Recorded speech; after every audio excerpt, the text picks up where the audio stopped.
product of KwaZulu-Natal, now plying his trade here in the Western Province. It was a pleasure to have him with us on commentary for the 4-day game between Western Province and the Titans.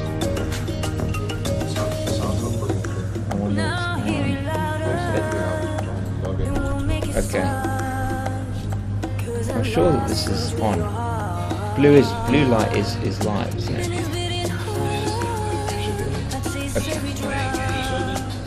Okay, super.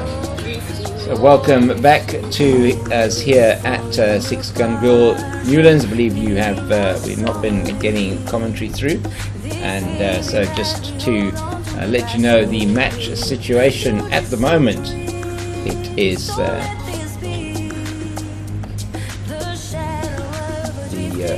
Six Gun Grill Western Province who won the toss and decided to bowl first, and it is the Warriors now moving to 10 for 1. They have lost John Smuts, who was LBW, to Carl Simmons without scoring, with the score on 5, one that straightened on him. He just missed a straight one from Carl Simmons, and Western Province made the breakthrough in the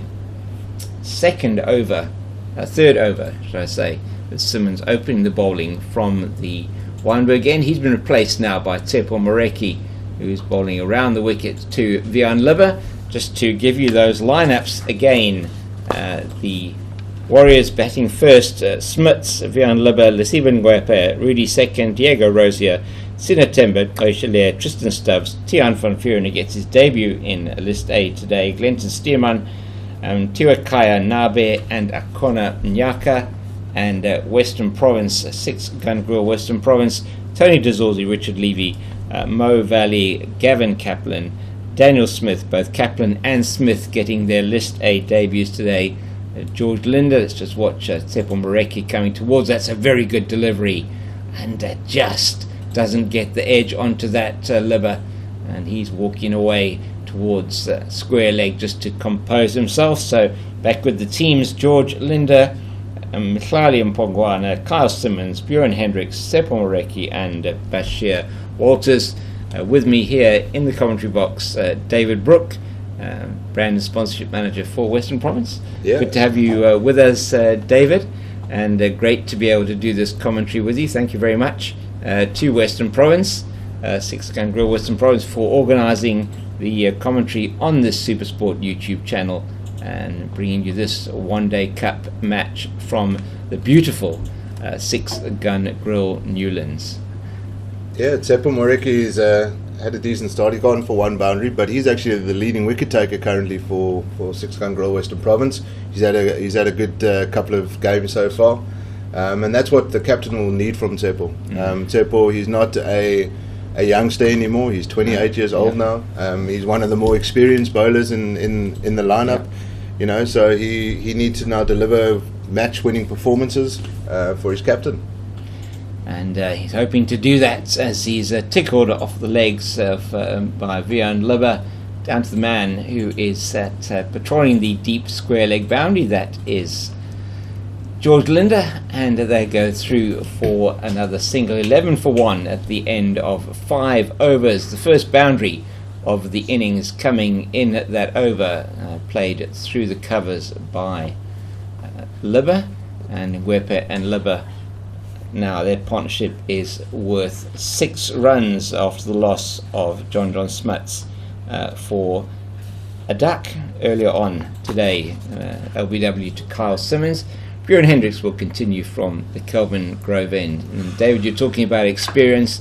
It is actually a very experienced Western Province bowling lineup that we see here. Hendricks, you have Walters, Kyle Simmons, also quite experienced now, Tsepo Moreki, and just the youngster. This one's down the leg side. He has indeed got a tickle on that one down the leg side. That is a strangle. In the one-day game, you do not often see that. Just trying to flick that one down the leg side of Vian Libber. He gets the touch to it, and umpire Murray Brown agrees with the Western Province team, and second wicket for the Warriors goes down with the score on 11. This is not a great start for them. Vian Lover gone for 10 runs and caught down the leg side by Daniel Smith. His first scalp in limited over from Sachs, I think he was. He went to Sachs, and so it is another wicket for Western Province. Good start. That's an excellent start. I think Daniel Smith will take that one for his first catch behind the stumps. But that's a big wicket. Vian Lib is a dangerous batter, and you know the bowling has been tight up front. I think Buren will be very. They would have been called a wide, obviously if he didn't get a little tickle on that. But very lucky with that, and I think he's giving a wry smile. He knows that he got away with one there. Definitely. But fast bowlers, they get enough tap in limited overs cricket, so they'll take that one down the leg side, that's for sure. They will indeed, and yes, that was definitely a steal for Western Province, but they'll take it, looking to get their campaign really on track after a very close win against the Lions this past weekend up at the Wanderers, winning by 1 wicket with great contributions from George Linder and with the bat, you said, from Buren Hendricks, getting them over the line. It really was a Sunday where the matches were quite close. 2 1-wicket wins in both of in 3 of the games over the weekend in what is proving to be quite an interesting one-day cup competition. So Buren Hendricks comes into the experienced Rudy second. And a bit of late swing there. It was, says, hello, Rudy. Good morning. Just checking if I don't want to say the old man, the experienced man is ready and awake for this clash. You know, Rudy second is a stalwart of domestic cricket in South Africa. He didn't get the opportunities at international level as maybe he should, but unfortunately he plays in the same era as Quinton de Kock. So his international opportunities have been very limited. He's been in and around SAA squads as well. Another good delivery from Hendricks, and he really has been getting that line right to both the left-handers and to the right-handers today. Second now in with Ngwepe for the left-hand, right-hand combination, and they are continuing to attack here, and why wouldn't you? 6-gun grill, Western Province, 2 slips in place, a third man at backward point, extra cover, mid-off, mid-on, mid-wicket, and man at a fine leg. And Hendricks away from us again at the Kelvin Grove end. That's another good delivery. Second in behind that. What's going to be interesting to see is how many overs Tony de Zorza gives his strike bowler up front.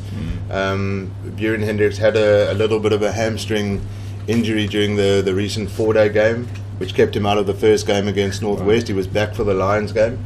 But his captain's, it's quite a hot day today at Newlands. So his captain might decide to go with short bursts, come in, get a wicket or 2. He's gone for 1 run in 2.4 overs so far, so he might not want to get the ball out of his hand as he comes in again to really second. Bit of a inside edge, not not playing that one as straight as he wanted to play. Bit on the walk really, as he sort of walked into that delivery rather than keeping himself steady at the crease. And that is played down to the man at mid-on.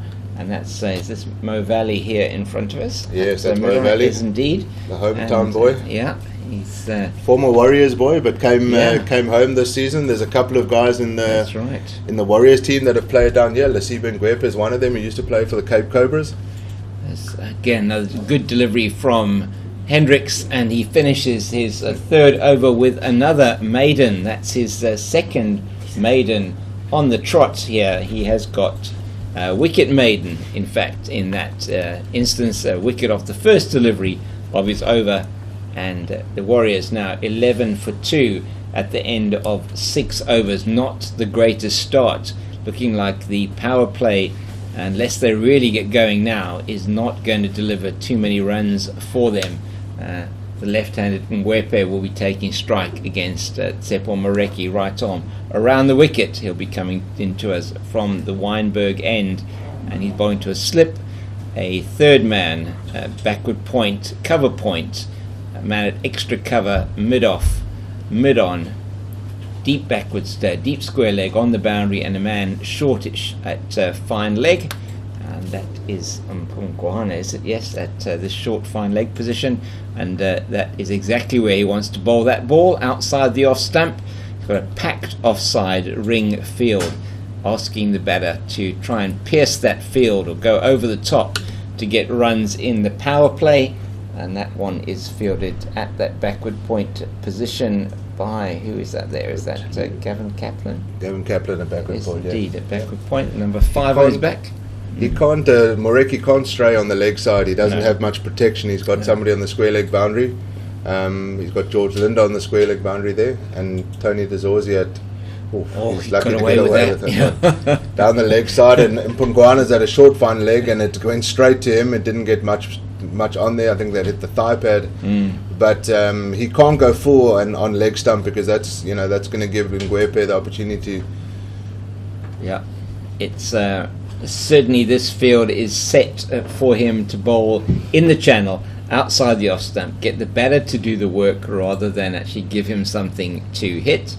And let's see what he does with this delivery, the third of his over. And he has actually played it on the leg side. It's in the air. It's going to go 2 bounces, 3, 4 bounces out to the man coming around from the square leg boundary. That is the man, George Linda, that David was describing earlier on. But that was a very bit of a leading edge almost. He played a bit early on the shot, and the ball ballooned up into the air, but there is nobody patrolling that area. A man at fine leg may have had a chance if he was on the boundary, but he was trying to clear the man here at the short fine leg area. Ngwepe gets 2, and the Warriors move into 13 for the loss of 2 wickets. The men out so far, John Smuts for 0, and Vion Libber, who got 10.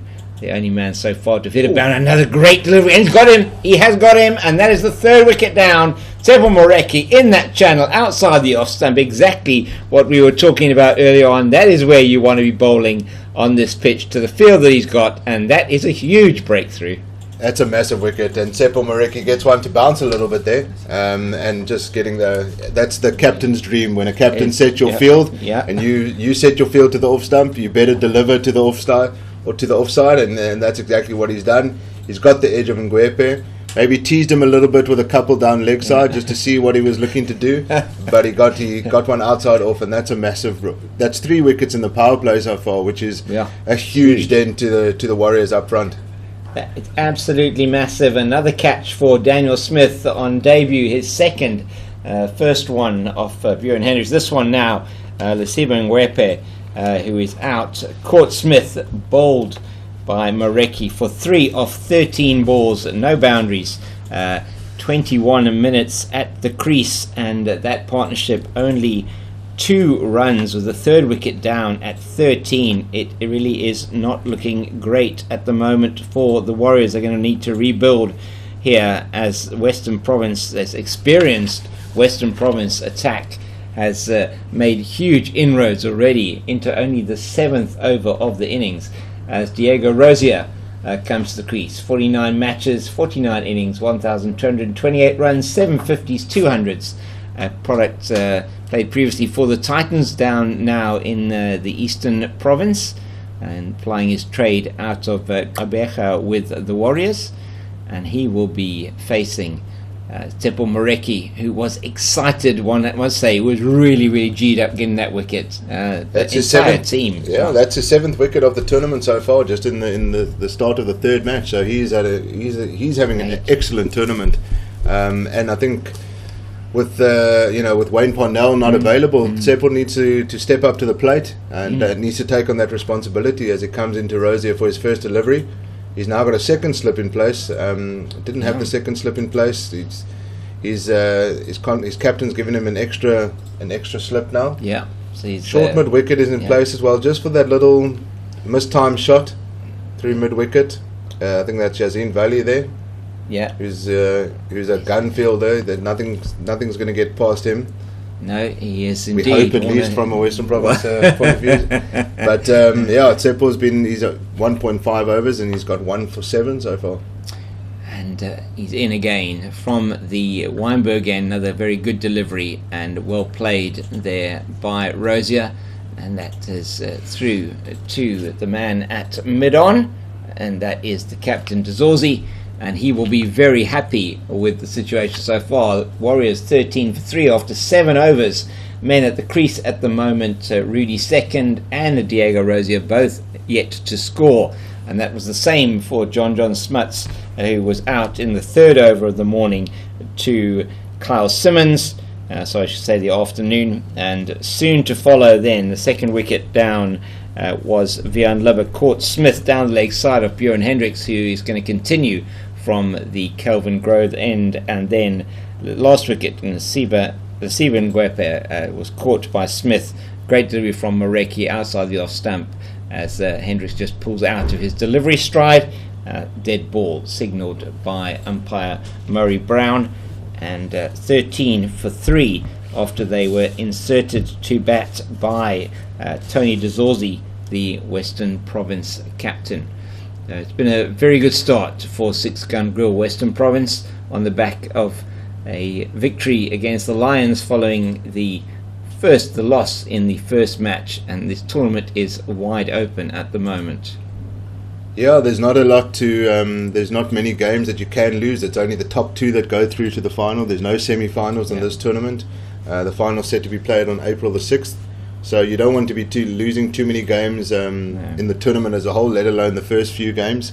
It's very difficult to get it back. The Western Province side, we're very disappointed with that first game. They let the game get away. If I'm not mistaken, they were 80 for 6 Northwest. And then Senaran Mutusami, who scored a couple of hundreds against us in the 4-day game, carried on that rich vein of form against us with another 100. Oh, that's some nice swing, not giving Rudy second anything outside off stump there. But they would be very disappointed. They were very disappointed with that performance against Northwest. John O'Bird, who unfortunately misses out today.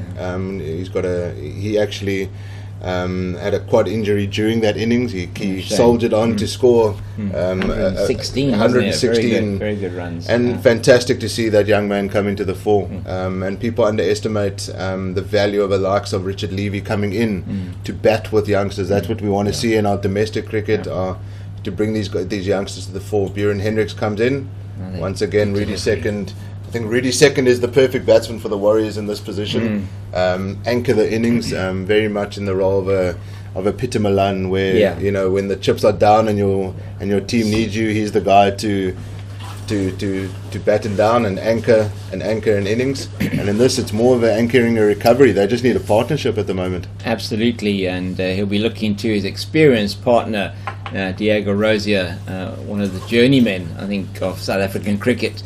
And Diego Rosier, and he is both now right-handed batters in, and it is going to be a period of recovery for the Warriors at 13 for 3 in the 8th over. Has been a torrid start for them. Another good delivery from Hendricks, and umpire Murray Brown, you may have seen, just going to have a look at the follow through from Bjorn Hendricks. He's not happy at all. Is he of Hendricks? He's running into the danger zone. That his batters also won't be that happy about that, will they? Because they're going to have to bat on this strip a bit later. And he is chatting to the captain. It looks like I think with Bjorn, his reputation precedes him when it comes to his follow through, and the umpires know that he does sometimes follow through a bit too much on the what? That is dropped, and slip. Very unfortunate for Hendricks, as that went very, very sharply to the left of Carl Simmons, as that there at second slip got his hands to it, and it just bobbled out. You might have seen that on your screen, just bobbled out of his hands, and Kyle Simmons very, very unhappy with himself for letting that go almost in his hands, and it seemed to bobble out as his elbows hit the ground, diving to his left from that second slip position. Not a Bjorn comfortable Hendricks, height. no, it wasn't a difficult catch, but one he would have expected to have taken, and the second survives this into the pads. He's trying to run himself out now, but doesn't manage to do that. Richard Levy in quickly from mid-wicket, and the chance goes a-begging in that over. The 8th of the innings, second is dropped without scoring. Another maiden by Kyle over. Simmons, another maiden over, his third in a row from Bjorn Hendricks, if I'm not mistaken, and he's bowled 4 overs, 1 for 1. That is incredible bowling. The other bowling figures, Kyle Simmons opening up 2 overs, 1 for 5. Tsepo Moreki, 2 overs, 1 for 7. 13 for 3 after 8 overs. And it feels more like a test match at this stage with the run rate. But it is, in fact, a one-day cup game here at 6 Gun Grill, Newlands. Beautiful day today. And we had some coolish weather over the weekend for the Cape Town Cycle Tour. Rained in the morning for the thousands of participants who took place in the iconic event.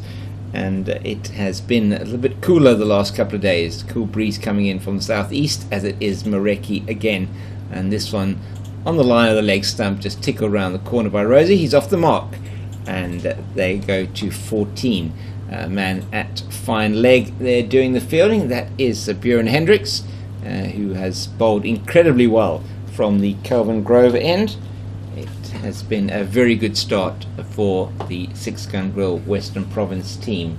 I've seen Bashir Walters was doing a couple of warm-ups there, so he might come on. I don't think Buren's going to carry on for a 5th over in a row, even though he's only gone for 1 delivery, but you want to keep him for a couple of overs in the middle, and maybe Tony DeZorzi were hoping that there won't be a back end with 3 wickets down. They'll be hoping to not let them get away. Western Province have been guilty of against Northwest and against the Lions, having them 6 or 7 down, and have let them get away a little bit. Even though the Lions only scored 180 odd in their previous games, they still left it up to the last ball to get that. But they, any team, any captain. When you've got a team down, you want to keep them down there, and you want to finish them off. Exactly. Keep applying that pressure, and that's exactly what Tsepo Moreki is trying to do now. And this one is fielded by Richard Levy, who does not have to move from his position at extra cover. It's quite a shortish extra cover, probably about 10 metres or so in from the 30-metre circle on the square, and he's been patrolling that area since the beginning of the match. 2 slips, third man, backward point, extra cover, mid-off, mid-on, mid-wicket, and fine leg. A conventional sort of ring field, but in the 9th over, one doesn't expect to see 2 slips for a one-day match. Another good delivery from Tsepo Moreki bowling to his field, and that is what got him the wicket in the previous over. Really great bowling to the left-handed Ngwepe. And a couple of one delivery down the leg side. He got a top edge to over the shortish fine leg and fielded down at square leg, and then 1 or 2 balls later, in fact the next ball it was, that he edged through to wicketkeeper Daniel Smith behind the wickets. An excellent short of length delivery from Tsepo Moreki. This is not where Moreki wants to be bowling, and very well played there by is that Rudy Second, who gets off the mark with the boundary as it clatters in to the stand over the boundary at backward square, and he's off the mark with that 4, takes the Warriors up to 18, and just straying down the leg side, not where he wants to be with this strong offside field. Good shot. Yeah, I've always believed that Tsepo, especially with the new ball, he doesn't get as many opportunities with the new ball as he possibly should. But a little full one, get him driving outside off stump, and maybe get one to nip away is a better option. And that's where he does surprise people. But sometimes when he bowls a bit fuller with the new ball, I've seen him do it a couple of times here at Newlands, where you get that fuller one outside off, you get a little nip away, and you find that edge. Which just surprises you, but you can't be bowling down leg side when you've got no protection that side. You've got to bowl to your field. But it looks like Buren's going to get 1 more over here. Okay, interesting. I think he wants to get that wicket that he felt he deserved in the previous over. Yes. He caught the edge. Unfortunately, Carl Simmons, it was a difficult height, really. It was. At this level, you need to be taking those. And then when you've got a team 3 down with just 18 or 14 runs on the board at the time, you want them 14 for 4. Yeah. And you don't want to drop catches, even though it's difficult chances. No, indeed, David. It's catches win matches, and that is certainly still the case. We've seen quite a lot of that. It's Hendricks, another very good delivery. He's been on the money today, and he's still getting a warning from Murray Brown. He I think could be in danger of being coming, taking him out of the attack. This is an official warning. Yeah. Definitely. He's signalling to his fellow umpire, signaling to Captain Tony de Zorzi, and he's saying Björn Hendricks is now on an official warning, and one hopes for the sake of this match and also for the sake of Western Province that he is not going to be forced to be withdrawn from the attack. Bowling over the wicket to the right-hander, he needs to be moving off the pitch, and he's not. He's following through on the wicket at the moment. So let's see if that disrupts his rhythm slightly. He really has been bowling really well today, and that's a good delivery outside the off stump, trying his best to get off the pitch there. Looks a bit better. Just a little cheeky question to the umpire, say, am I okay? But I think we might actually see Björn coming around the wicket. He normally only does that towards the later part of the innings when he's looking to cramp batsmen up, but we might see him just the last couple of deliveries. His captain can't afford to lose him, to lose 5 overs of him, so that could be a problem. It could indeed, and he's bowled 4.2 overs so far, 1 for 1. He's been in outstanding form today, has Björn Hendricks. He's leading the attack here for the 6-gun grill Western Province against the GBets Warriors. This match being brought to you by Supersport on the Supersport YouTube channel. Pictures courtesy of Pitch Vision, and we're being hosted here by 6-Gun Grill Western Province with me, Western Province brand and sponsorship manager David Brooke. I'm James King. It is a privilege to be bringing you this match today.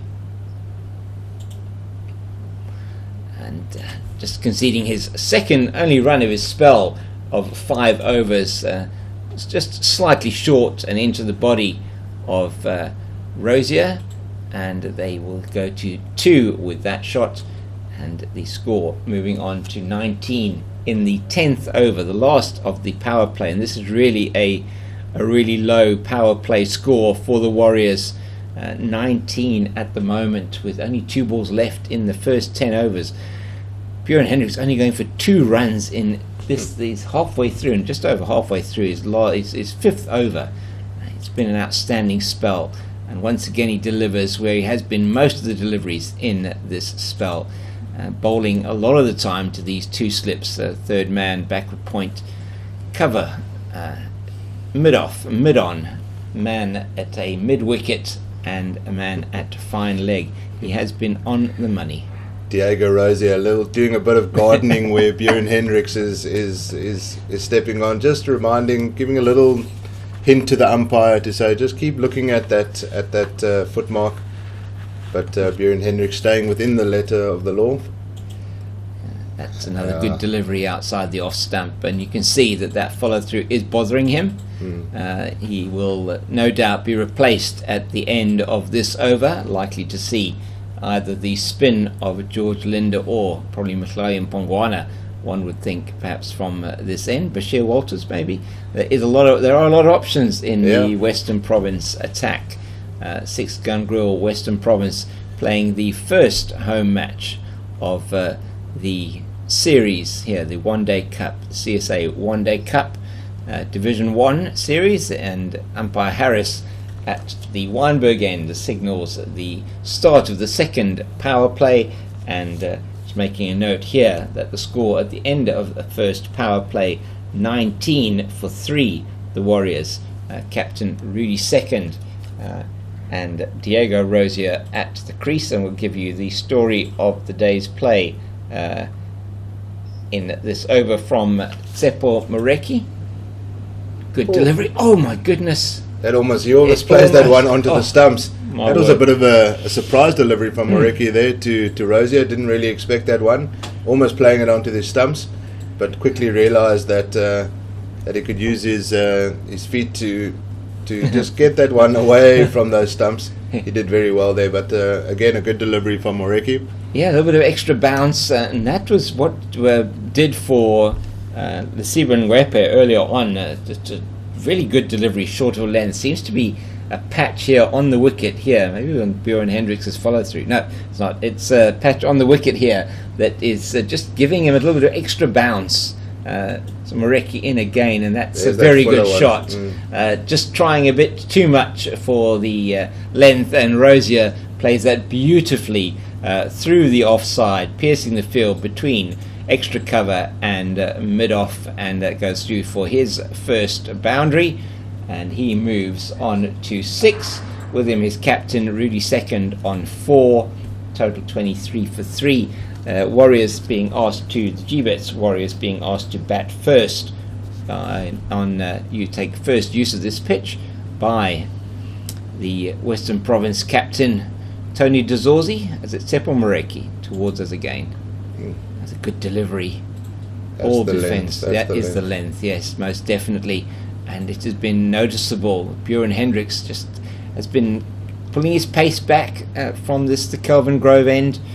We see Kyle Simmons is warming up a little bit in front of us. A second slip.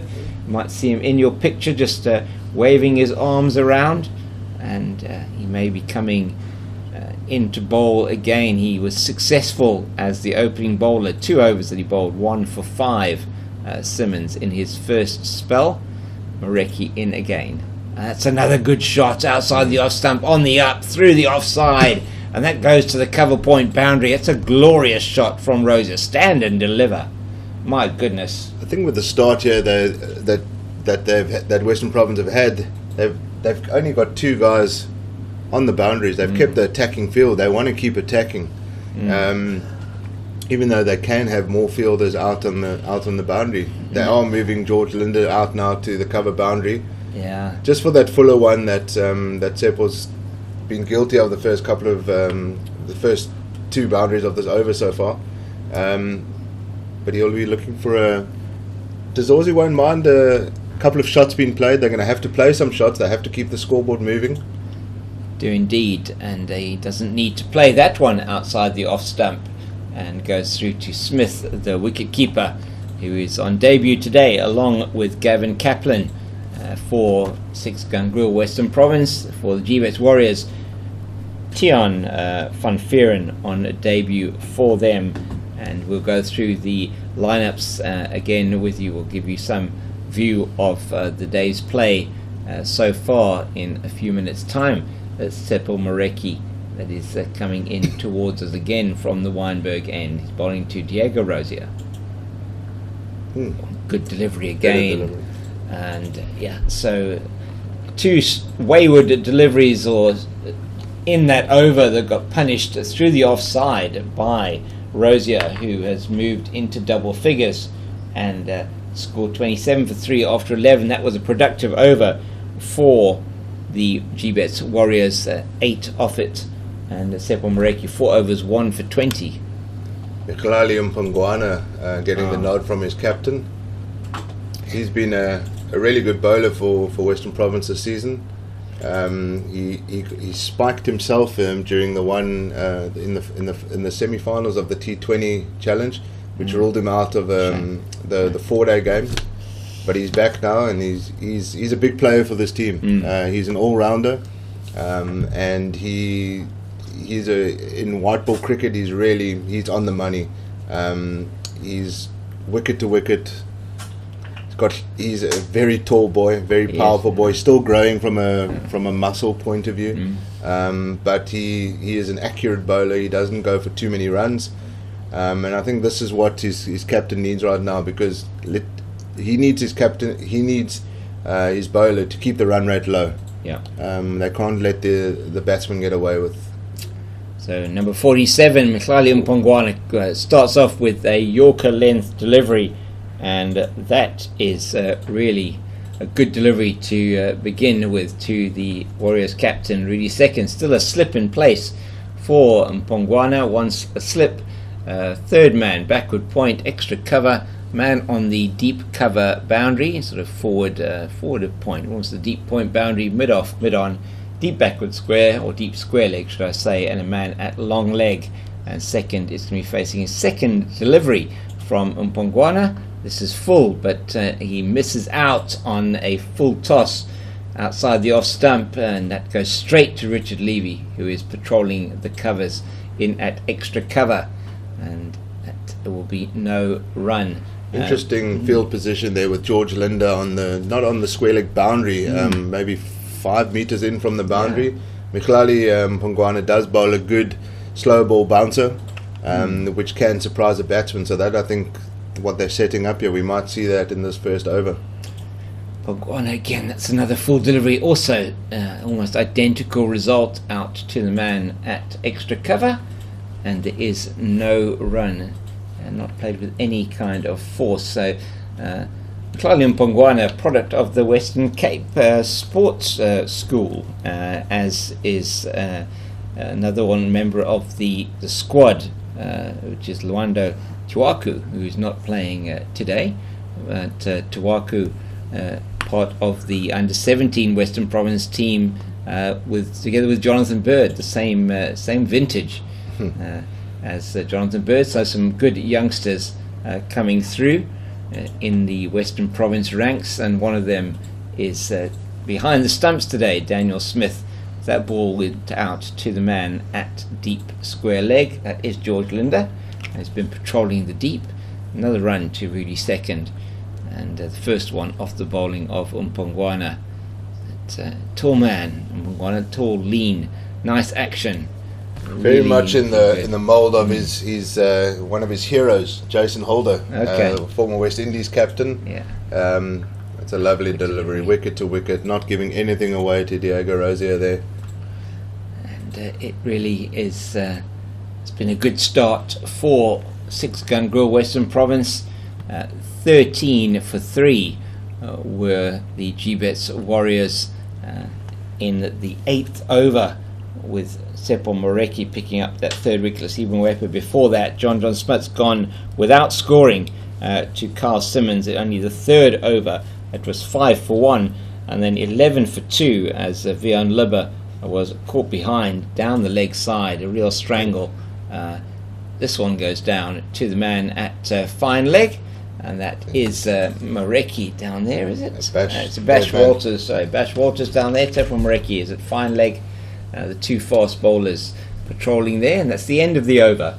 And we have got 12 gone, 29 for 3, so scoring at close to about 2.5 runs and over. Only 19 scored in the first 10. Power play only going for 19 for the loss of 3. A period of consolidation now for the GBets Warriors, as Bashir Walters is going to take over from Sepo Moreki at the Weinberg end. It feels like Bashir Walters have been warming up for 11 of the 12 overs so far, so and he's finally got the message to Captain Tony Dezorzi that I'm ready. Yeah. And he'll be. One thing about Bashir Walters, he's got all the experience, 105 matches, economy rate of 5.7, a best of 5 for 29, EP versus Western Province's side now in PE in the 2019-2020 season. He's got all the experience in the world. He's got a good change of pace as well. He's sometimes quicker than he looks, and he has the ability to kind of get crucial wickets. In trying to get that crucial wicket now, it's just dabbed down into the offside and fielded by Gavin Kaplan at coming around from backward point into the gully region. There isn't no run. Thought you were going to say, David, that at the age of 35 it does take you about 12 overs to warm up. But Real has been plying his trade mostly in the Eastern Province for most of his career. A great acquisition though for Western Province. Yeah, he's brought a lot of experience to this side, but he's also he's also very young at heart. Good start for him, right outside on the money. Up first 2 deliveries, he'll be happy with that start. But he's a good team man as well. He brings a lot of energy. especially on hot days or when teams are not going through. Those are the kind of players that you need in the side. You look back at Cape Cobra's Western Province, you look at players like Dane Pitt. It's not just the ability of what they do with the ball or the bat in hand, it's what they do around the field as well. You need those kind of guys in the field. I was watching just now Richard Levy having a little chirp to the umpire. That's the kind of thing you need. You don't often see the youngsters coming through. Oh my goodness, that is in the air, one bounce down to Mhlali Mpongwana at third man. You would have seen that flashing cut from Diego Rosier, and perhaps just not carrying down to the man at third man, fielded down there, and there is one run to the score. He won't mind that. No. He won't mind that slashing outside off. If he went a little bit harder, it might have carried to Mpongwana there. But he won't mind that. With the run rate only at 2.4, you can afford a couple of deliveries like that where you try something. And good ball on the line of leg stump. Was a bit straying down the leg, but no danger there. Goes to Mo Valley, who is out on the deep square leg boundary. They take a single, and they move up to 31 for the loss of 3. Reminder that Six Gun Grill Western Province won the toss and elected to bowl first here at a beautiful Newlands. There's some cloud on the mountain, a little bit of a southeaster blowing through here after a bit of rain over the weekend. The ground is an absolute picture. He has got him this time. Simmons takes the catch, and Diego Rosier has to go back. He seems like he's waiting, or is he not waiting? He is actually not waiting. He's walking back, and that is the 4th wicket. And David, you called it as well. Bashir Walters playing his role for the team there. Well caught by Kyle Simmons at first slip now. The solitary slip was between first and second slip. And the bowling change does it for the Cobras. Simmons gone for 12. Rosier gone for 12 of 29 minutes and 19 balls with 2 fours, both coming in the last over of Tsepo Moreki, and it is now 31 for 4 in the 13th over. So great breakthrough for the Western Province. Absolutely, and Kyle Simmons will be very happy that he nabbed that one. He sat. I thought he had dropped it because he sat for a good couple of seconds, which felt like a lifetime. But he was just grateful that he grabbed one. He felt like he owed his team that catch, and that's a great breakthrough. Bashir Walters coming on, and I think that's what the captain wants. Whenever he brings on a new bowler, he wants the bowler to make an impact. Bashir Walters knows his role on the side, clear role definition, which I think any player enjoys. He knows he's got a job to do. He knows that he needs to take crucial wickets at times when it comes to these kind of crucial overs. You've got a team with 3 wickets down, you need to come and get 4 and 5 and 6 and do your job. And that's what they'll be thinking now. We're in the 13th over. We haven't seen Proteas spinner George Linder yet, and 4 wickets are down. That's a dream for a captain. Indeed. You're exposing your middle and lower order now already. Early doors. Tristan Stubbs is coming in at number 7. Very exciting prospect, Tristan Stubbs. Absolutely, he had a fantastic T20 tournament. He really has burst onto the scene the past couple of seasons. He came onto the scene a little scrawny youngster, put on a bit of bulk, which has helped his power game in the T20 game. Impressive youngster, but you don't necessarily want to expose that kind of big hitter. Ideally, you want them coming in the 35th over with already the score close to 200, and then you can take your team over 300. If you come in, you bring in your power hitter before the 20th over, that's not a good sign for your team as a batting lineup. Walters to the new batter, that is Sinetembe Goshile, and it is left alone outside the off stump. So Goshile, also a Proteas player, has played for the Proteas in T20. I think he hasn't yet got a one-day international cap. I could be wrong about that. We can perhaps check that for you, but Now, although Young is quite an experienced campaigner at this level, Sinutemba Koshile, product of Hudson Park High in East London, but now with the Warriors out of Gqeberha, and these two are going to have to do well, aren't they? Yeah, sorry. Yeah, interesting that Carl Simmons is coming back now. Mhlali Mpungwana with just the one over, and possibly the wicket of Rosier made that call for the captain to bring back Carl Simmons. He might think that Kashila is not the best against spin. He's got enough overs between between him and George Linder to get some overs in early doors, try and keep the run rate. And that's the run rate pressure, scoreboard pressure. That's what you want to do as a if you won the toss and you're bowling first. That's what you want to do. You've taken 4 early wickets and you want to carry on that. Yeah, 31 for 4 as Rudy Second plays this out into the covers, and it's fielded by Walters at coming round from backward point position. Takes the score to 32 with the 4th wicket falling on 31. A partnership of only 18 runs between Rosier and Captain Rudy Second, trying to rebuild this innings for the GBets Warriors, the visitors here at Six Gun Grill Newlands, and they are also looking to get their campaign going after having a no result, as well as I think the one victory or no. Lost in the tournament I think they so lost far. to the Titans. Yeah, they lost in the tournament so far. So just the 3rd game for them, as it is for the Cobras. That is, it's slashed backward of that man at backward point, and that will go all the way down to the 3rd man boundary. That's a very good shot from Echile, and that goes for 4. His first scoring shot, and he's off the mark with that boundary, and it was a really good shot. Took toll of that ball shortish outside the off stump, moving away from him slightly from the slow left armour, and even though he's got protection out on the cover boundary, or sorry, the point boundary, there is nobody past behind that man at shortish 3rd man. He's in again from the Kelvin Grove end. It's just pushed out to the man at deep point. That's Seppo Moreki coming in from that position, and there is another single. So Carl Simmons brought back into the attack against these 2 right-handers. Try and see if he can get another breakthrough for Western Province. That's a good delivery, nicely flighted, played down to the man on the ring at mid-off. That's Richard Levy, and they take another single.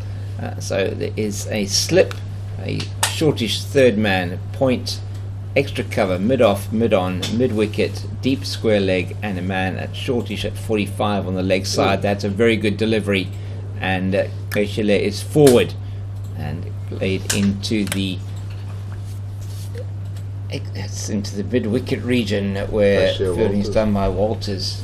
So he's got a short cover here. Tony DeZorzi is in that position. It's been a popular position that they've gone with throughout the season in white ball cricket.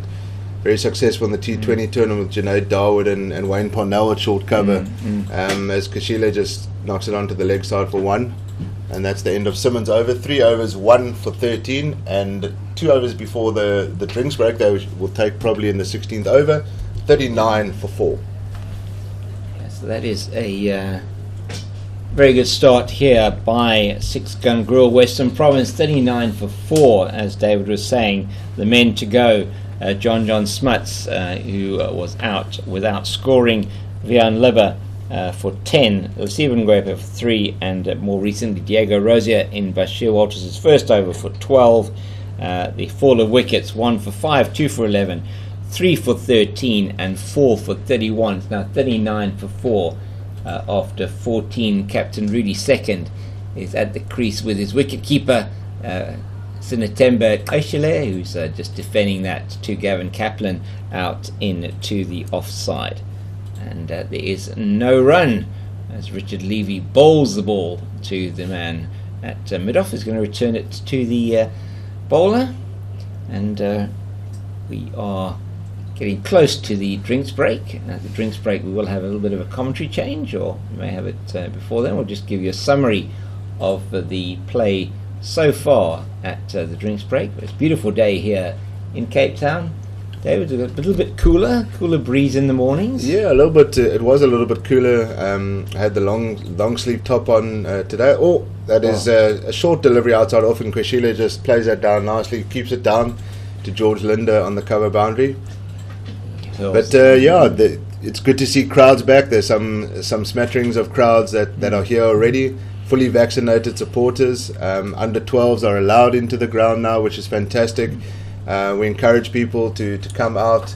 It's you get a little bit emotional seeing the Oaks grass embankment with some people on it again. Right, yeah. Are those people? Those are people. I'm not used to seeing that. A nice little... very nicely played away into the vacant square leg region by Kweshile. He's come out with intent here, and he is making...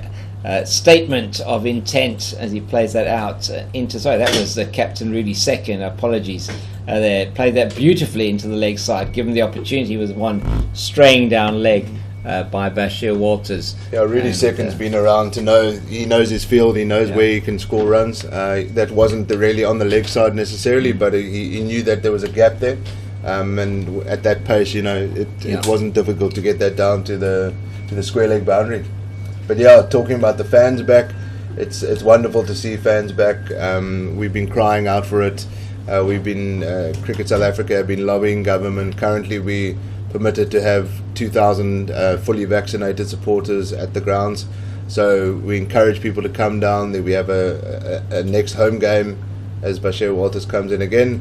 We have the next home game next Friday, the 25th, Western Province versus the iTech Knights.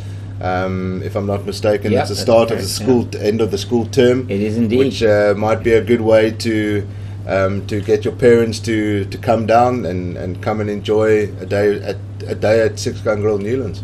And some of the eateries are open here, so there are refreshments for sale. And today, if you do have an inclination to pop down to Newlands, there is plenty of space available for you to come down and maybe.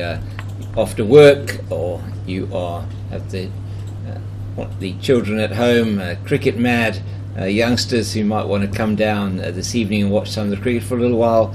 There's plenty of space, and you can stay distanced from anybody else in the ground.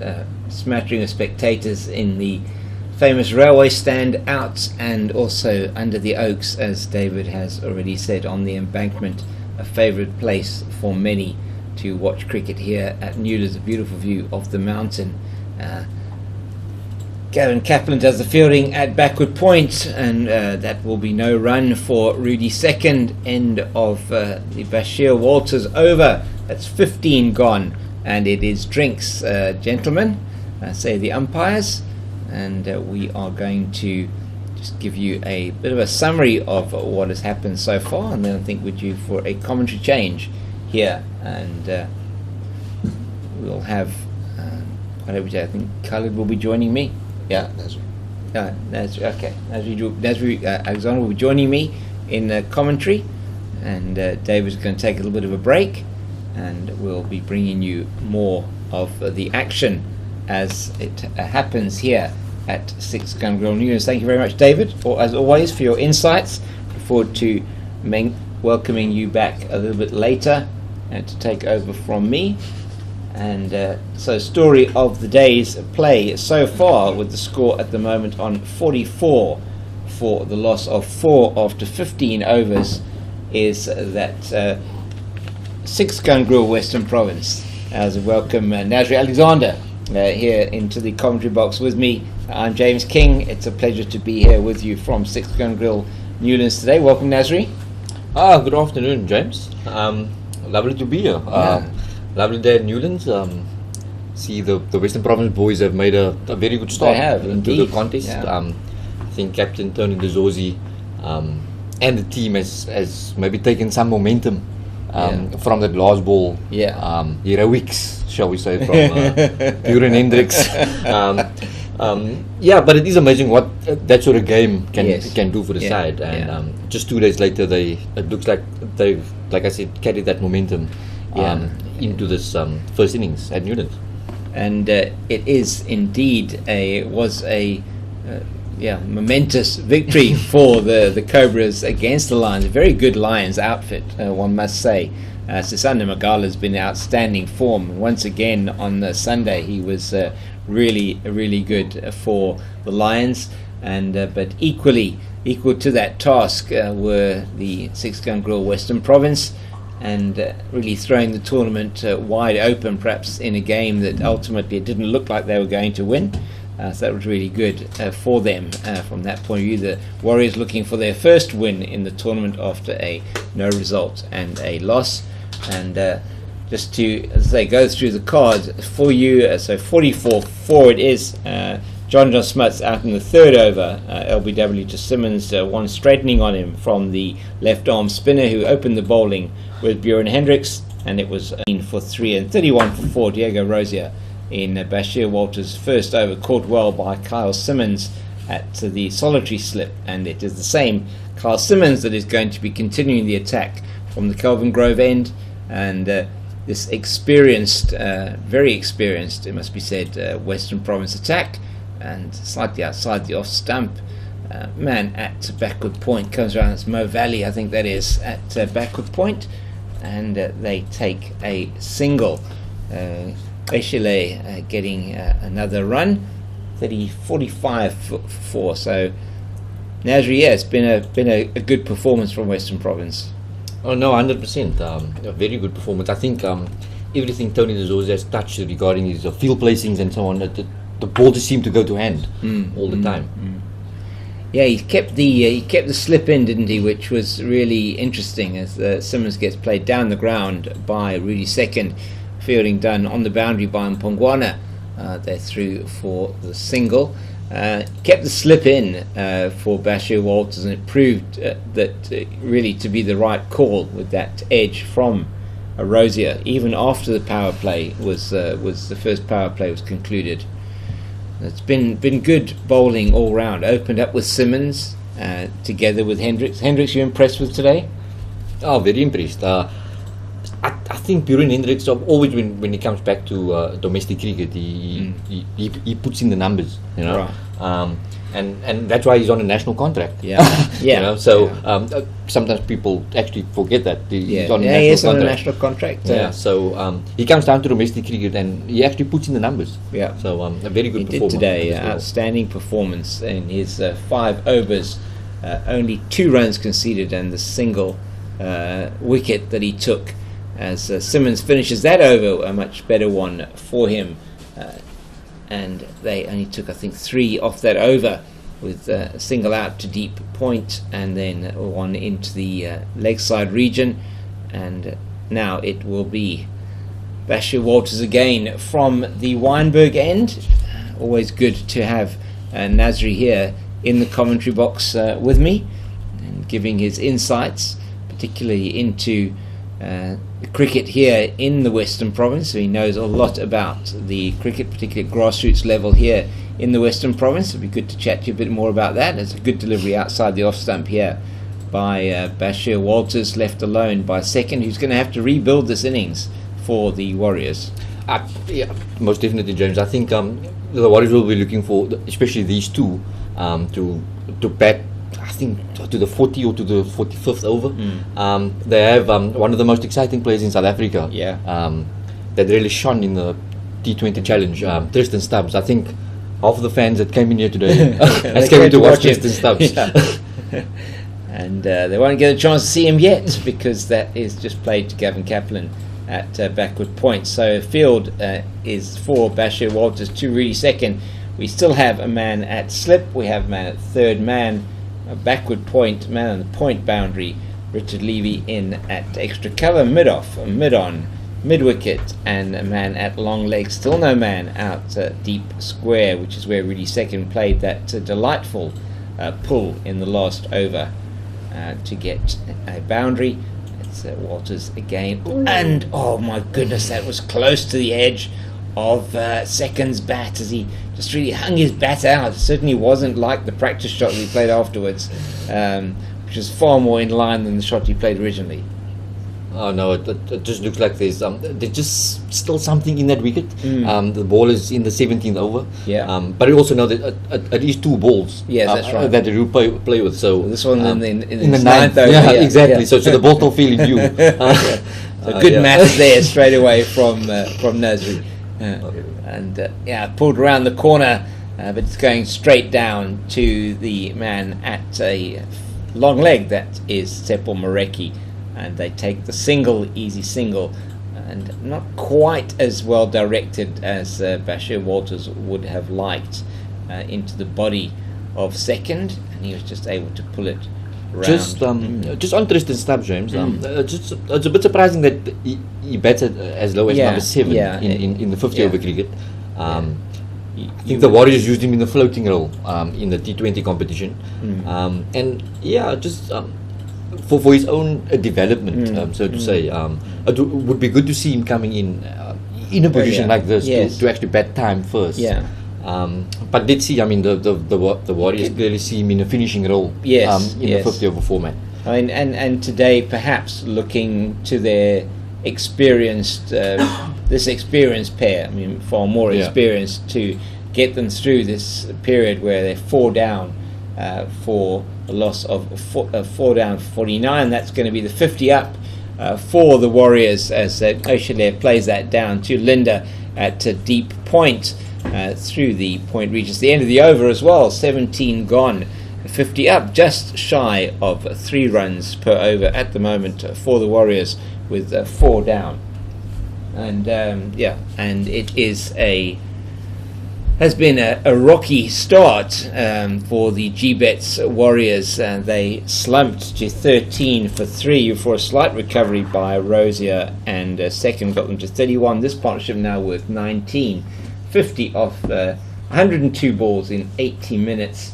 This partnership 19, to say, run rate achieved just under 3 to the over. Carl Simmons to continue. We still haven't seen George Linder yet today, and this defended. And that's into the offside. Tony Dezorzi, the captain today for Western Province, doing the fielding in the covers. We have a man, a shortish, what is that? So like a shortish mid-off extra cover type position. Richard Levy patrolling that position. It's just slight off the edge there, and down to the man, a shortish third man. Can't beat him, which is means there's no run, and that is that Mo Valley there at backward point.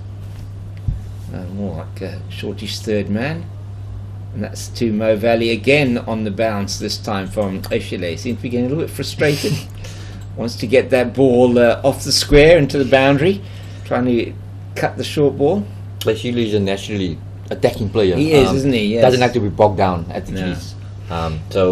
But I think you should look for the singles, just to get the partnership going. Yeah, just play it out. Try and just, rather than trying to angle it to get that delivery down past the man, that short third man, rather play it out to the cover bound, rotate the strike. His captain at the other end, experienced, really second in, I think, his 82nd match at List A level. Eshile just defending now. Carl Simmons really has had a very good opening spell, 2 overs, into his 3rd over of his second spell. First spell, 2 overs, 1 for 5. Took a bit of stick in his first over when he came back into the attack, but he's getting through his overs quickly. More defensive play. Daniel Smith from behind the stumps, and that is a very good over. Only, I think, the single off it, or perhaps even a maiden over. As our scorers inform me now, maiden over for Nestle. Thank you very much, guys. And so 50 for the loss of 4 after 18. It is Western Province having won the toss and deciding to bowl. Were you surprised, perhaps, at that, Nasri? I got into the ground after the toss, James. And I heard Tony Dezorzi had won the toss, on a lovely day at Newlands, and he elected to bowl first, but clearly, with the score, hindsight's always a great thing. Yeah, it is. 18 overs, under 3 runs and over. 50 for 4, I think every Western Province supporter is very happy about that. They would take that, most definitely. Warriors wouldn't be happy with that, and that's shortish delivery. from Walters, actually very short, but and played into the vacant square leg region in the air slightly, but there is nobody out there. Mo Valley coming around from his position at mid wicket, and it seems like take the 2. Yeah. Mo Valley's in the game all the time. He is, He's isn't he? fielded He is. 5 of the last 6 balls. And just on that, I do believe that Mo Valley has a strong family contingent in the ground. Okay, today. that's great. As usual, the Valley's that's always good. That's passionate good. That's about good. cricket. Really beautifully played, but straight to Richard Levy, who is at extra cover. So the field for Walters is the slip, Carl Simmons. We've got a man at third man. We've got a man at backward point, man on the point boundary. Extra cover, Richard Levy, who just took that, took the fielding there at extra cover, mid off, mid on, mid wicket, and a fine leg or long leg, and well bowled again by Walters into the offside. Richard Levy does the fielding again, tosses it up to wicketkeeper Smith, and Levy bringing a great deal of experience to this team in this T20 and now One Day Cup tournament. Yeah, he was a great addition to the T20 side. Yeah. And just speaking to, I was speaking to Kevin Kaplan and Daniel Smith. I think it was last week Friday at a mini cricket festival, and they were speaking about just for 3 weeks. Sponging off guys like Richard Levy and Dane Villas, especially for a guy like Daniel Smith. Yes. And it seemed to work wonders. Daniel Smith came back in the first class cricket and hit a big 100. So, right. I mean, that worked wonders for the 2 youngsters. As this one played out to the man on the deep point boundary, that is George Linder, who's been patrolling there, and they take a single 53 for the loss of 4. Last wicket fell at 44, period of consolidation. Sorry, last week fell at 31. Period of consolidation here for the GBets Warriors. And you're talking about Daniel Smith and Gavin Kaplan both making their debuts today here in List A cricket, which is really good for them. Walters in again outside the off stump, and there is no addition to the score, and it stays 53 for 4. 19 overs gone. My goodness, the 2 young guns in the Western Cape. They do come into the List A, into their debut games in List A cricket with some confidence that they did perform, or that they can perform at this level. Daniel Smith was a big 100. Gavin Kaplan got some runs against North West in the last first class game as well. One is past Richard Levy at extra cover. A lot of work for George Linder in the deep, but he comes around from his position at deep cover. Deep point, and in to Smith. They take 2 more to Oshile. It's the end of the over from Walters, and 55 for the loss of 4 after 19. Once again, just shy of 3 runs and over. Big job here for these 2 experienced batters, even though Oshile is still at a young age. Experienced batters in the context of this team and tournament, and it is going to be Carl Simmons to continue with his 6th over, and one haven't seen George Linder as yet, only 1 over so far as well for Mhlali Mpongwana. Simmons been given the opportunity to continue.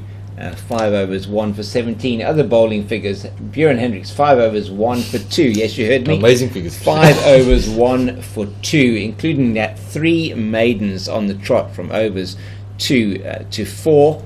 Simmons away from us at the Kelvin Grove end, and that's more like it from Oshile. Just get the single. Dazorzi at extra cover coming around to do the fielding.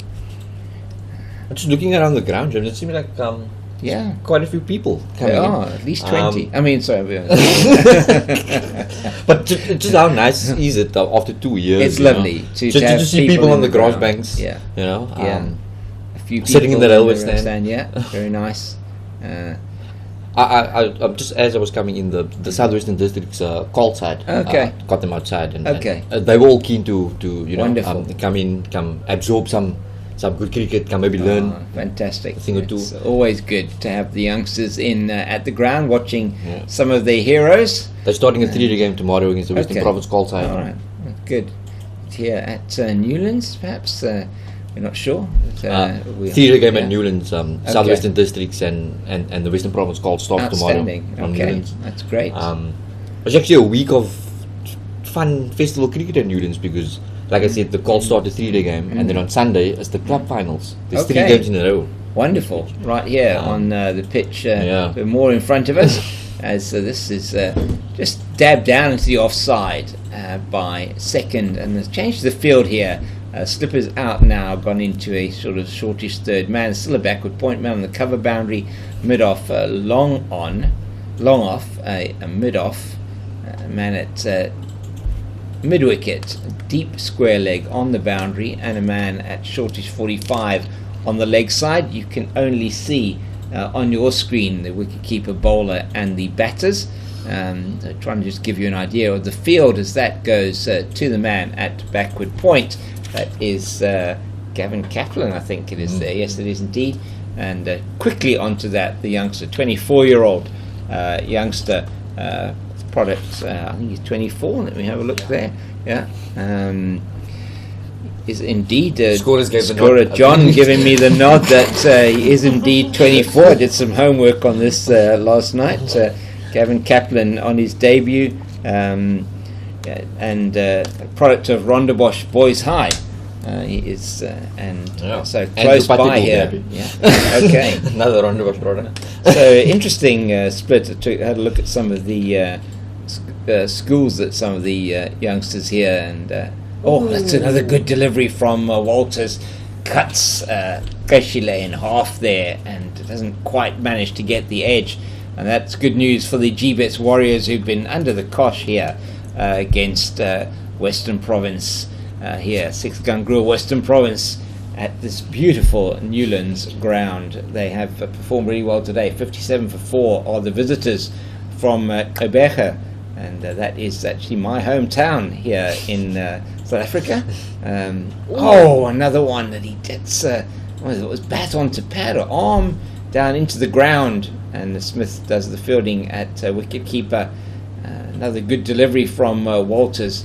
It is actually just spitting up a bit on this side, and a couple that Tsepo Moreki got earlier, Nasri, that sort of spit up off a length, just short of a length, and the one that got Lesiba Ngwepe certainly seemed to have a bit of extra bounce.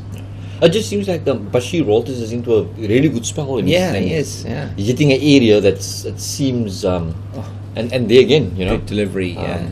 Or maybe an angle bat will give Keshile the benefit of the doubt, and that one down to third man. That's Mihlali Mpongwana, the tall Western Province medium fast bowler, and a man who has also been impressive, as David was saying, with the bat as well. 16 matches, 176 runs so far, highest score of 47, average of 29. So certainly has can wield the willow as well as the bowling, and he's not caught into action this time, though, even though that ball was angled down towards third man. Gavin Kaplan coming around from backward point does the fielding. You were talking about Mihlali Mpongwana. I think he has actually a very good talent that comes out of the township of Nyanga. He's in the team as a bowler, but he's very young. He can certainly develop his batting. I saw him get a 40 in first class cricket earlier in the season, and he played some beautiful shots. I was impressed. Watched him in that Titans game here, Western Province Titans game, a 4-day match, and certainly, although he didn't score too many runs, looked impressive at the crease. Fielding again done there by Gavin Kaplan at backward point. And there is no run. So there's definitely something to work with from a batting point of view. If Western Province can develop him into a all-rounder or a bowling all-rounder, they can bat 7-8. It just adds to the arsenal of the side. Absolutely. Please don't mention Arsenal to me, being a Leicester City fan. I mean, having lost 2-0 over the weekend. No, just the Mighty Foxes. It's the Mighty Foxes, indeed.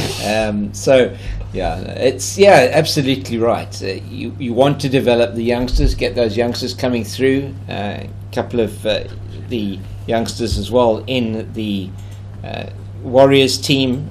Certainly, I was impressed with Akona Miyaka, now not as much of a youngster anymore, but he's been around. He's been around for a while. Was here at the Cobras and now plying his trade in Gqeberha. As we do see a change of bowling, is going to be George Linder in now his 67th List A match, and he has got a best of 6 for 47.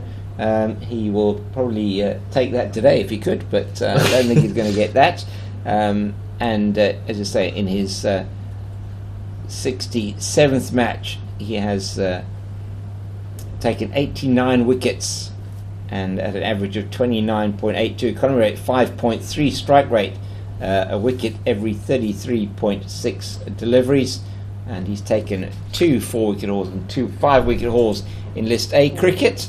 More recently, bowling for the Proteas and also contributing with the bat. A great contribution for his team, Western Province, on Sunday to get them over the line in that match against the Lions. It was a brilliant knock. He virtually carried the team before Buren did the last ball for 6.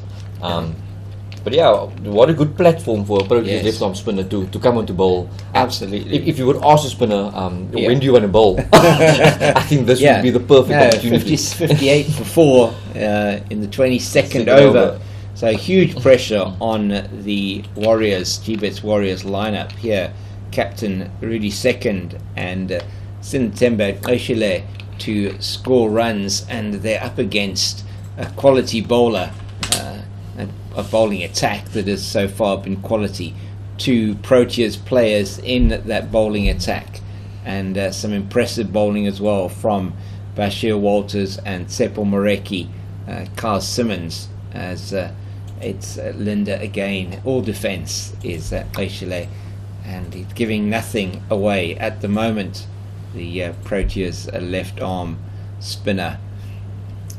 It's going to potentially be in the frame. The latest press news is saying for the Test series against Bangladesh, with the IPL players that appear to be leaving after the one-day international series. As this one, Tony Dzolzi does the fielding at that sort of wide-ish mid-off position, sort of between mid-off and extra cover. We'll go through the field in the next over from George Linder. That one just straying slightly onto the pads, full delivery. Especially wants 2, he's not going to get that. It's out to the man on the deep cover boundary, deep square leg. That's Carl Simmons, the other slow left armer in the team, and they take a single. The only run off that over from Linder starts with only 1 conceded. His captain will be very happy with that. 59 for 4 after 22. Run rate only about 2.7 and over, with only 28 overs left and only 6 wickets in the bank.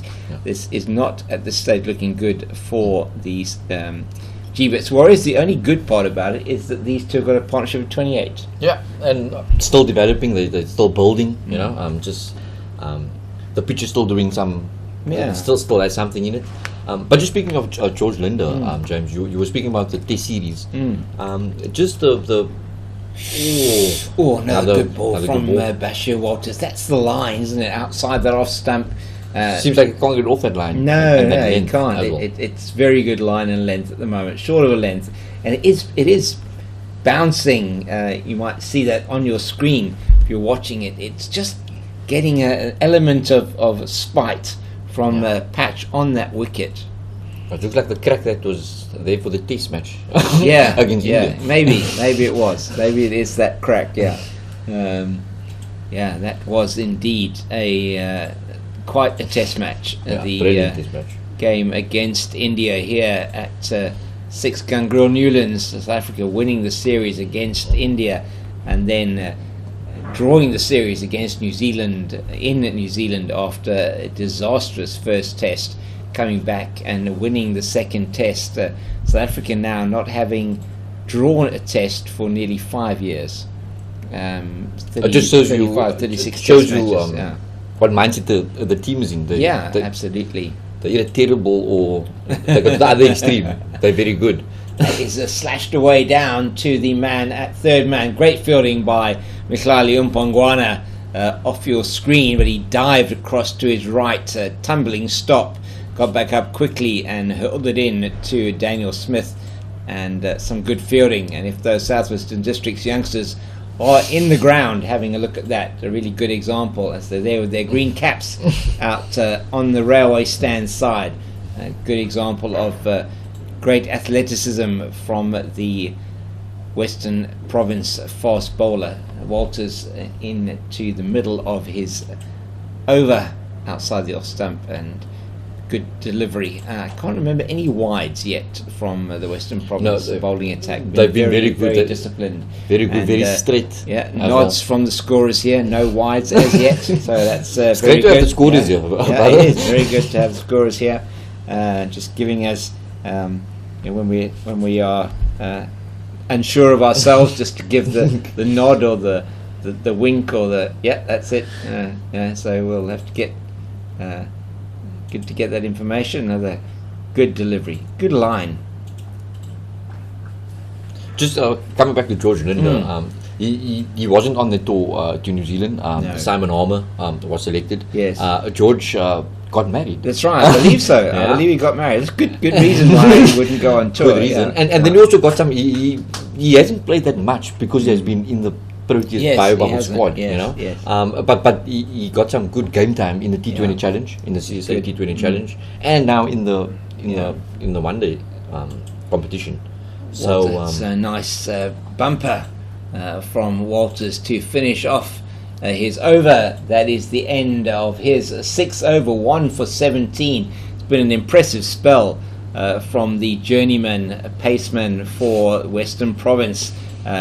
Who has, as David was saying earlier on, plied his trade for many years down in Rebecca at the for Eastern Province and for the Warriors, and now here in the Western Cape, and really providing experience into this attack. Very experienced bowling attack in the main here for Western Province. Only really Mpongwana that doesn't have a great deal of experience. If you look at the team sheet, George Linder 66 caps, at list A level, Tsepo Moreki 45, Bashir Walters 104, Bjorn Hendricks 81 matches. So a very experienced bowling attack. Carl Simmons 30. That's not as experienced as it is George Linder that bowls Rudy second, all ends up there, and that is a huge wicket for the 6-gun grill Western Province. And what a breakthrough,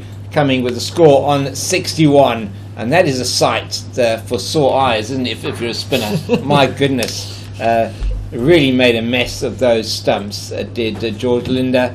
And just as you were talking about him having now played a few matches, having had all that time of inactivity, he gets the captain Rudy second, gone for 19 of 49 balls, 2 fours, 78 minutes at the crease, and it is 61 for 5. That partnership worth 30 between these two, and that is Oshale and second, it's the captain Rudy second, who is gone. Great delivery. Good delivery. It was straight at the stumps. I don't think Warriors coach Robin Peterson will be too happy with the shot that Rudy second played. Big reverse sweep that he tried. I don't think it was the time for some invention, so to say. Yeah. But also, James, the reverse sweep basically has become part and parcel of it has indeed.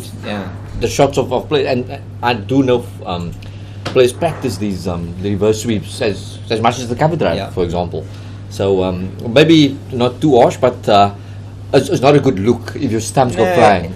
No, it's not, and particularly if one feels in these instances that often that's nominated by the batter before the ball's bowled, and if that is the case, it's often difficult to get it seems to be difficult. I mean, I've never played or batted at this level, so difficult for me to say that probably, but difficult to get to change your mind when you see that perhaps that one is a bit flatter, is a bit straighter, and not exactly the right shot to play in that type of situation. But that's created by the pressure being brought to bear from the scoreboard. 2.6 runs and over, losing the 5th wicket, score on 61. As I say, that partnership of 30 between second and Eshele, and that brings Tristan Stubbs to the wicket. Exciting young man who is certainly on the radar from a cricket watcher point of view. Number 12 on his back, he's facing the experienced Proteas bowler George Linder. Away from us here at the Kelvin Grove end, and that first delivery nicely flighted by Linder, and false-ish kind of shot from Stubbs, but he'll want to just bat for a little while first. He's got time at the crease here. 23.2 overs bowled, that's all, and he's up against one of the premier spinners. Absolutely. A man who's really come to the fore over the last 2 or 3 years in South African cricket, and it's actually a very good opportunity for Stubbs. It is outstanding opportunity for him to show that he's not just a power eater, which we all know he is. To bat sometimes a better part of 26 overs for him to bat. So let's see how he goes, especially against the great spin of George Linder. Yeah, Linder there, just getting a finger on that, and they're trying to take a run. Oh my goodness, that's some good action all around there. My word, attempted fielding by the bowler goes through. They're wanting the run. Stubbs is halfway down the wicket, so Eshele, the fielding comes in from Mo Valley here in front of us, off the back of the retreating striker. I mean, my goodness, all happening here. Linder bowling to a slip, man at shortish third man at deep cover into Stubbs yet again. That is short outside the off stump. Played to the man, Tsepo Moreki out on the deep point boundary, and they take a single. He's off the mark. Is Tristan Stubbs 62 for 5 in the 24th. Yeah, it looked like Tashili would have to pick up the mantle of senior player now that Rudy Second has left the field. Definitely. Again, another partnership needed.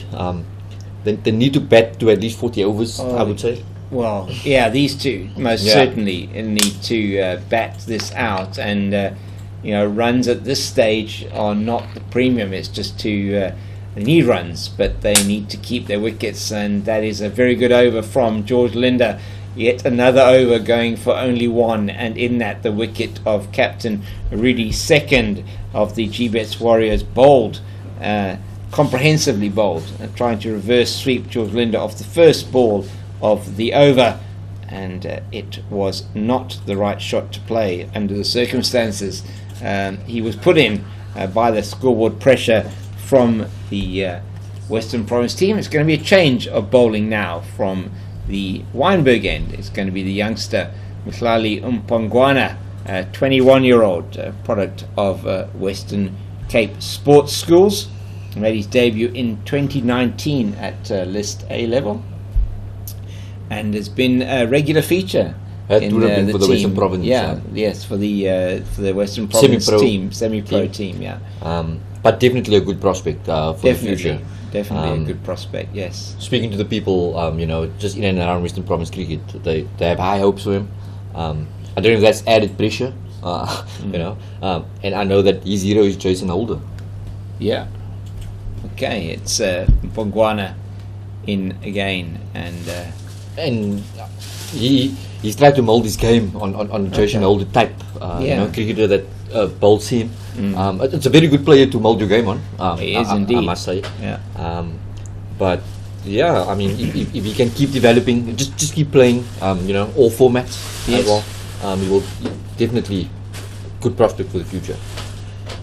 He's bowling to the exciting Tristan Stubbs, a man who's a youngster who's really burst onto the scene. That's really clever play from Stubbs, but he's not going to get the 2 perhaps that he was looking for, fielded by captain Dezorzi, who's come around from mid-on, and they take a single. Yeah, these two just looking to keep building the partnership. Just started. We do know Tristan Stubbs can clear the boundary with ease. Yeah. So they can make up at the end, so to say, And Eshele as well, a good stroke player, as he shows again there. he certainly has the shots. He's an accomplished batter. When he first came on the scene a few years ago, playing his first matches for the Proteas as well, at wicketkeeper batter. He has part of a whole slew of wicketkeeper batters that seem to come through at the similar time. Kyle Verreynne, Ryan Rickerton, Sinathem Nkeshile, they're all in say a similar mould, but almost a surfeit of good players in that particular mould for South Africa, good for the future. A lot of them in their early 20s still, early to mid 20s, a lot of time still ahead for them. We've seen in South African cricket in, say, the last year or so, you mentioned wicketkeeper batters and spinners. We suddenly have, after looking for some spinners over the years, we suddenly have a few. Simon Harmer back in South African cricket. Yes. He was on the tour. He was in the squad. South African squad. George Linder, Tadar Shamshi, Keshav Maharaj. Yes, absolutely. And so it's wicketkeeper batters and spinners that we have an abundance of in South African cricket. Which is for us from a point of view of, if we're talking us from a South African point of view, rather than looking at a particular team here, is a very healthy place to be in. And we also looking at the fast bowling stocks, if they stay fit. I mean, that's one of the biggest issues we have at the moment, is some really good seam bowling prospects. Now it really is a question of looking for the next level from a batting point of view, particularly where we seem at test level to have been falling a little bit short. That one into the leg side. Dazorzi does the fielding coming around from mid-wicket. They take the single, 64 for 5 after 25, and these two are now trying to rebuild the innings halfway through the innings for the GBets Warriors. 64 for 5, having lost the wicket of Rudy Second, the captain, at 61 for 5 to George Linder, who's going to continue the attack from the Kelvin Grove end. Umpire on this end, Murray Brown. At the far end, the Wynberg end, is Stephen Harris. Match referee, Lawrence Matruis.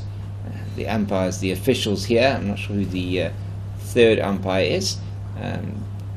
But at this stage, two standing umpires have been asked to make one or two decisions in this match so far.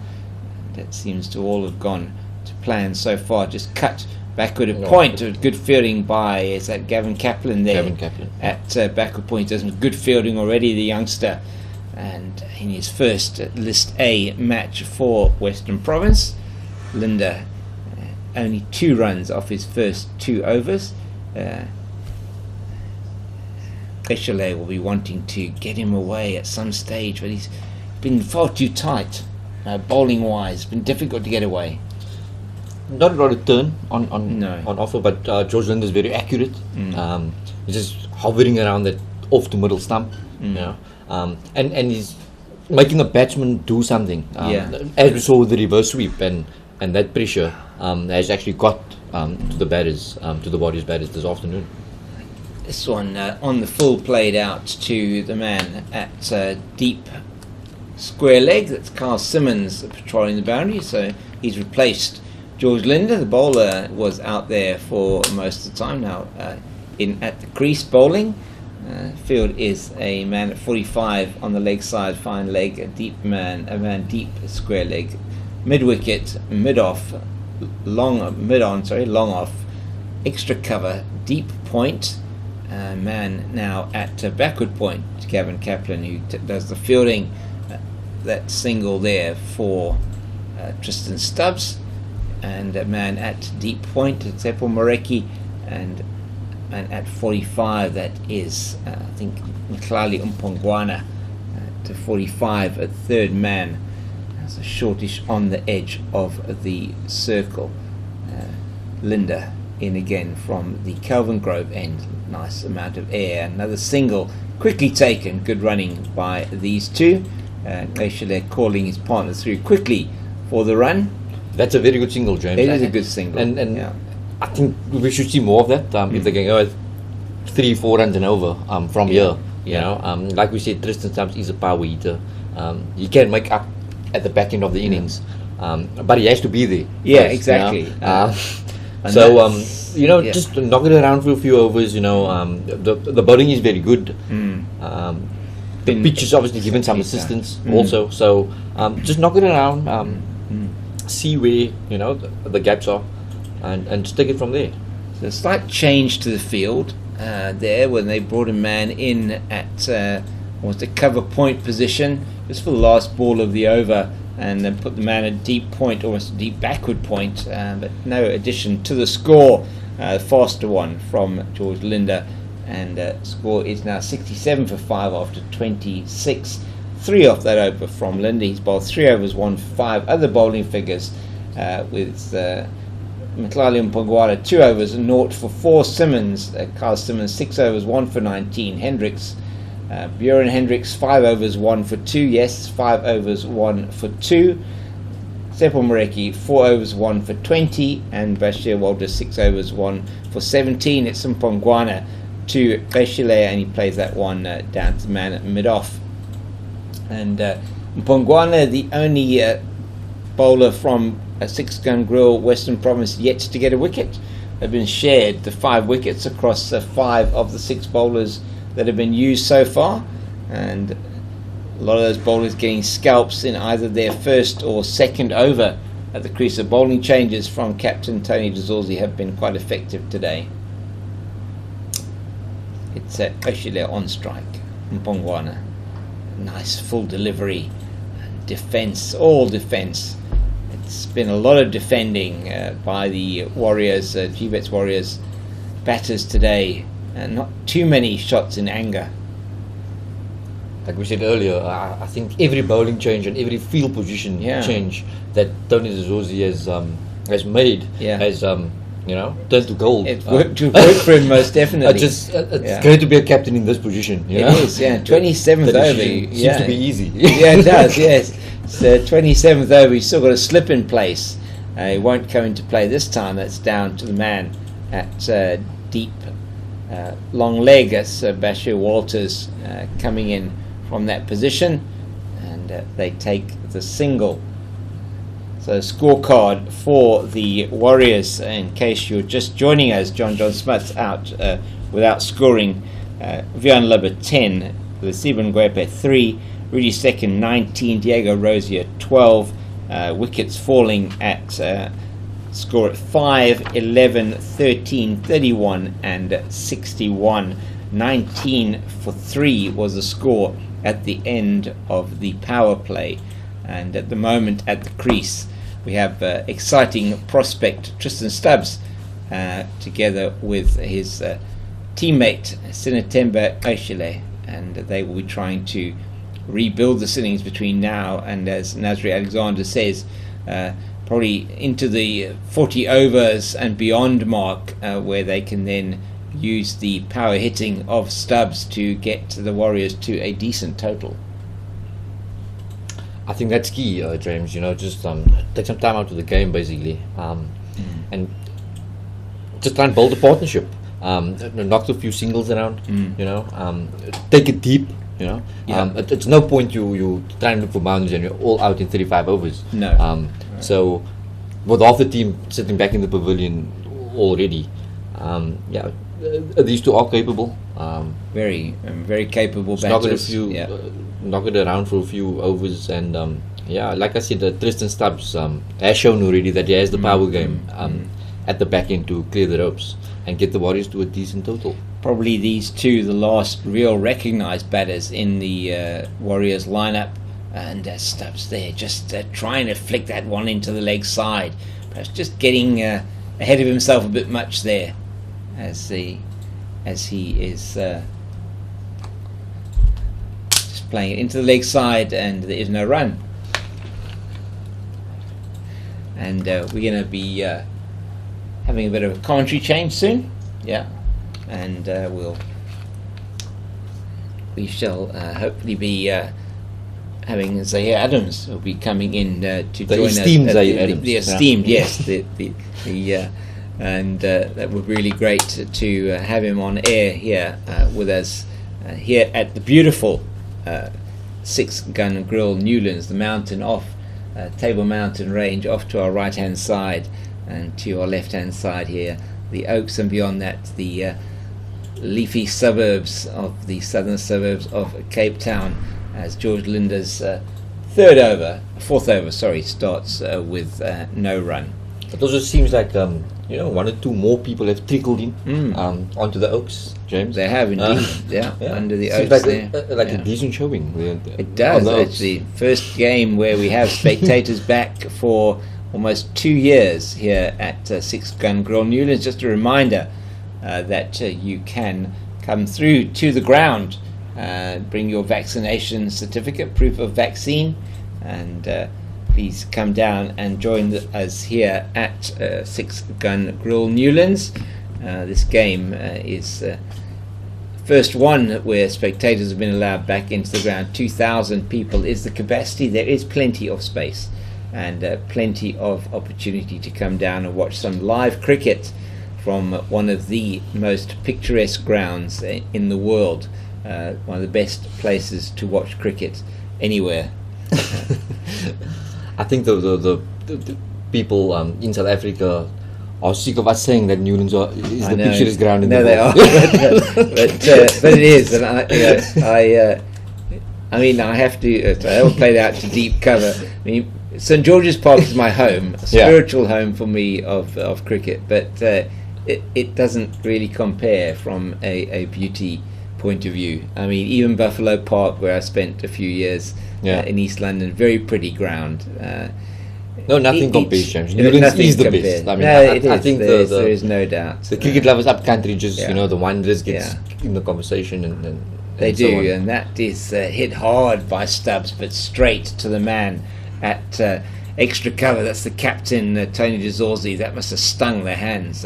That sounded beautiful coming off the bat. So we even heard it through the glass windows. Very, very nice shot, but no reward for him. And played very nicely again. Fuller delivery. Walters here in front of us does the fielding, and they take the single on this occasion. Another good over from George Linder, and he's bowled 4 overs, 1 for 7. Just the 2 off that over from him. As I am joined, we say goodbye to Nasri, joined in the commentary by Zahir. Good afternoon, James. Afternoon, Zahir. Great to have you with me. Great to be on air with you. Fantastic.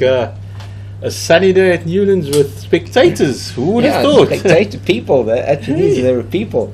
Yeah. It's for these retro kids, it takes us back to the 90s. For school days, coming with a train, getting off at Newlands Cricket and watching some one-day cup. Yeah, fantastic occasion. First home game of the season, and it's been a great start for Six Gun Grill Western Province, as Tsepo Mareki is in towards us from the Wynberg end, and that is beautifully played out into the deep to the boundary for 4. So it's Hendricks, sorry, not Mareki, Hendricks back into the attack. Sorry about that. Thank you, Zahir. So the left armer Hendricks, who only conceded 2 runs off his first 5 overs, now doubles that. He's 4 runs off the first ball of his second spell.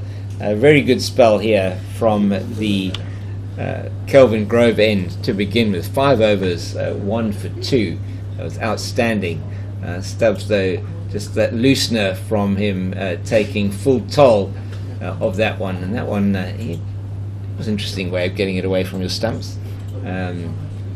Delivery just going back towards him and towards the stumps, and he took his hand off the bat, which was interesting. Luckily he didn't get his hand on the ball. Interesting reaction from the batter there. Been a good start good so far. It's not a start now for Western Province. It's deep into the innings of the GBets Warriors. 74-5. It was a similar situation down at the Wanderers last week in the Warriors' first game, where their top order just doesn't seem to be creating the platform for the likes of the stroke players of Rosier, Keshile, Stubbs. They they're 3 down in the blink of an eye. And on that occasion, it was Sisande Magala. He was the destroyer for the Lions, and on this occasion, Western Province just spread it evenly. Each one came in and picked up a wicket. So the Warriors, lots to think about. The coaching staff, we do know they enjoy playing an attacking brand of cricket. They like taking the game forward, but it's really tough when you are 3 down within the first couple of overs. They 13 with the run rate was hovering at that stage around sort of less than 2 runs and over. Very difficult situation they found themselves in, and it was just straying onto the leg side, and again it's into the field. That's Moreki, who is on the deep extra. Yes, I really can't deep mid-wicket boundary, and they come through for the single. And I do feel for a guy like Tristan Stubbs. He's had a good, very very good actually T20 tournament down and at his home ground in Gqeberha. We'll continue the story after Buren runs in. That's a decent delivery by Buren, taking the outside edge, and a single down to third man. But as I was saying, in regards to Tristan Stubbs, he's a guy that enjoys feeling bat on ball. He likes getting his feet moving. I think he does have a bit of a problem running between the wickets. He's a little bit too excited when he comes in, puts his teammates under a bit of pressure. But he would like to have come in with a decent platform and be able to express himself. And now he's got to actually just work his way in terms of how is he actually going to construct an innings here. There's 22 overs remaining. It's virtually an entire, as we said, he pushes and runs. Yes, he does. Very much tip and go. That one at that time, no danger for him. 79 for 5 after 29 overs, and these two have 18 runs have come reasonably quickly for these two so far. But exciting prospect. You've seen more than I have, Zaire and Tristan Stubbs. I've quite enjoyed the manner and the way he plays his cricket, the way he goes about his game. Definitely a prospect for the future. But he's got a task on his hands every game these days, with the Warriors top order just not being able to fire, and equally at least the T20 skipper Kishile he's got some time to play a decent innings, and he has the capability to do that. That's the good part from a Warriors point of view. Well, we know he's very capable with the bat. That one down to the man at shortish third man, McLaren Pangwana, no run. So the last real hope for the Warriors, down into Tiaan van Vuuren, I think, making his debut today after this. I'm not sure. 20-year-old left-arm seamer, showed a bit of promise in the T20 challenge. Just one game where he lost his radar at the back end, but a very fiery left-arm seamer.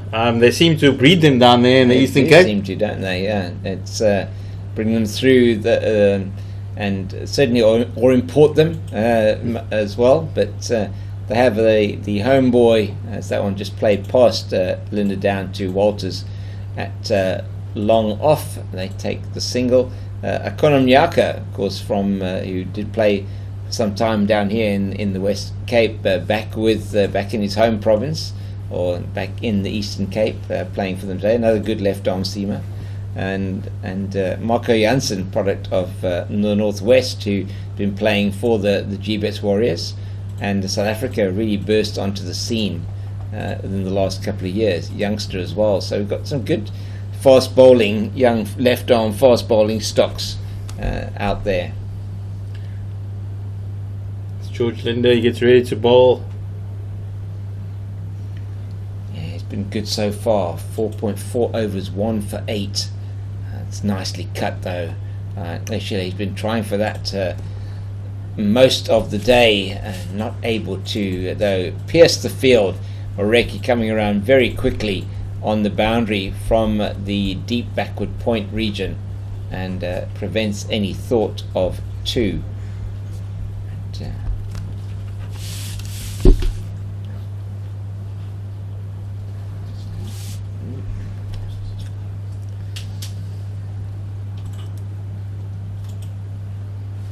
think George Linder, he's quite enjoyed his time.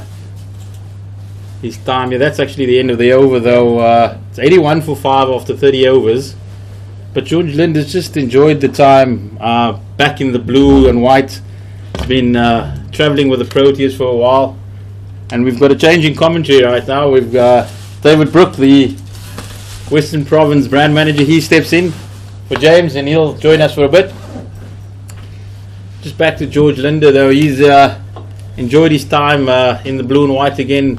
He had a good innings down at the Wonders the other day and seems to be doing the job with the ball. David, welcome. Yeah, thanks very much. Great to have you in the commentary box here. It's wonderful to see. Wonderful to see George Linder. You know, George Linder doesn't like to go for more than 1.2 an over in limited overs cricket. Oh, that's gone. He's flashed outside off stump. Buren Hendricks, Gavin Kaplan in the slips there. Bit of a TV dive, but it wasn't getting anywhere close to that, and that's gone to the boundary for 4. He knew the game's on pitch vision coming to live, so he threw out the hand there. Unfortunately, just a little bit too far to his right, and Keshile gets another boundary as the Warriors move to 85 for 5. Very important innings here for Keshile. Hasn't really had the season he would have liked. Batted lower down the order in the T20s down in Quebec, but now he's got a job in his hands to rebuild this innings for the Warriors.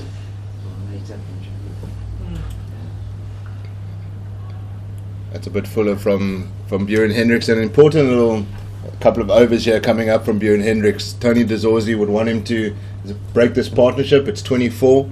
Western Province have got to that stage the last 2 games where they've got Northwest and the Lions 6 and 7 wickets down for not many runs before 100, but they've let the scores get away, and they'll be looking to break that streak. They want to, when you've got the team down, you want to keep them down there, and that's why he's brought his strike bowler back. Definitely is, and we saw how tough it was to chase down that 185 the other day, so definitely a big spell here by Buren. Definitely enjoyed coming back to Cape Town after a spell on the Highveld. He did really well at the Lions for a period of time, but as they say, home is home, and he's come back, and we saw in the T20s how well he bowled, particularly at the beginning in the early stages of the tournament, and also in the 4-day competition, the latter stages. Really enjoying his time here in Cape Town again. Yeah, absolutely. I think when you've got a nationally contracted player, you're not expecting them to necessarily be available for too much of the season. But unfortunately for Buren, he hasn't had much of a look in the international team, in the Proteas team, even with the extended squads, which has obviously been good for Western Province because we've had access to him, and he's been key to our attack this season. An injury to Nandro Berger early on in the season. He's on the mend. He's hopefully might even get a game or 2 before the end of the season. He had a stress fracture in his back. So one of our young strike bowlers was out injured. So having Buren available has been absolutely key for us. Buren, as you say, there's no place like home. His family's here. He never really moved his entire life up there. So it was kind of like a temporary measure, but it's great to have him back. He certainly does look full of energy. We do know that he's got a county contract deal coming up fairly soon, and it's a huge opportunity for Buren to go and play a bit of county cricket and test his skills there. I don't think people actually are quite aware of how experienced Buren Hendricks is. He's played in the IPL, one of the few seems to have actually played quite a few seasons of IPL at Kings 11 Punjab originally after his record-breaking season at home, and then also had a couple of games for the Mumbai Indians. So that's a lovely looking shot by Keshile, but doesn't bring him anything. I've always felt that he doesn't get as much credit as he deserves. He obviously burst onto the scene. It's the end of the over, 31 overs gone, 87 for 5. Tristan Stubbs on 40 not out, and Simatembala Keshile on 29 not out. No, 100% I agree with you, David. I think there's been a few blowouts at international level that for the Proteas. I remember a game against England just after the COVID resumption that didn't go too well, and unfortunately that's the only thing that people remember and they see, because before this wonderful thing called Pitch Vision and YouTube, not many people watched domestic cricket and knew what the guys were doing. So a fantastic stalwart when he was at the Lions. I think there was a season when he won I think about 4 trophies for every team he played. It was the Lions, the Mumbai Indians. So definitely a guy that's I feel that's been undervalued at international level. If you go back and it's, you look at even a guy like Wayne Parnell, if you look at how many games they've played consecutively for South Africa, that's there's a huge jump between the 10th cap and the 11th cap sometimes, and that's just, they want to be back. They need that support sometimes, and not always feeling that every game they're playing it's for their place. And once you get a run of games, you just feel a little bit more comfortable. You feel that you're not in the position where I might get dropped, and that's when you actually see the true quality of a player coming out. Yeah, absolutely. I think a player like Wayne Parnell, who's just come back now into the international fold after a number of years outside of that fold, for him to be sitting on the sideline, not getting game time, for me, I'd rather a player like him should be available to Western Province. It's an opportunity to play a youngster if you're not going to play him. I do think though, with a couple of guys going off to the IPL fairly soon, Wayne might crack a nod. He might even crack the nod in the test squad. Yeah, a guy like Marco Jansen is probably going to go to move to the IPL before the Test series. There's a big debate of whether they're going to choose the IPL over Test cricket, but I don't think anybody can blame them. I think Wayne Parnell hasn't. He's made it clear that he's available for Test cricket. He's been playing red ball cricket in the 4-day series for Western Province, so he's by no means. He will not let the team down at number 7 or 8 in that batting lineup. It's quite interesting to note that his last test actually was against Bangladesh, if I'm not mistaken, in Gqeberha, so at St George's Park. So would be interesting. I think Buren might be ahead of him in the picking queue though, for that test slot. So yeah, definitely interesting times. Lots to play for. That's a lovely stroke through cover. Wow, Tristan Stubbs. Too short from George Linder, smashing that one through covers for 4 to finish the 32nd over, 95 for 5. Stubbs 20 not out, Kashila 31 not out. The partnership has moved to 34, and Western Province won't enjoy this. They'll want to break this partnership. As you can see, George just looking at the foot mark there. As you said, he's 1.2 per over. He'd be frustrated at the last ball of the over to concede a boundary, but that just shows the power of the man of Tristan Stubbs. It wasn't that short. He rocked back and he laced it to the boundary. Yeah, you can see the class of the young man. Certain players you can see are just meant for the bigger stage. I think it's only a matter of time until Tristan Stubbs gets that opportunity. There's a T20 World Cup coming up. I would love to see him get opportunities. And I think the Warriors have got a little gem there. No, he's what I enjoy about him is that fierce determination, that he doesn't give up. He's got a heart as big as, what's the mountain in Quebec? Is there a mountain?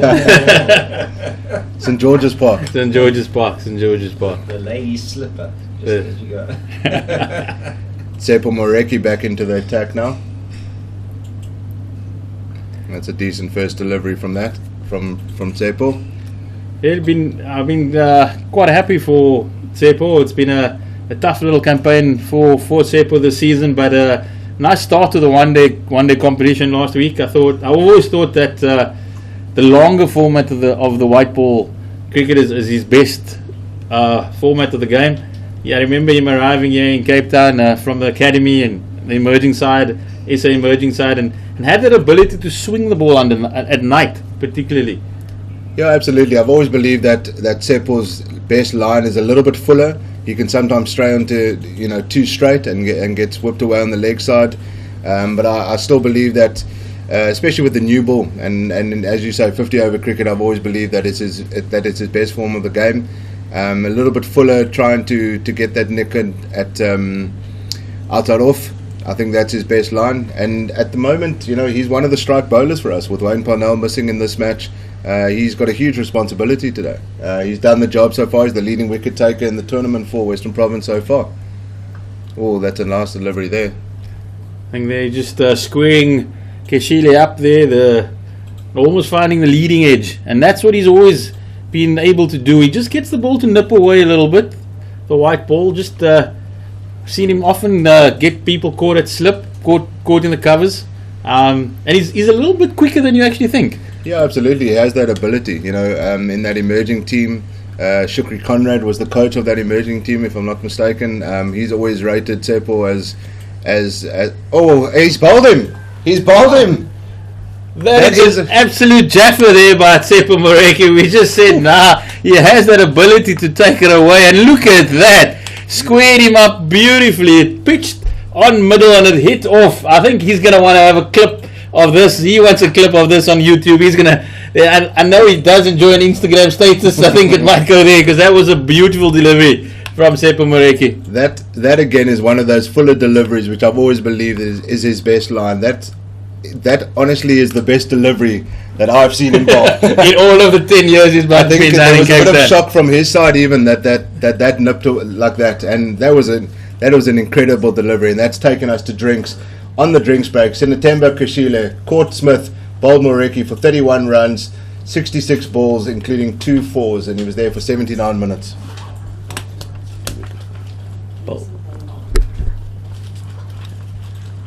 Yeah, just David, I think Sepp was going to be upset if you said caught behind by Smith. That definitely. Oh, sorry, I was just reading the score. You're right, 100%. Yeah, the off bail, and that's another one for Sepp Moreki. The Warriors in real trouble now at 95 for 6, and we'll take a little bit of break for the drinks.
We're back down at Newlands after the drinks break, and Tsepo Moreki really putting in a spell here, bowling beautifully. He's first up to the new batter Tiaan van Vieren, and definitely has his tail up there from the Wyme again, David. Jeez, that ball reminded me a bit of the old days of Alan Dawson at this time of the day, maybe a little bit later in the sunset at Newlands. Alan Dawson swinging it from leg stump to off stump. It really was a cracking delivery. He's got his tail up here. His captain's rewarded him as well. He's got 2 slips in there. Prior to the wicket, he was Daniel Smith was man alone, and he's got the 2 slips in there. That's the end of the over. A successful one for Western Province and Sepa Moreki. The Warriors are in deep trouble here at 95 for 6 after 33 overs. So it will be interesting to see what's a good total though. The first one, the white ball 50 over game at Newlands. We've seen lots of runs in the 4-day cricket, in the 4-day competition. Jonathan Bird getting successive hundreds at Newlands. So unfortunately he's not here today, David. Yeah, unfortunately he picked up a quad injury, but the athlete that he is, he picked up the injury before he reached his 100 against Northwest. He batted for about 20 overs with the quad injury. But youngsters and their muscles, then he carried on, but unfortunately he's out today and will probably miss the match next Wednesday as well. Hoping to have him fit for the next home game against the ITEC Knights here at 600 Newlands on next Friday. But yeah, he's been excellent so far, and I think the value of having a guy like Richard Levy on the other end come in to bat, it's not exposing 2 youngsters up front. Having a guy like Richard Levy really brings a guy like John O'Bird up to the fore. Richard Levy he's a hard-hitting batsman. John O'Bird is exactly that kind of hard-hitting batsman, but sometimes it just takes somebody like a Richard Levy to explain and show him how to really announce yourself. Just on Richard Levy, being a retro kid, did he just pull out his old shirt? Yeah, it does look like it. I think I don't think he played in the year 2000 when we had this design of kids. He actually just started his career at Wynberg Boys in grade 8 in 2000. Yeah, there we go. So yeah, he obviously was already on the radar of Western Province at the time. He's been around the block for many years, and you can't buy that kind of experience in the side. It's the small things that you notice. That's got stubs on the back foot. Very difficult to go back to that one. Very dangerous against George Linder. But that experience that Richard brings to the party, it's really key. There was plenty of debate when West Province re-signed Richard Levy, the Bear, as is well known down here, and also Dane Villas for the T20 competition. Just a lovely stroke by Tristan Stubbs. George Linder had brought the field up, no cover on the offside, and Tristan Stubbs, or at least that's Tiaan van Vieren, the youngster, realising that the field was up and just stroking it through the covers to bring up the Warriors 100 of 202 balls. Yeah, it's a small milestone for the Warriors. They'll be looking to somewhere around the 180 mark, 200 if they can get up to that. They'll be able to give a little bit of confidence to their bowlers. But Western Province will not want to let them get to that amount. They'll be happy bowling out for 140, 150. They'll be very confident that they'll be able to chase that down. There's bonus points in this tournament as well, which I think is key when they're on offer. There's no semi-finals that goes straight into a final. 1 and 2 go into a final, so you've got to take advantage of those kind of chances. I think they would have been eyeing out that bonus point against the Lions and then left it until Buren Hendricks took a 3-wood off the tee in the last delivery. But yeah, so far so good. It's the end of the 34th over, 101 for 6. Stubbs on 21 not out, and Van Vieren 5 not out. Definitely bonus points wasn't part of the thinking at the Wanderers. Just lucky to pick up the points in the end. Yeah, absolutely. But I think Western Province would have looked back at the weekend and maybe thought missed out against Northwest. Probably would have liked to pick up the points there, particularly the team they were fielding with all the Proteas would have backed themselves to chase 240, and then did the job on the Lions, who were filled with Proteas. So before the trip, they would have gone and said, possibly let's take one of the two, and it worked out in reverse, but points nonetheless. Yeah, you don't want to start the tournament with 0 from 2. 2 away games to start the tournament is always tough for the team. And having the 3 Proteas guys available, we always knew that those guys would not be available after the second game, so they were always going to play. And against Northwest, Mutusami was phenomenal in that game. He really took the bull by the horns and really ran with it. He single-handedly got Northwest back into the game, and he's key to that Northwest side. I think easily one of the most underrated cricketers on the domestic circuit. We'll be looking. That's just a little dab from is that Van Vieren down to short third man. A little bit Mackay and Teeny-esque in the famous 4-3-8 game, just doing his job, getting the single, keeping the key batsman, getting the key batsman Stubbs on strike here. Definitely, as we said, the Mutasami, the MVP down up in Poch and possibly in the country at the moment, really steps up for his team, whether it's bat or ball. Has played a test match for South Africa. And made the move, particularly wanting to have that responsibility. That is Tristan Stubbs at his powerful best. He just walked into that one and has deposited Sepo Moreki over his head into the stand at the President's Pavilion, and that is the power that this young man possesses, and the power that the Western Province should be wary of during these closing overs. That's kind of woken up the field a little bit. They've been dominating the entire game, and this is what a guy like Tristan Stubbs can do. It's such a conundrum for him because he's playing here at the moment. He's 27 not out, but he's 6 wickets down in the 35th over.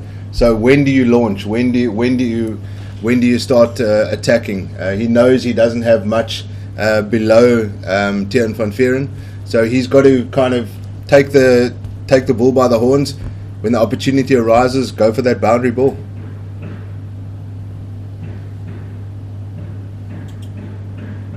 I do think, though, that he's not the type of guy that's going to sit back and wait. He's somebody that's going to, if it's up there, he's not going to be found wanting, And it's a real pity, though, that in this one-day competition he's come in and the Warriors have been under the pump, as we say, and he's although at the same time he's learning how to construct the innings, how to bowl and not just play one way and go full tilt. But he's definitely an exciting prospect going forward. Would have been great if there was a couple of T20s against Bangladesh to have had a look at him. Oh, yeah, he hasn't timed that one perfectly. Sepo Moreki's not minding that he's playing shot here, but he's just hit that one to square leg. Bashir Walters on square leg, not timing that one perfectly. Maybe if he timed it, it would have gone into the Oaks grass embankment, or if he didn't, just maybe carry to Bashir Walters. But Sepo Moreki won't. He knows that he's on the attack here, which is not a bad thing. It's Tristan Stubbs knows that this innings depends on him now to stay there until the bitter end. They know that they have to last all their 50 overs. If they get bowled out before, they're going to get rolled for 140, 150. If they bat out 15 overs, they might be able to get up to that 180, 200 mark. That's a nice full delivery from Sepo Moreki to end his 6th over. His figures stand at 2 for 28, 109 for 6 after 35 overs. Just 1 wicket lost in those 5 overs for 28 runs. So they've managed to keep the run rate relatively below 3 and just a little bit above 3 for the entire innings. That's really good bowling from the 6-gun Grill Western Province bowlers as George Linder looks to continue from the Kelvin Grove end. I think it's a critical period of play. The Western Province have opened up an end. They'd look to want to bowl to Tiaan van Vieren, just basically starve Tristan Stubbs of the strike. He's a guy that enjoys bat on ball. He's a little bit fidgety. He's that type of cricketer. He wants to be in the action all the time. He's not one to sit on his bat. He looks to get back on the other end. And if Western Province can bowl a few consecutive dot balls to Van Vieren, it might just entice Tristan to play a little bit of a rash shot, something that he wouldn't normally do. I think this is a lovely battle to see between Linder and Stubbs. Linder's obviously played international cricket. Tristan Stubbs is looking to make his mark, and there's no better way to make your mark against some of the best in the game. No, it is. It's exciting and that's what domestic cricket is all about. To see the next crop to see the emerging talent coming through. It's not always about the big names. It's always, sometimes you want to see the young men who've played SA under 19. They've come through the structures of South African cricket to leave their mark and basically have a glimpse at the next generation. I remember coming down, particularly these games, watching guys like the Graham Smith playing in the 2000 One Day Cup, if I'm not mistaken. We're giving my age away there, David. I think. That's Nick down to third man, Edge down to third man, and so that's gone for 4. That was a lucky one from Van Vieren. George Linder won't be too happy with that, but it was 4 runs nevertheless. 4 much needed runs for the Warriors as they moved to 114 for 6. Bit of bonus runs there for the Warriors. Stubbs looking to get on strike. Van Vieren was looking for the single, but he'll take the boundary nevertheless. Once again, George Linder will be fuming about that. As we were saying, this competition is about the emerging talent, about seeing the young cricketers coming through, and it's always been, and that's been the strength of South African cricket over the years, the ability to produce young players to go on to the next level. You mentioned Graham Smith in 2000. If I'm not mistaken, John O'Bird was not even born yet. John O'Bird's 21 years old, and he's very much in the mould of Graham Smith. Very much a hard-hitting opening batsman, can dominate attacks. I feel the same way when I look at Daniel Smith standing behind the stumps and literally walking into the press box that I thought was Andrew Patik. Yeah. Look at that picture alone there. Unfortunately, you can't see it. The sunglasses, the cap, the jersey art, the lanky figure. That was Putters at his best for many years. I wouldn't be surprised if Daniel Smith also has a surfboard in his car. Yeah, absolutely. I think they don't make cricketers like Andrew Patik anymore. He's been around the Western Province. Salek Nakadin has done a really good job in getting the likes of Rory Kleinveld, Andrew Patik involved with the new crop of youngsters. I mean, who better to learn from a batting point of view than one of the legends of Newlands, Andrew Patik, a one club man. I don't think we'll ever see that again in domestic cricket. Really a stalwart. A bit greyer now these days. Oh, Tristan Stubbs looks to hit that one into Campground Road. There was a couple of that peak hour traffic could have been in danger there on Campground Road, but he missed that one. But he had to go for it. It is in the slot. In the slot. He'd be disappointed he missed it out there. He missed out that. He lined up Sepa Moreki there. Would be very fortunate to get away with that. But it's fantastic to hear the guys like Rory Kleinveld. We were speaking about his final game at Newlands last night, actually, when it was all around. Everybody had a round on Rose, on Big Rose. So back in the day when alcohol was allowed in the stadium. Definitely legends of Newlands. And that's the wonderful thing about being, whether it was the Cape Cobras or Western Province, but particularly Western Province, that there's something special about playing for the Dizer. It's we've always said that people, us at least in the newspaper industry and the media industry, that people in Cape Town look at the back page before they check the front page, and that's always been the fantastic part about whether it's Western Province rugby or Western Province cricket. The boys aren't next door anymore. That has changed, so the world does move on. Sepa Moreki finding the edge of the bat of Tristan Stubbs, and the third man can't come around to save that one from going for 4. Sepa Moreki very unlucky there. Decent delivery there. Just playing away from his bat there, Tristan Stubbs. I'm just a little bit disappointed here in Tony De Zorzi. He had the 2 slips in for the new batter, not backing his bowler here to nick off Tristan Stubbs. Possibly a bit wary about the big shot, but you've got to remember this young man's only 21 still finding his way.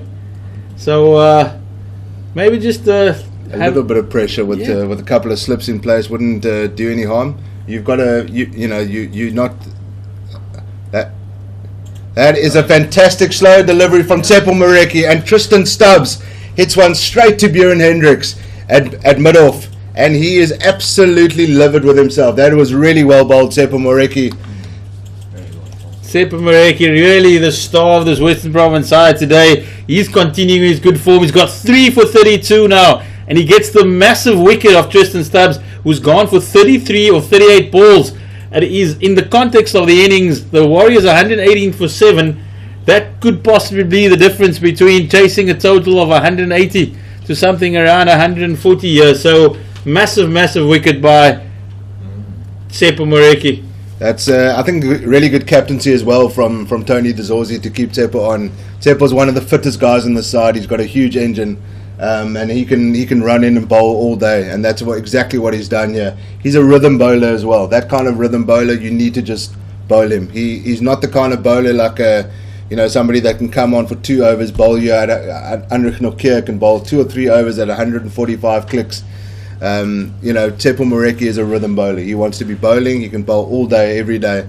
And when a guy like that is in form, you let him bowl. You give him that ball. You don't take it away from him. And that's a massive wicket in the context of this game. Cool. We're going to have a commentary change here as we welcome James King back. I'm going to get his views on his beloved Leicester City Football Club as well while we at it, as Glenton Stearman comes into bat. He's no mug with the bat. He can bat. And he's obviously been in the Proteas setup. Again, one of those players like a George Linder who he's been in the international squads and the tours over the last couple of years, but hasn't got a lot of game time. Got his Test debut in New Zealand for the Proteas. Didn't have the best of debuts. No. Didn't get another Test match, unfortunately for him. But he's a lovely bowler. I've always thought of him in the mould of Vernon Philander. Very much at the early stages of Vern's career, maybe a little bit not as tight as what Vern was later on in his career, but huge potential. And this is a big test for him. 118 for 7 now in the 37th over. As Sepa Mareki comes into bowl. And Stearman on strike. And oh my goodness, first ball, he nearly gets the wicket. And Mareki, as you're saying, David, has been very impressive in this series. Just back from an injury, long-term injury, took him out for some of the season. Yeah, and I think that gave him the opportunity to kind of gather his thoughts, work on his game mentally and physically. I think he's under no illusions of the role that he plays in this team, and he knows that he's no longer. That's gonna. Yeah, he won't be happy with that one. Just straying down the leg side wide against the new batsman, you want to be making him play. But Sepa Mareki has realised the role that he plays in the side. He's now 28 years old. No longer the emerging talent. He has to deliver. He has a job of a strike bowler, and the strike bowler needs to take wickets, especially in this format of the game. And Western Province coach Saleh Nakadini will be incredibly happy with his bowlers. The first extra, the first wide in the 37th over, and that is quite something so far in a one-day match, T20 match. The first extra. And that is, that's quite something. That just shows discipline. They're not letting, even though they've got them only for 119, they're not letting it slip. No. They're keeping their foot on the pedal, and that's what you want to see. That's what the captain. I think that always is driven by the style of the captain. Tony Dezorzi, he's an aggressive captain. He doesn't like to let the game slip when you've got it. You got it in your grasp. And he's kept with George Linder here. George Linder is 8 overs, 1 for 28. Again, George is a rhythm bowler. He'll be, even when he's not bowling, he'll be warming up still. 8 overs in, he'll still be warming up on the boundary. He loves bowling. He's one of those guys that, in the off days, he'll be shadow bowling throughout the day. But he's just a true professional, really. And yes, one of the great professionals that this Western Province set up and has produced over the last number of years, George Linder, and getting his due reward with call-ups to the Proteas team. And Ben Stearman you're talking about as well, you're quite impressed with him at the SAA versus India A series. that I had the privilege of being in Bloemfontein to cover, and you're right, no mug with the bat. Certainly can hold the bat, and his the match, first innings of the match that were involved with there, not as impressive, but second innings really was bowling exceptionally well. Channel bowling was very good. Yeah, he's an impressive young man. He's got that fighter in him as well, which I think the Warriors are going to need all that fight this afternoon to be able to set them. But George Linder's not giving anything here. No, he's been. It's going to be tough. I mean, impressive. Kyle Simmons has got 4 overs remaining. Buren Hendricks has bowled 7 overs, 1 for 17. So there's enough. Mpongwana's only bowled 3 overs, 0 for 5. So he might get a couple of overs as well. You might find that not all your bowlers are going to bowl 10 overs, but that's almost carried to short cover there. That's very, very hard hands at that one from Stearman, and nearly went to the captain Dezorzi at, as David said, at that position at shortish extra cover. 1 bounce to him, and still a slip in place to the new batter, which is the right thing to be doing in this situation, trying to keep him under pressure, and down the leg side tries to sweep, but nothing on that.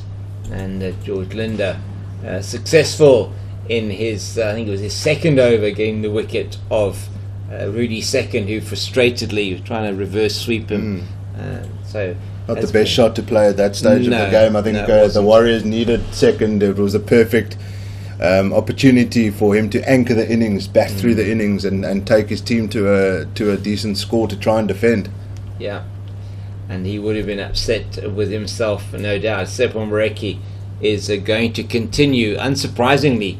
David, it's the Warriors here on the ropes, 120 for 7, 12 overs to go, nobody really left in the hut for them, and Sepon Moreki wanting to try and finish this. As you say, Tony Dezorzi will be wanting to put that pressure on them to make sure that they don't get over 150, give his team something to chase down in maybe a good number of overs. Bonus points up for offer, you were mentioning. Yeah, I think that once, I don't think a team goes in thinking about bonus points, but once an opportunity arises, you're always going to go for the win first up, and if the bonus point, that's a decent shot by Van Vieren to cover boundary, deep extra cover.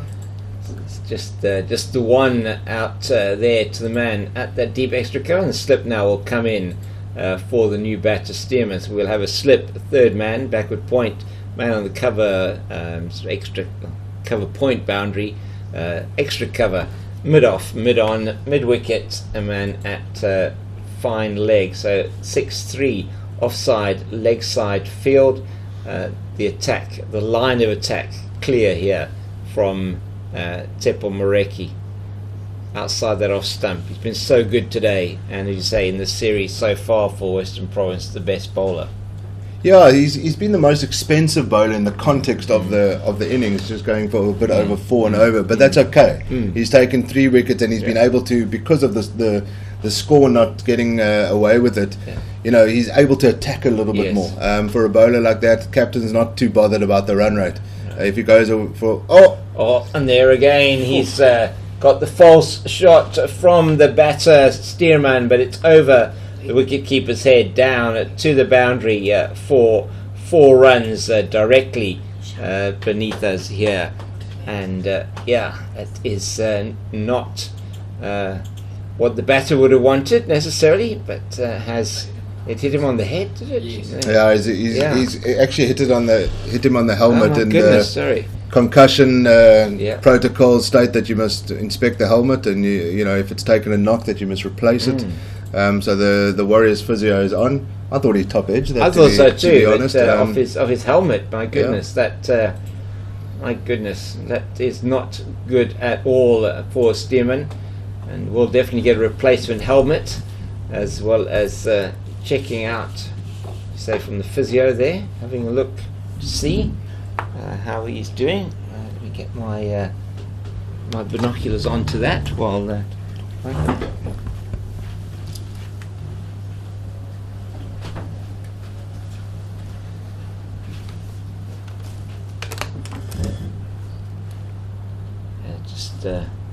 Going through all the protocols there, the Warriors physio on the field, and new helmet there for Glenton Stearman.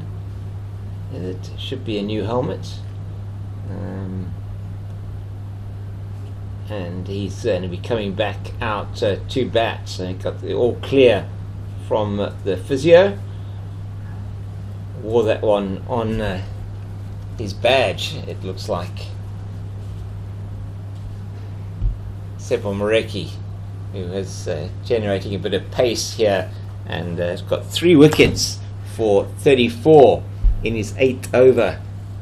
Very important wicket in the previous over of Tristan Stubbs, and this one, lovely swing of the bat through the line from Stearman, but he can't get it past the man at mid-on. I think that's Captain DeZorzi that's out there in the blue floppy hat. It is indeed. And there is no addition to the score. 125 for 7. Last wicket falling with the score on 118. Tristan Stubbs, the exciting youngster from the Warriors, who hit one massive 6 off Tsepo Morecki, right halfway up the first row of the members pavilion, South Pavilion, but then falling for the slow ball, very cleverly bowled by Morecki, and popping it up to Bjorn Hendricks at mid-off. So Stearman off the mark with that single down to slip. It's Morecki in again. Yeah, decent shot there from Bjorn. Yeah. Bjorn Hendricks, not the most comfortable of fielding there. A little bit of a worry when he landed there, but he's okay. Yeah, he's just lifting his knee a little bit gingerly there. He is, yeah, just feeling the knee a bit, but all good. The end of the over, and another good over for the Western Province. Just that one off the helmet that went down to the boundary for 4, but boundaries have been very hard to come by for the GBets Warriors. 127 for 7. Yes, 127 for 7 after 39 overs, and just a shade over 3 and over, 3.3 runs and over achieved. George Linder in again for his last over of his spell. He'll be attacking those stumps the entire over. He'll be looking for that second wicket, and he's deserved that. I mean, he's bowled brilliantly today. Since coming back into the Western Province, he came back for the final 4-day game. He's been absolutely brilliant. A couple of gun performances for the team, and that's what he wants. He just wants to play cricket. Yeah, and he's been sitting on the sidelines with the Proteas, as Zaya was saying, for most of the season. Was really good. And you were talking about it, David, earlier on when we were here for the Test match against India, as you just couldn't keep him out of the middle. I mean, he wasn't in the team playing 11, but every single break out on the field when he could be at lunchtime, before play, just practicing his bowling. Just loves to play. Yes, and he has got him. I told you he was looking for that second wicket. Indeed. And Glenton Stearman plays it straight back to him very firmly, and you can see that. You could have seen that on your screen. He takes the catch low as it comes back to him, and that is the end of Stearman, gone for 1 of 9 balls, 14 minutes. A good breakthrough again for the Proteas and the 6-gun grill Western Province spinner George Linder. He gets Glenton Stearman. The 8th wicket down is that's for the GBets Warriors. 8 wickets down now for 128, with Glenton Stearman on his way back to the pavilion. Tried to hit that one really hard, but only managed to get it straight back to the bowler. You called it, David. I tell you who will be watching is the county supporters at Kent. Yeah. The Kent county supporters. they'll be looking at who they signed, and George Linda, international cricketer, absolutely great signing. Somebody like that, we saw Simon Harmer going to Essex and playing county cricket and being one of their absolute greatest signings of all time. Club captain as well, if I'm not mistaken. And I think, to see a guy like George Linda at this stage of his career get that opportunity to go and play county cricket, and just because he's at this age, but you're always learning in this game. Buren Hendricks is obviously going up to county cricket as well, but for him to come back here in our season now, he'll come back a different player. He'll learn a lot bowling there. It's not the easiest of conditions, but to expose yourself to a different arena, to different cricket, and the pressure of being the overseas pro as well. I think George will love that pressure. George has never shied away from the pressure on the international stage, and George wants to be a legend here at Western Province. Getting some stats from Andrew Sampson earlier today. I wanted to know how many white ball games George Linda has played. He's played over 100 white ball games for Western Province and Cape Cobra. So he's one of those guys that has been around for a long time. And he's always been there and thereabouts. His talent has always been there, but he's just never been able to get those opportunities at international level. And a man with a fantastic attitude towards the game. Nabe, the feet were still stuck in Geberga. They were. They're definitely playing away from his body is always a little bit dangerous against George Linda. Wouldn't mind somebody, maybe Tony DeZorzi, coming in a bit in a shorter cover there. Maybe for a little pop up. Last ball of his spell, George Linda to Tiwakaya Nabe, and that is just defended. And a great spell by George Linda, 10 overs, 2 for 30. A great contribution by the Proteas and Six Gun Grill Western Province player, a man who, as David says, loves to play cricket. County cricket will suit him, then day in, day out, playing as much as he possibly can. I think in county cricket they don't. There's not enough time to train a lot, which maybe in George's age now that works out perfectly for him. He wants to play cricket. We're looking now at the third power play. The over is 41 to 50, a maximum of 5 fielders outside the inner circle for this one. Tsepo Moreki's got he's building up a head of steam here, and he'll be looking for his 4th wicket of the innings. He's got a great opportunity to do so. Into Tian van Vieren and the youngster on debut. Just that one goes down to Michael Pongwana at fine leg. Takes the single. It's going to be Nabe on strike. Quite a confident shot there from Van Vieren, actually, just moving across it, just playing inside the line and just nipping it down to, there's 59 deliveries left in this innings, and the Warriors, for their point, they need to bat out those 59 deliveries, ideally at least 6 runs and over, where you're looking at 180, 190, and even that is, if you gave Tony DeZorzi a total 190 at the end. At the start of the game, you would have kept a little bit low. And they've been spitting a bit from that side, and that one kept very low. Nabe perhaps lucky not to lose his off stump. Moreki will be targeting that off stump, having just clipped the bail to get a beautiful delivery to get rid of Sinatebe Koshile earlier on in the innings. In fact, Moreki taking the wickets of Koshile and Stubbs, both the top scorers for the Warriors. He's really had an outstanding spell, and away from the body this time down to man at third man, so Yasin Valley, and they take the single. He's off the mark, is Nabe. And, I remember, Nabe's no mug with the bat either, to be honest. I remember a partnership between him and Dane Pitt a few years ago. Dane Pitt scored a century that day, if I'm not mistaken. Nabe got 70 odd. So he can play, he can bat. Not many, that was in 4-day cricket. But, if he gets 70 here, I will be quite shocked, and I think Western Province will be very livid with that score. He's no mug with the bat. He can bat, but he's going to need to not just bat. He needs to score runs, and that's going to be the risk factor for them. He was top scorer 23 in List A cricket, average of only 6 for Kiwakaya Nabe. But now would be a good day for the GBets Warriors for him to actually achieve more than that. Previous delivery just parried by slip down to third man when they took the single off. Oh my goodness, that is dropped by Moreki. He will be upset with that, and that will hurt as well. Yeah. And hit him on the knee, I think.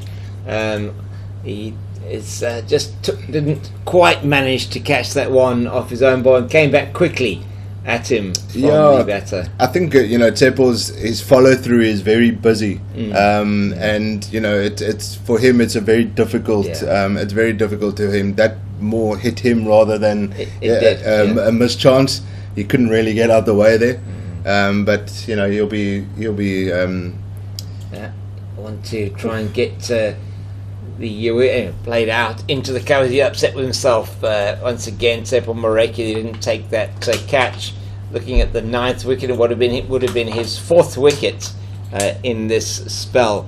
That would have been close to his career best as well. Career best of 4 for 38. So he's on track for that. He will bowl one more over. They'll finish his spell. So he'll have that opportunity, and he'll be going for that. He's got now 9 wickets in the campaign so far. 4 for 41 on Sunday it was, I think. He took so close to his best there. He's on 3 wickets already here. So one more over to make that happen. It's going to be Nabe on strike, and it is going to be Bashir Walters who's going to be bowling from the Kelvin Grove end in front of us here on the commentary box side of this beautiful ground.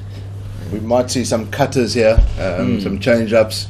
Bash is an old stalwart when it comes to those things. That's a good single. That's a good single. Good to get off get the single, the first delivery, get the feet moving, and this is what they have to do. They've got to take those singles when they're on offer, and try and find a boundary every couple of overs to just boost their scoreboard. Where the ball is there to be hit, they'll have to hit it, and otherwise, you say, David, try and just keep the strike rotating, keep the fielders guessing, and make something happen here. These two, I mean, they've got 8 wickets down, 9 overs to go in the innings, and probably the best they can hope for is between 5 and 6 and over. If they get that, it will put them maybe into a position where they might have a competitive total on what has looked like a reasonably not an easy track to bat on, it must be said. Yeah, absolutely. I'm loving seeing the energy of Bashir Walters. It looks like he's on debut today. He looks like an excited kid playing cricket, and I mean, you can't teach that. It's either in you or it's not. Bashir Walters loves his cricket. He's a fit man. He puts a lot of effort into his fitness.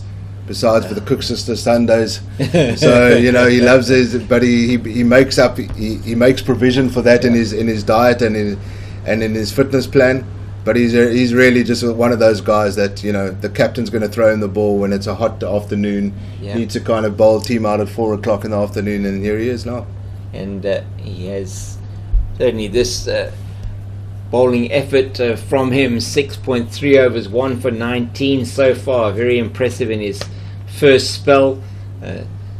Took a very important wicket as this one played by Nabe directly to Richard Levy, who is patrolling the mid-wicket region, short mid-wicket on the square, and he will have a role to play for Western Province in chasing down whatever score is put on the board here by the GBets Warriors later on this afternoon. It's been a good bowling performance in terms of timing as well. It looks like they may well be able to get through the majority of their overs in is it 3.5 hours? Yes, that's correct. Yeah.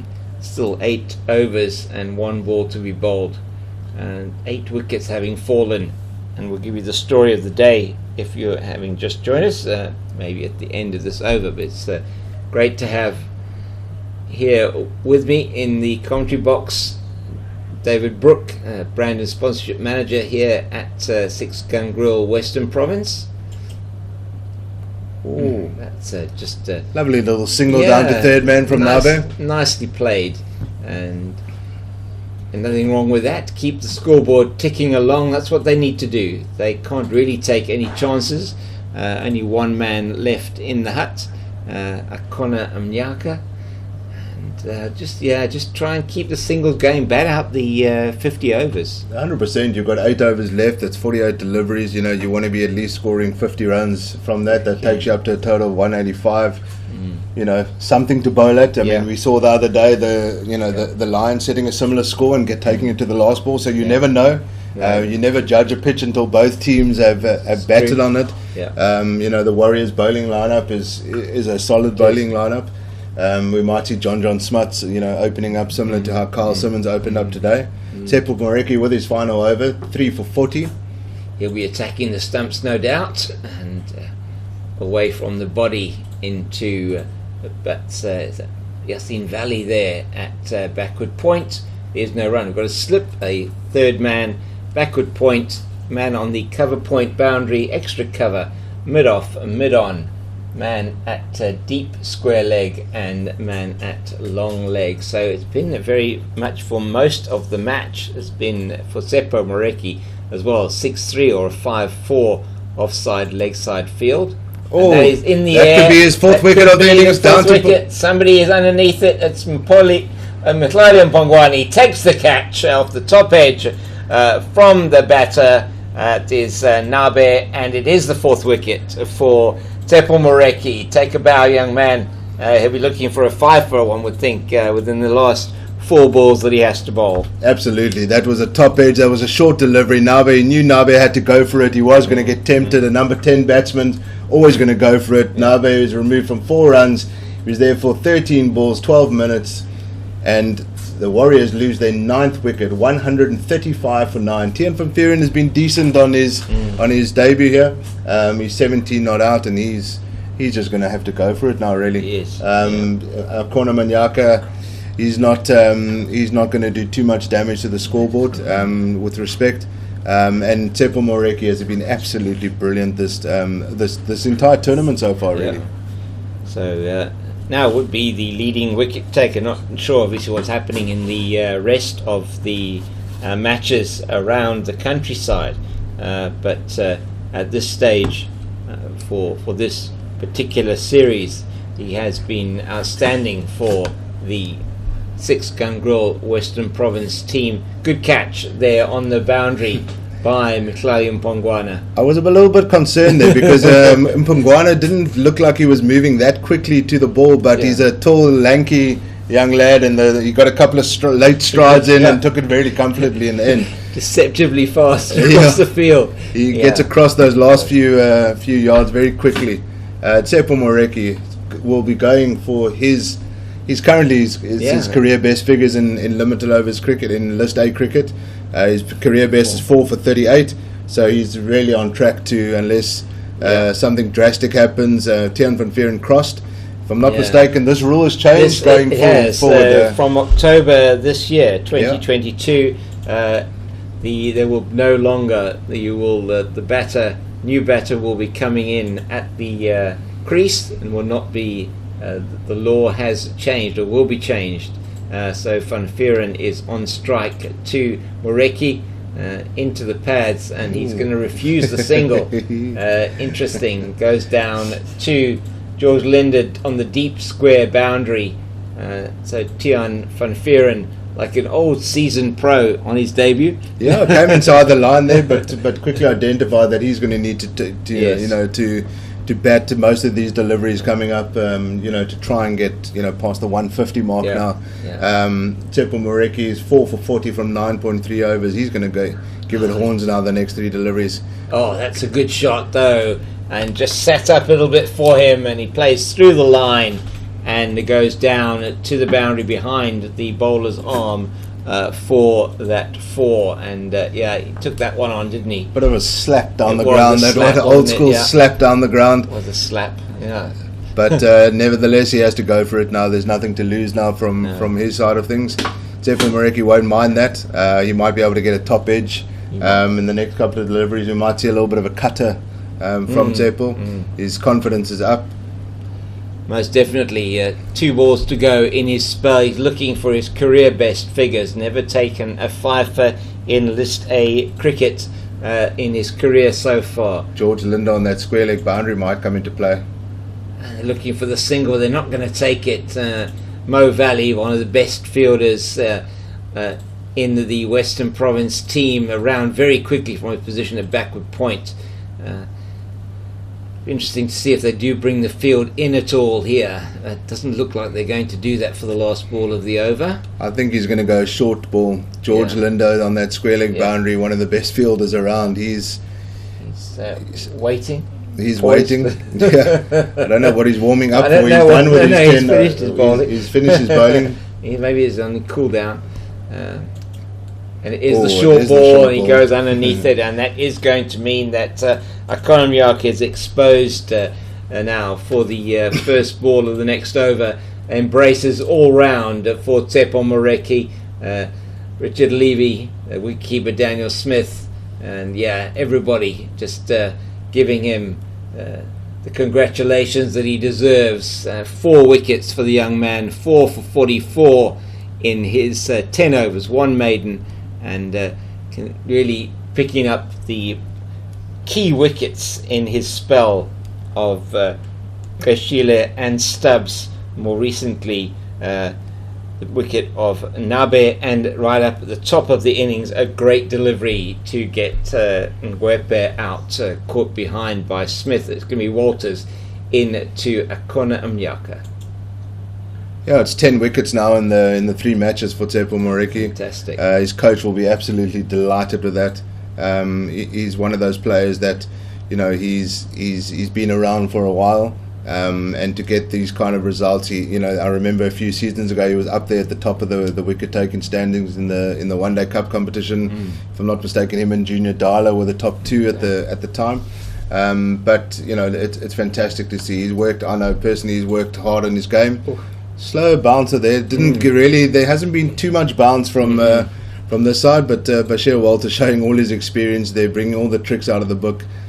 Bit of a wry smile there from Bash. And Akonamyaka here, they're going to really want to get this last wicket. Western Province, I think with the bonus point and batting second, you're looking to win the game within 40 overs in 50 over cricket. So with a score like this at 150, 160, that's 4 runs and over. That's very gettable on paper. But obviously, play normal cricket, go for the win first, and then if the bonus point comes along, then so be it. And it's not as experienced a Western Province batting lineup as one would normally have. 2 batting debutants basically in Gavin Kaplan and Daniel Smith. No Jonathan Bird after his century, and that one very close to the man at mid wicket on the square, Richard Levy, but the mock dive. Not too many textbook cricket shots going to be coming in the next few overs. But a run nevertheless for the Warriors. Every run is now crucial to them. Every run is the bowlers are earning their runs now. They know that don't have a massive score to bowl at. They know that they're going to have to bowl and get early wickets. They are indeed. That's a very good shot. He just comes forward, and that is beautifully played through the offside. And Mtlali Mpongwana just going to be able to fetch that one from wide-ish mid-off. Tian van Vuren looking like he really enjoyed that one. That was probably his shot as he is, looking like a seasoned professional. That fairly raced away to the wide-ish mid-off boundary. I think if they get up to 150, it's a small win for the Warriors, something to take. That's all they can do at the moment. They can take those small milestones. Bashir Walter, 7.5 overs, 1 for 25. He's been brilliant today. He has been outstanding, very tight early on. Ooh. And another one that he plays down the ground. I don't think this is going to go all the way. Didn't get all of it. And Mo Valley comes down in front of us here.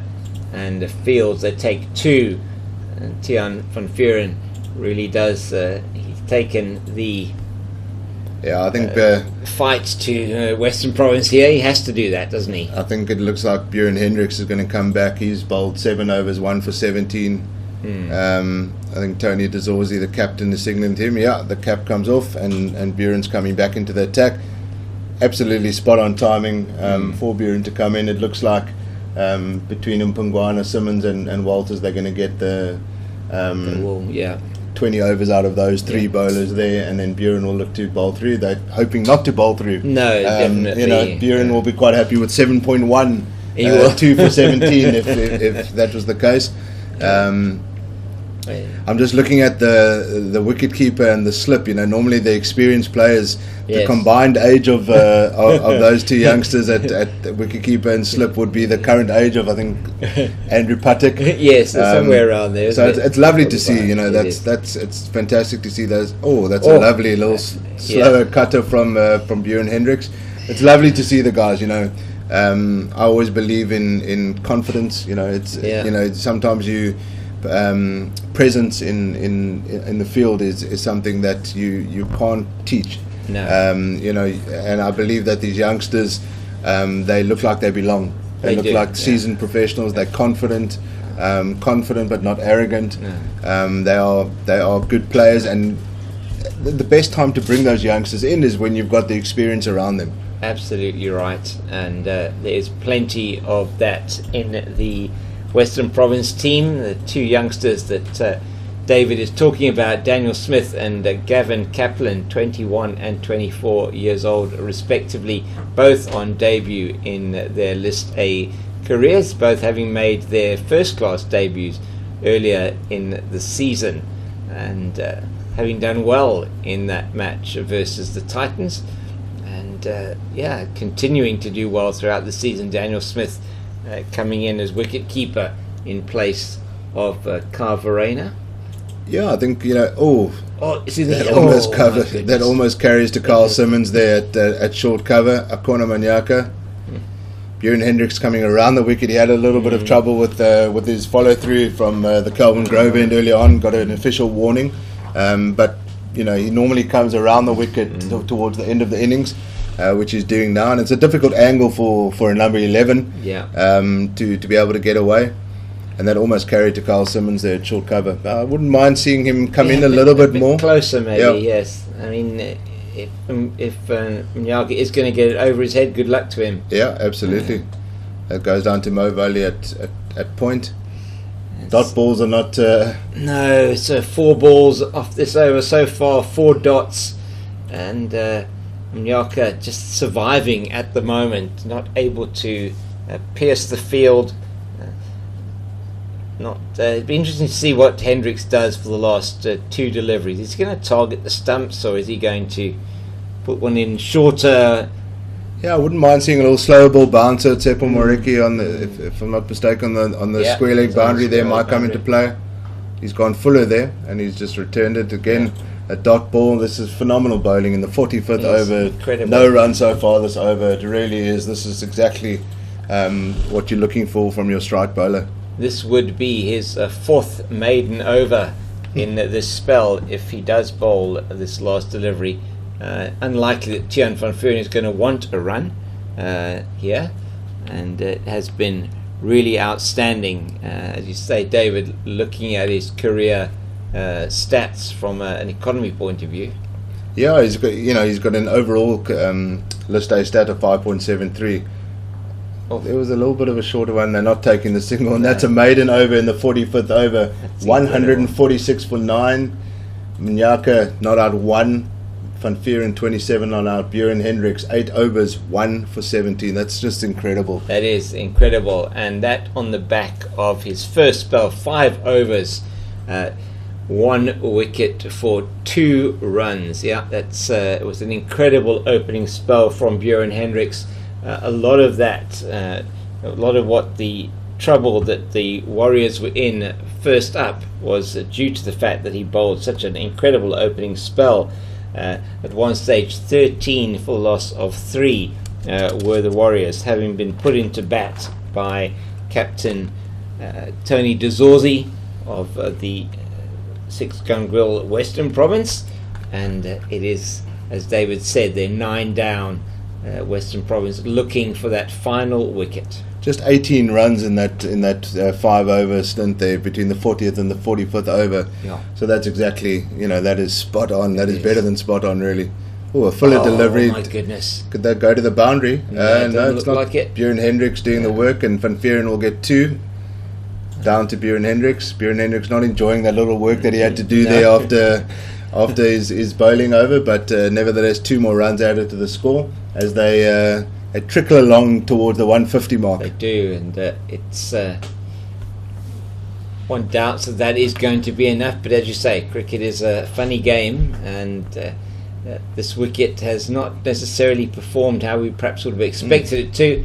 Sliced is the word, or carved perhaps, down to third man, no run. It's the third man, a man at backward point, deep cover on the boundary, or deep cover point, extra cover mid-off, a man here deep down in front of us at long on, and a man on the deep mid-wicket boundary now, and a man at deep backward square, and a man at long leg. So the leg side field is widespread, almost a chance if you drop and run to get 2. So Van Vieren might be looking at that. One senses that Walters will not be wanting to give him any chance to do that. Oh, that's a lovely little cutter. That's a lovely little cutter from Bash Walters. A little wry smile from him, I can see. He enjoyed that one. Van Vieren, I could see, didn't enjoy that one, but he won't show that. No. And Bash is telling Mnyaka exactly, youngster, this is how you bowl the cutter, giving him a little bit of advice in his ears. Maybe Mnyaka will try that one later on. Yes, way too early on the shot there, and Walters trying again to get the last wicket. Another slowish delivery into the body.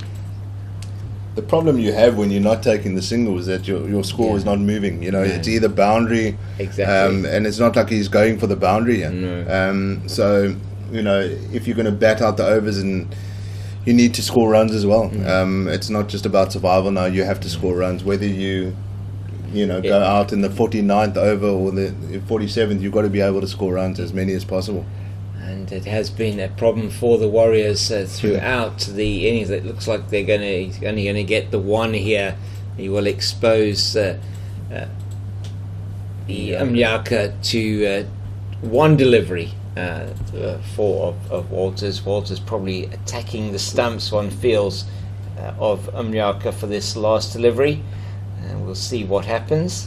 I think it's almost like a free delivery. It is.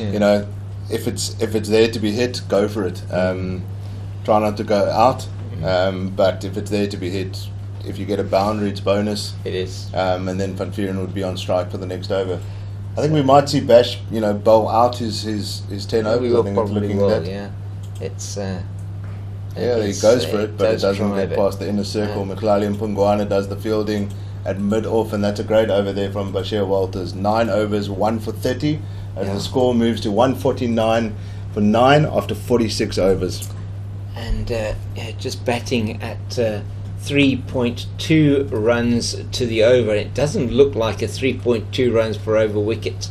Batting on, good toss in. It looks like a very good toss to win here for Tony DeZorzi. He had no hesitation in putting the Warriors in when he won the toss, and it immediately paid dividends. Carl Simmons getting the wicket of John Smuts in the 3rd over. That was 5 for 1, 11 for 2, 13 for 3, 31 for 4 with the loss of Diego Rosier, and then a partnership of 30 between Rudy Second and Sinetemba Oshile. But it's been an innings of promise, but nothing really delivered by the Warriors. I think he's not taking. He slapped down the ground, but he's not taking the single. I think one of the most impressive stats of today is the fact that there's only been 5 extras given away, and 4 of those were leg byes. So 1 wide throughout the whole innings. That's impressive. It is. The captain will be very happy with that. The coach won't be giving the the bowlers extra loads to do. No shuttles after the game. No shuttles after the game. It's been a fantastic bowling performance, and that wide only coming in the 37th over. So very, very disciplined performance here. That is carved away into the offside, and they're coming back for 2. Are they? Yes, they are. It was good running. Good running. And Tiaan van Vuuren getting back for the 2. Good fielding on the boundary by Simmons, but not able to prevent them coming back for the 2nd. The throw just slightly short of the keeper, Smith. And that's the 150 up for the Warriors. 279 balls, 203 minutes, 14 fours, and 1 mighty 6 by Tristan Stubbs of Tsepo Moreki earlier on in the piece. And that is just doesn't seem like it's going to be anywhere near enough, though. 151 for 9, 3.4 overs left, and that's a big boot that's been put out there by Bjorn Hendricks. Nearly deflects it to the boundary for 4. Yeah, so I think if I'm not mistaken, it's a UK 13 boot, and he gave himself a bit of a fright there, saying like I might have given away a boundary there, but no damage done there. Tiaan van Vuuren not taking the run. He is now close to the highest score for the Warriors, coming in at number 7 on debut. 32 he has. Koshile 31. Stubbs got 33. Ooh. This is beautifully played, and that has gone all the way into the Oaks for 6. Sat up and said, "Hit me," and he did indeed. Over the ropes. Really, that would have been a 6 anywhere. On any ground, maximum boundary in. That was a beautiful shot, and exactly what the Warriors need. A little bit of impetus as they now move towards the 160 mark. Bjorn Hendricks won't be happy with that. He may be a little bit tired now. It's a long day. It's quite hot out there today. A little bit of a breeze, but it's quite hot out there, and he won't be happy with that one. But not too much damage done. It was a good stroke by the young Van Vuuren. And this one doesn't manage to pierce the field. Gavin Kaplan at backward point does the fielding. And field coming in a little bit, probably 1 or 2 fielders will come in, try and limit the single here. We've got a man at long on there, a man on the cover boundary as well, and deep square leg, and in the fine leg boundary. Just not looking to give away boundaries at the moment. They'll give him the single, quite happy to give him the single, but just limit the boundaries now.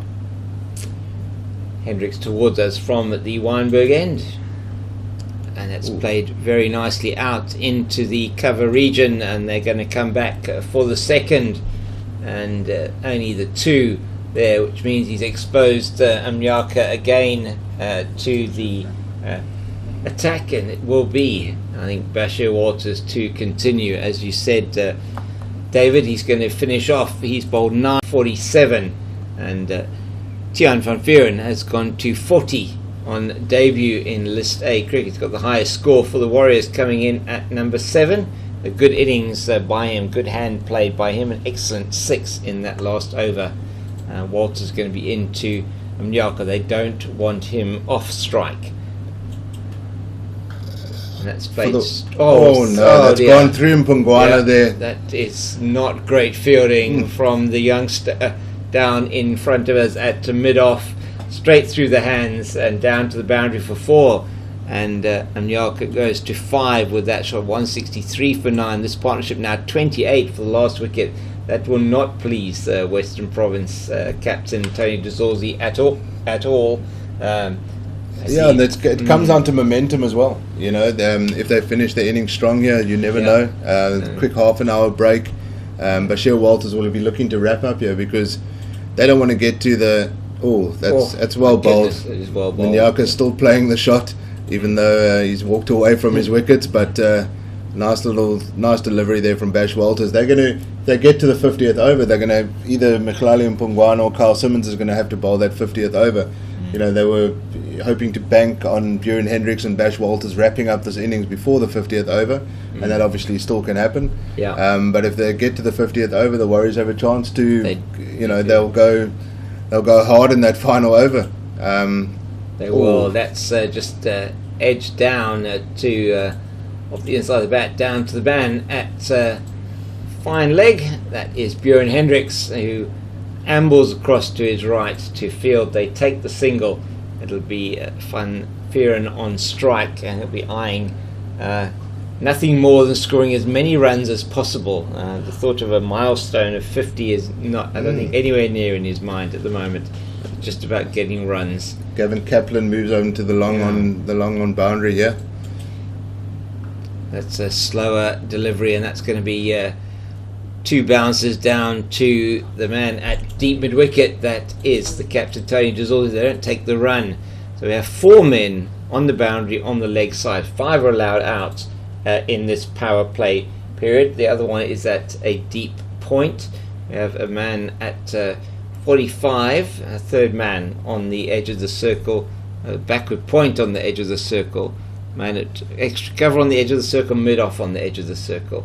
That's Bashir Walters again. That is in the air, but it's also going to bounce just short. 2 bounces in front of the man at long on, and takes take the single. 1 ball left for Mjaka to face Walters. The last ball of Walters' spell has been outstanding.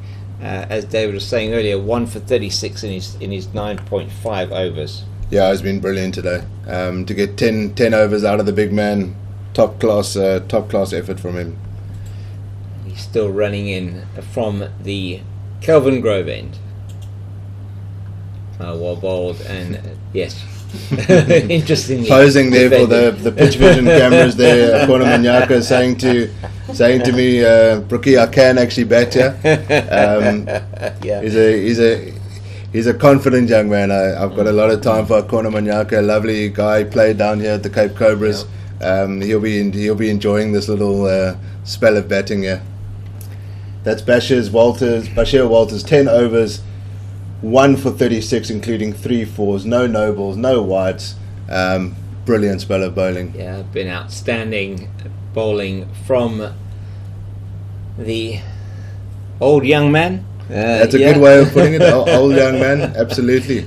Björn Hendricks will be looking to finish his spell cleaning this innings up. I think, from the point of view of Six Gun Grill Western Province, they want to bowl the Warriors out. Yes, they will. It's always good for a bowling unit it's like a clean sheet in football terms. Yeah. Defence never likes to leave one behind. Yeah. So they want to bowl this team out. It's a psychological edge over an opponent to bowl a team out, and they'll be looking to do that as Björn Hendricks runs in. Yeah.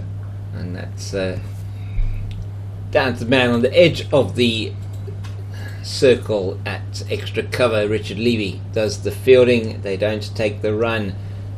Tiaan van Vuuren has been impressive in his debut. 41 not out. He's held the innings together towards the back end here for the Warriors. 7th wicket fell at 118, and this partnership worth 30 for the last wicket. It has been all down to Van Vuuren, 6 to Mjaka. So has really been impressive. Hendricks pulls out, just rhythm not quite there. Not for the first time today.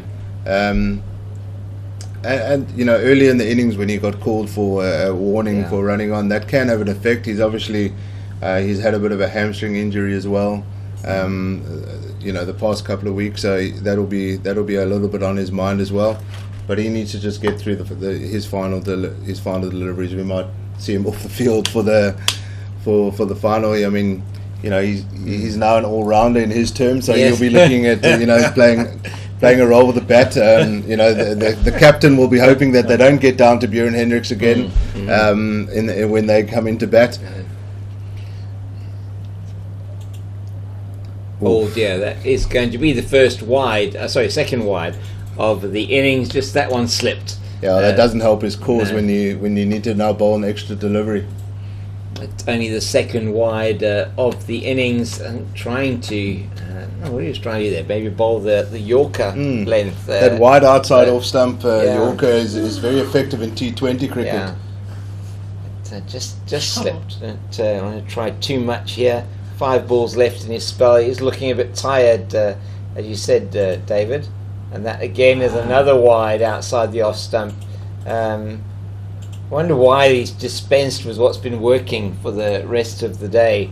Probably trying not to put it in the slot for Van Vuuren, but this has not been impressive. His second and third door. It's only he bowled one ball in this over, one legitimate delivery. I'd see him come over the wicket again. Yeah. Change it up a bit. Saw him running back to his mark there, just maybe activating the legs a bit. He tries to do some fancy things there, Tian van Vuren, but Bjorn Hendricks, as it showed his experience there, just followed the batsman there. Went down to third man, but he don't quite know how, but yeah. Don't know how, but he didn't take the single, so no damage done. But he should have bowled 4 deliveries already in this overs, but only bowled 2. He'll want to get through this relatively unscathed. Fine leg up in the circle, probably trying to ramp it over the wicket keeper, and fine leg.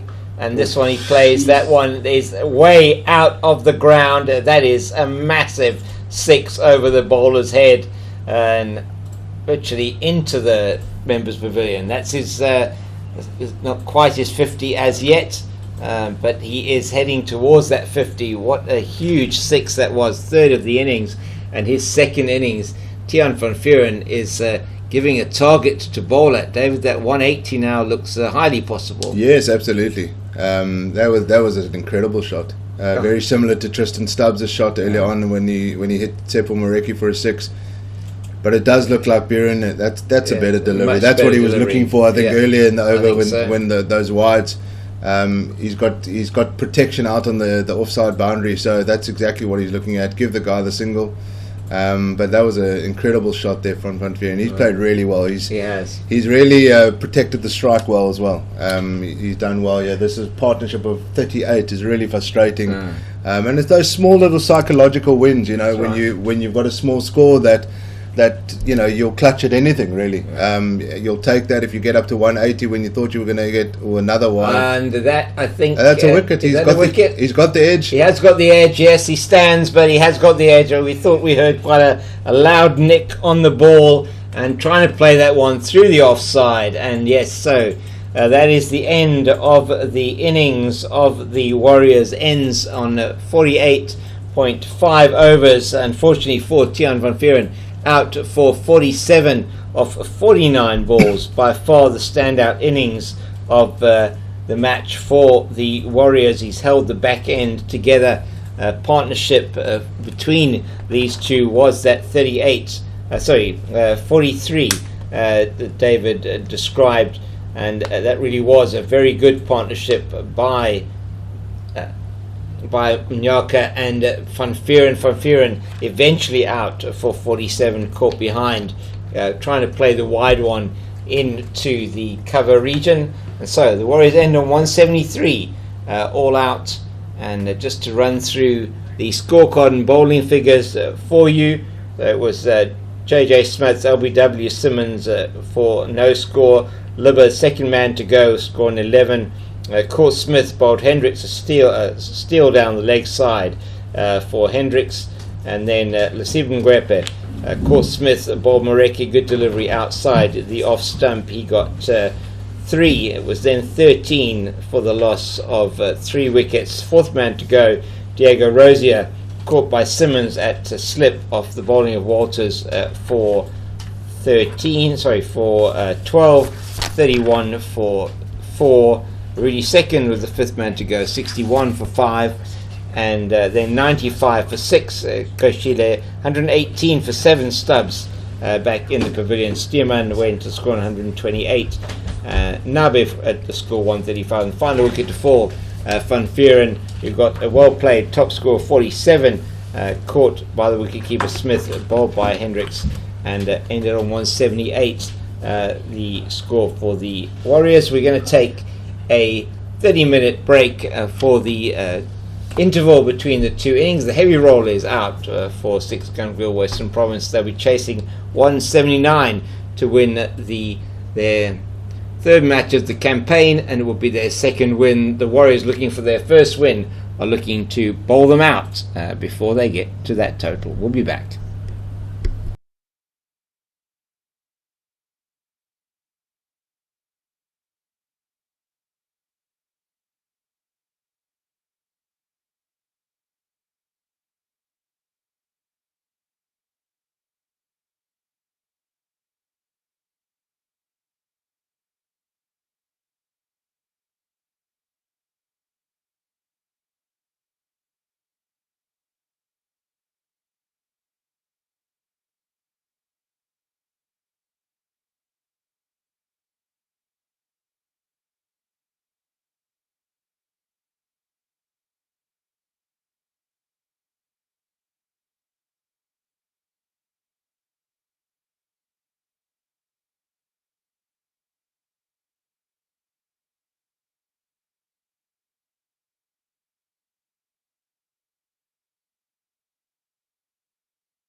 Welcome back to Six Gun Grill Newlands for the Western Province batting innings. It's Glenton Stearman for the Warriors, and the first ball he's actually bowled Richard Levy. First delivery of the innings. That's the off stump out of the ground. He's late on the shot, and the Warriors have picked up a wicket with the first ball of the Western Province innings. Can you believe it? That is 0 for 1. What a delivery from Glenton Stearman first up. Richard Levy not able to get his bat down in time, and Nasri, wow. Oh, what a start. After a nice supper that we had there, James. We get a Yorker first up from our from the test bowler, Glenton Stearman. Glenton Stearman. Showing his class. Completely. Off stick out of the ground. I think the Warriors, they could not have asked for a more perfect start than that. No, they couldn't. Very dangerous. Richard Levy gone. First ball, my goodness. That's so no stats there. Naught off one delivery, 1 minute at the crease, not even. And that is what a delivery. First up, that's not a loosener. That is just a shocker. If you're a Six Gun Grill Western Province fan, and for the Warriors, GBets Warriors, absolutely the best possible start that they could have had, and defending 178. It is a massive breakthrough for them. First up in the innings. So 173 they're defending. 174 to win for the Western Province team, and it's still 174 to win as Mo Valley comes to the crease. He'll be facing the second delivery. The first delivery, Richard Levy back in the hut immediately to Glenton Stearman, fast on the off stump, and off stump out of the ground. What a start!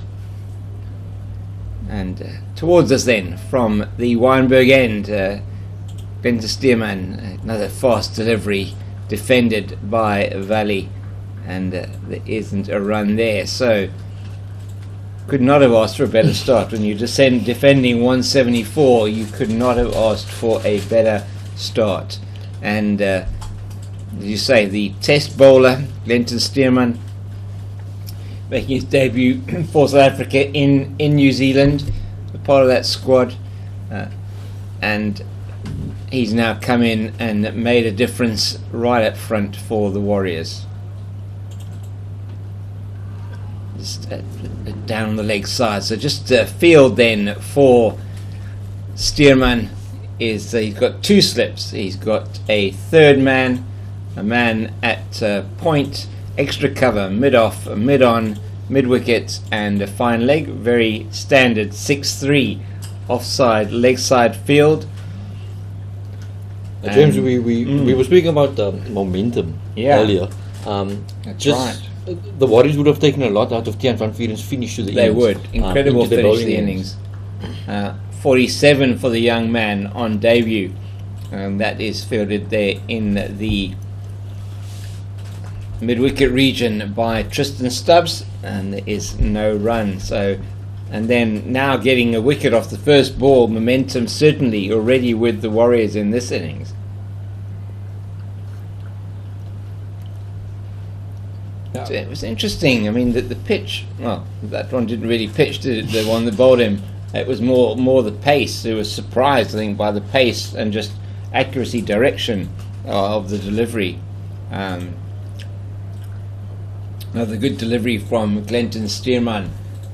No speed stick at the moment, but he seems to be generating a fair amount of pace. We can't obviously tell what speed he's bowling at. He seems to be hitting the bat quite hard, James. And also, there's just a nice breeze blowing across the ground. I think that's assisting the bowlers, especially from the Wynberg end. We saw Bashir Walters earlier, hitting a length, hitting the bat hard, and also finding the edge quite often. So I think there is definitely some assistance from that Wynberg end for the seam bowlers. Yeah, there's a patch on the wicket from that end that it does sort of spit up a bit as Valley gets Western Province underway with a quick single into the mid-wicket region, and spoils what would have been a wicket maiden for Stearman.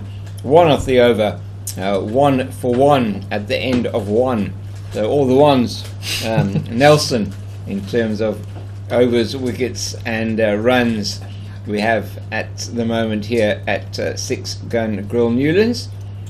And it will be from this end, we're going to see Colin Mjaka that's going to be opening the bowling from the Kelvin Grove end, the left armour. It's going to be coming in, shared in a very good final wicket partnership of 38 it was for the Warriors with Tian van Vuren. He only contributed 6 in that partnership, but it was very valuable. Those very valuable runs may end up being the difference in the end between these two teams. Who knows? And he's going to be running away from us now here at the Kelvin Grove end, and he doesn't have. He just sort of jogs and turns around, jogs back. He's trying to get his steps in for the day. I think there's quite a strong breeze going across the ground, and there is. I just missed with his run up over there. It's coming from the mountainside. There is. Over across the pitch. And, interesting to listen to Nandre Berger when we were chatting at that Titans game. Oh my goodness, Mo Valley nearly plays that one on from outside the off stump. This end, the Kelvin Grove end, is actually the end that is most favoured by the left armers. Oh, yeah, and they seem to prefer bowling from this end. It's up the hill slightly, into the wind, but there's actually a breeze. You wouldn't.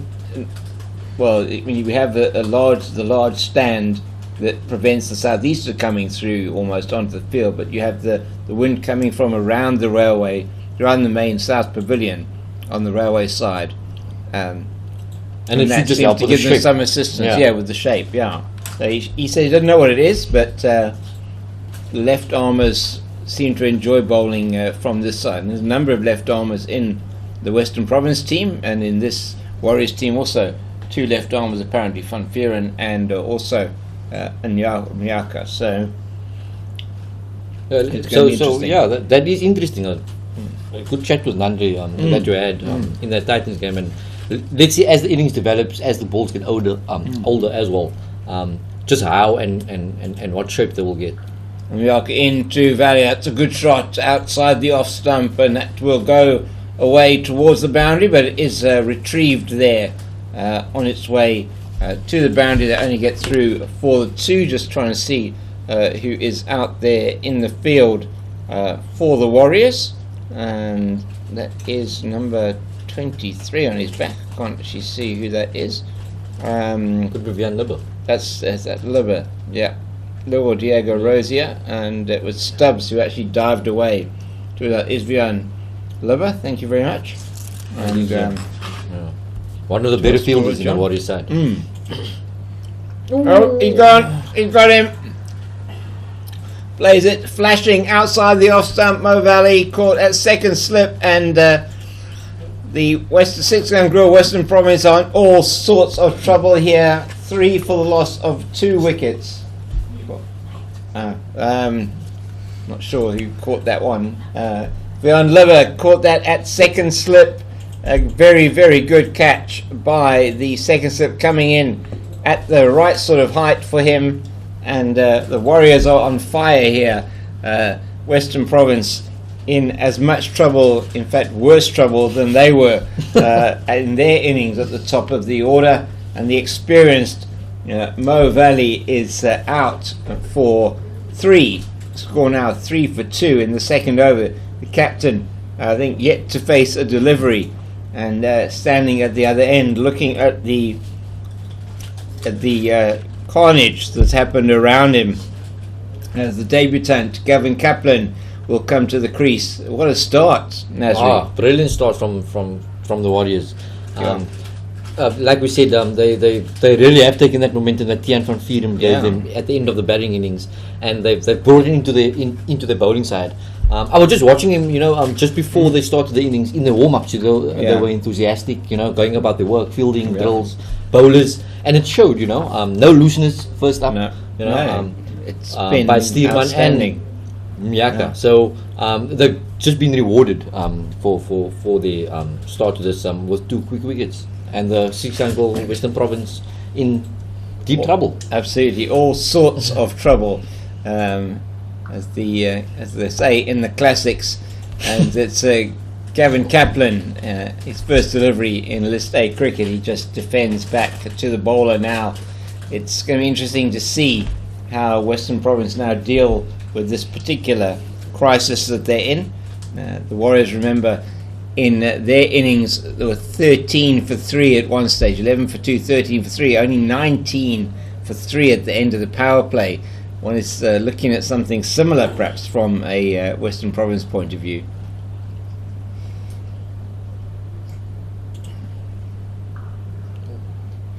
That's into the covers, and Tristan Stubbs is in there at extra cover. He does the fielding, and no run. Although Western Province have they've won the last game, but they also did lose to Northwest. Their batting has struggled, in the 2 matches. I know John O'Bird got 100 in the first match, but other than that, the top order and middle order has struggled in the tournament so far. And against the Lions, they actually had a collapse, and it was George Linder, like we said, and Buren Hendricks that pulled one out of the fire, at number 11. So the batting has been an issue for Western Province in this 50 over comp. And that's a glorious shot from Gavin Kaplan. My word, he just absolutely nailed that one down the ground, back past the bowler. And the first boundary for 6-gun grill Western Province, and it takes the total to 8 for 2 after 2 overs. 8 for 2, yes, if you're just joining us. The Warriors struggling through their innings to get to 173, all out, just at the end of the 49th over. And absolutely sensational start to the Western Province innings. First ball, Richard Levy losing his off stump to Glenton Stearman with a Yorker.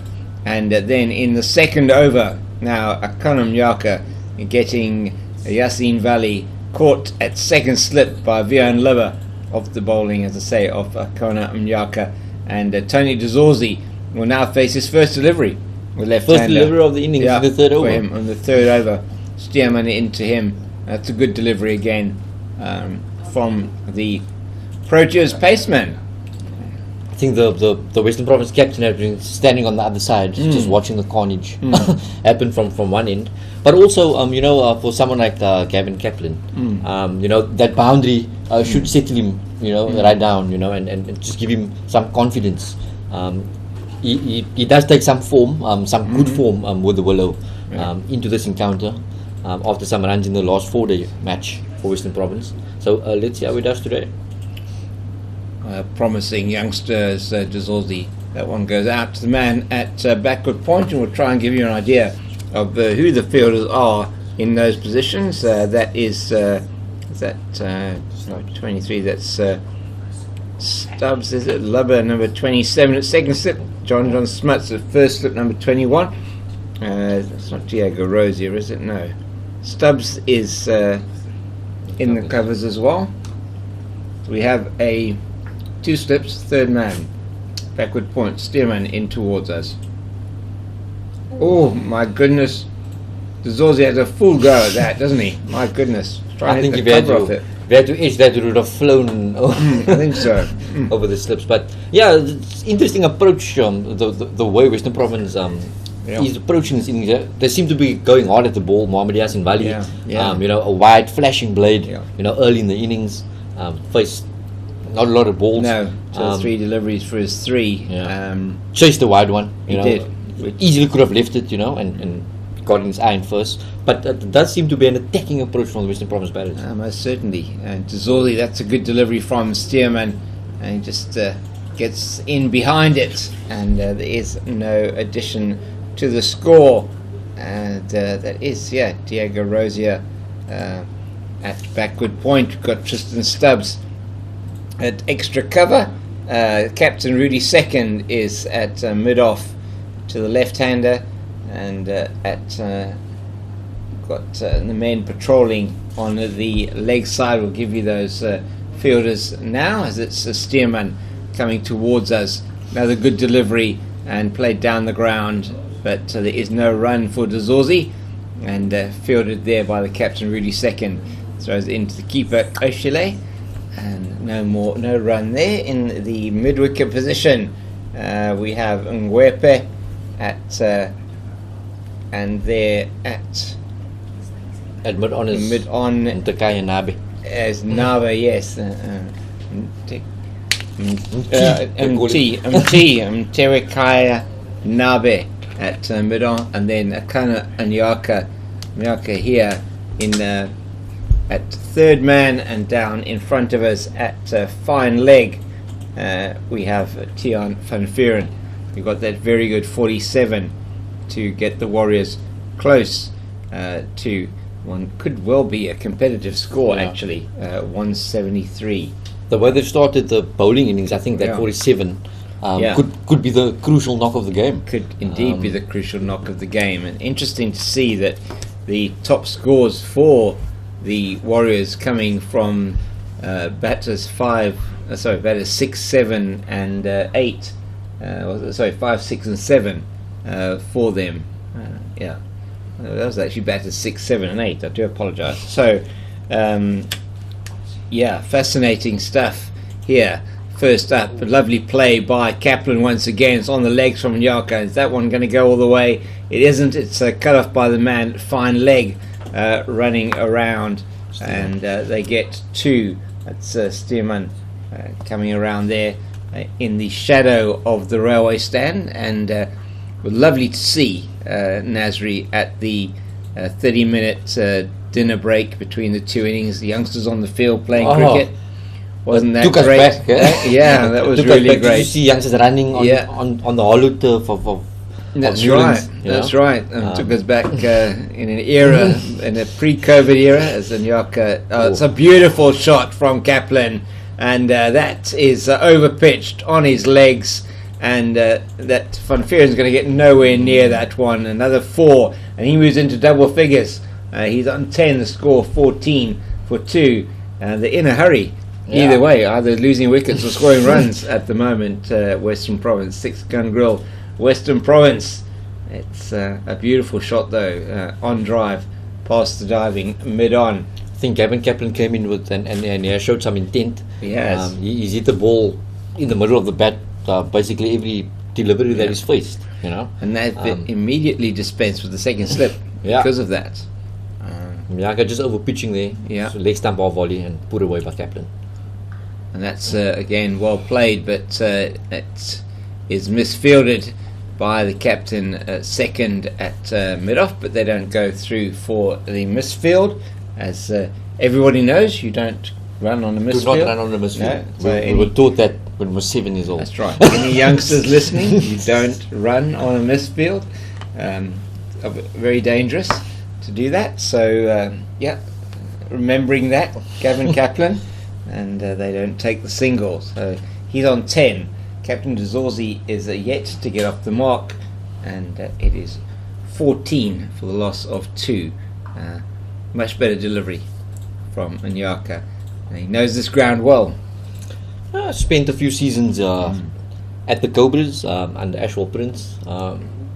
Developed his cricket nicely in Cape Town. And then when the provincial system came into place in the South African domestic scene, found a home in the Eastern Cape. Gone back to the Eastern Cape. Originally from that area. I can't remember his exact stats, but I remember when he was here, noting that he came from the Eastern Cape originally. He's away from us now at the Kelvin Grove end. Kaplan just looking in behind it very nicely. I think he took a longer route home, because he spent some time at Southwestern Districts on his way home. Oh, okay. Spent 1 or 2 seasons at Southwestern Districts, and then, like I said, once the provincial teams came back into place in the new South African domestic setup, he got a contract at the Eastern Province Warriors, which is great. Good to see him in action here at 6-gun grill Newlands, and he's away from us again. Another good shot. A bit on the walk there from Kaplan, but it's safe enough to the man at backward point, and there is no addition to the score at the end of the over. 14 for 2 after 4 overs are the 6-gun grill Western Province, and a great start to this innings by the Warriors. GBets Warriors pacemen Glentus Stearman and Akona Mnyaka both picking up a wicket apiece. Richard Levy off the first ball of the innings, cleaned up by Glentus Stearman. A beautiful Yorker taking out his off stump. He did not score, and Mo Valley in the second over from Mnyaka caught in the slips by Liver. Second slip flashing at one outside the off stump. And Captain Dezorzi, who is on strike for the Western Province, has yet to score. Important few weeks for Glenton Stearman. There was with the rumours floating around that most of the test bowling attack will be playing in the Indian Premier League. Glenton Stearman couldn't find himself, one of the leading most bowlers, definitely would be one of the leading contenders to be in that test team against Bangladesh, and this performance today, a good performance today, will certainly do him no harm whatsoever, having made his debut in New Zealand in that unfortunate heavy defeat in the first test. It seems like they were all still asleep in that first test, James. I think they were. I think it was a combination of test was a complete turnaround. jet lag, quarantine, you name it. So no excuses were made by the Proteas. I read a very interesting article, though, by Neil Manthorpe, doyen of South African broadcasters, cricket broadcasters, who currently, I believe, is over in the UK commentating with the team there on the that one a little bit uncomfortable looking for Dezorzi, but I think he's going to get a boundary. Nevertheless, it does beat the fielder down to the mid-wicket boundary. Short delivery from Stearman that he puts away. He's off the mark with that boundary. Total 18 for 2 in the 5th over. And Tony Dezorzi is the Western Province captain, looking to get some good runs on the board and take his team home here. You're saying, Neil Manthorpe just saying that though Dean Elwell was making no excuses, the conditions that they were put into in terms of quarantine and that made it very difficult to prepare properly for that first test. That's a beautiful shot from Dezorzi. He makes up for what was perhaps not orthodox in the previous thing, just stands and delivers through the extra cover region for 4. That was really nice to see. Brilliant stroke from Tony Dezorzi. Pierce the offside field. It looked like he's trying to impose himself on this game, taking the game by the scruff of the neck. Yes, it has been a good start from the Warriors, but the momentum can shift quickly. 1 or 2 boundaries can off the blade of Dezorzi, and as the leader of the Western Province side, he would want to lead the batting unit and chase down the runs. So 2 boundaries, he now moves to 8. His partner Kaplan also has hit 2 boundaries. It's 22 for 2 after a disastrous start. He plays another one through the covers. This one's short outside the off stump. Just stands once again in his crease, imperious, and plays it through the offside.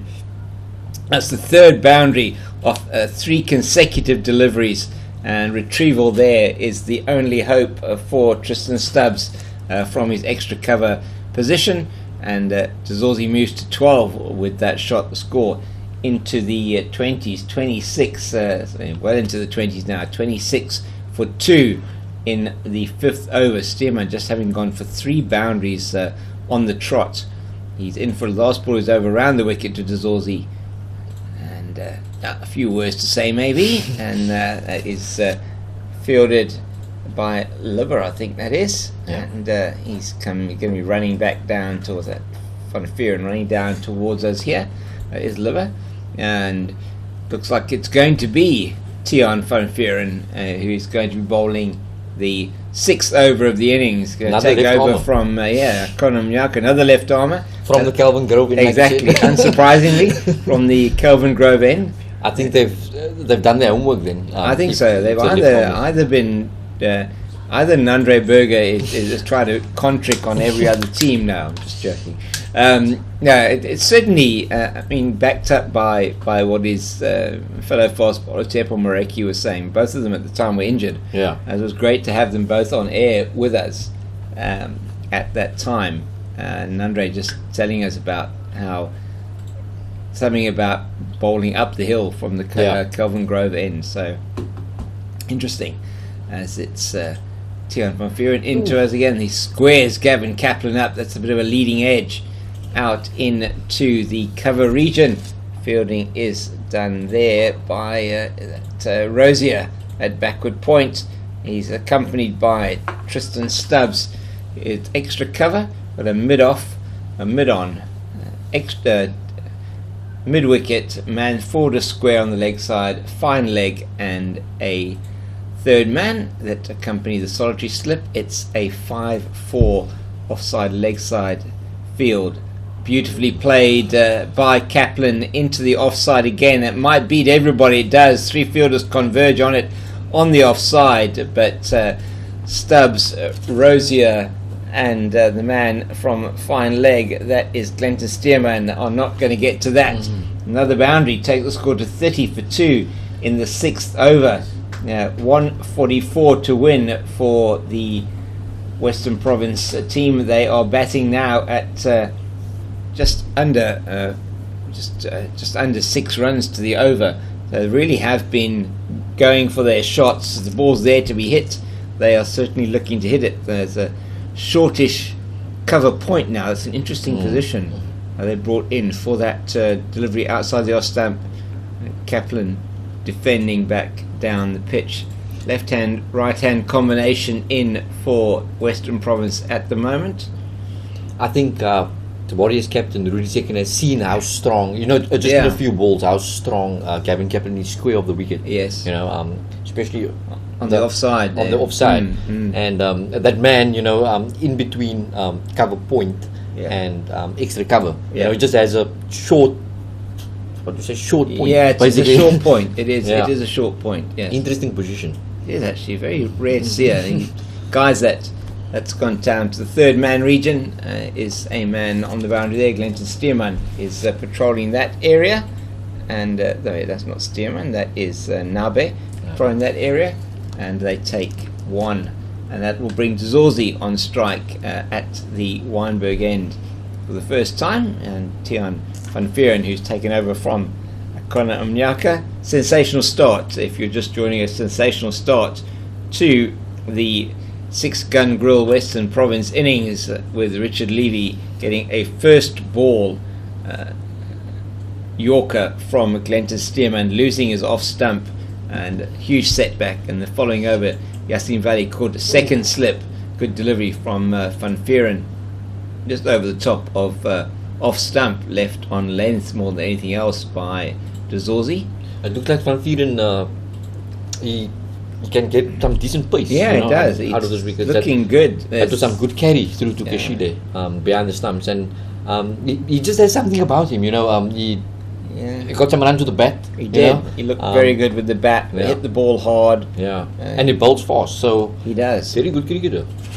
Very good package as a cricketer. It's certainly something that the Warriors clearly identified him as a very good prospect, and going through very well in his first List A match. 31 for 2 after 6, and batting at 5.2 runs to the over at the moment. 6-gun grill Western Province, 143 to win, and still the best part of 44 overs, in fact all of 44 overs. I think 6-gun grill Western Province have kind of weathered the storm a bit, after the two early blows in the first 2 overs. Gavin Kaplan has looked very good. I don't want to put the markers on him. He's looked very good for probably have now. But they've kind of weathered that early storm, and they've made the Warriors bowl a few bad balls to them, and more importantly, they've put the bad balls away. So it was a feature of the first innings where the Warriors were 19 for 3 at the end of the power play, that they really were given nothing to hit.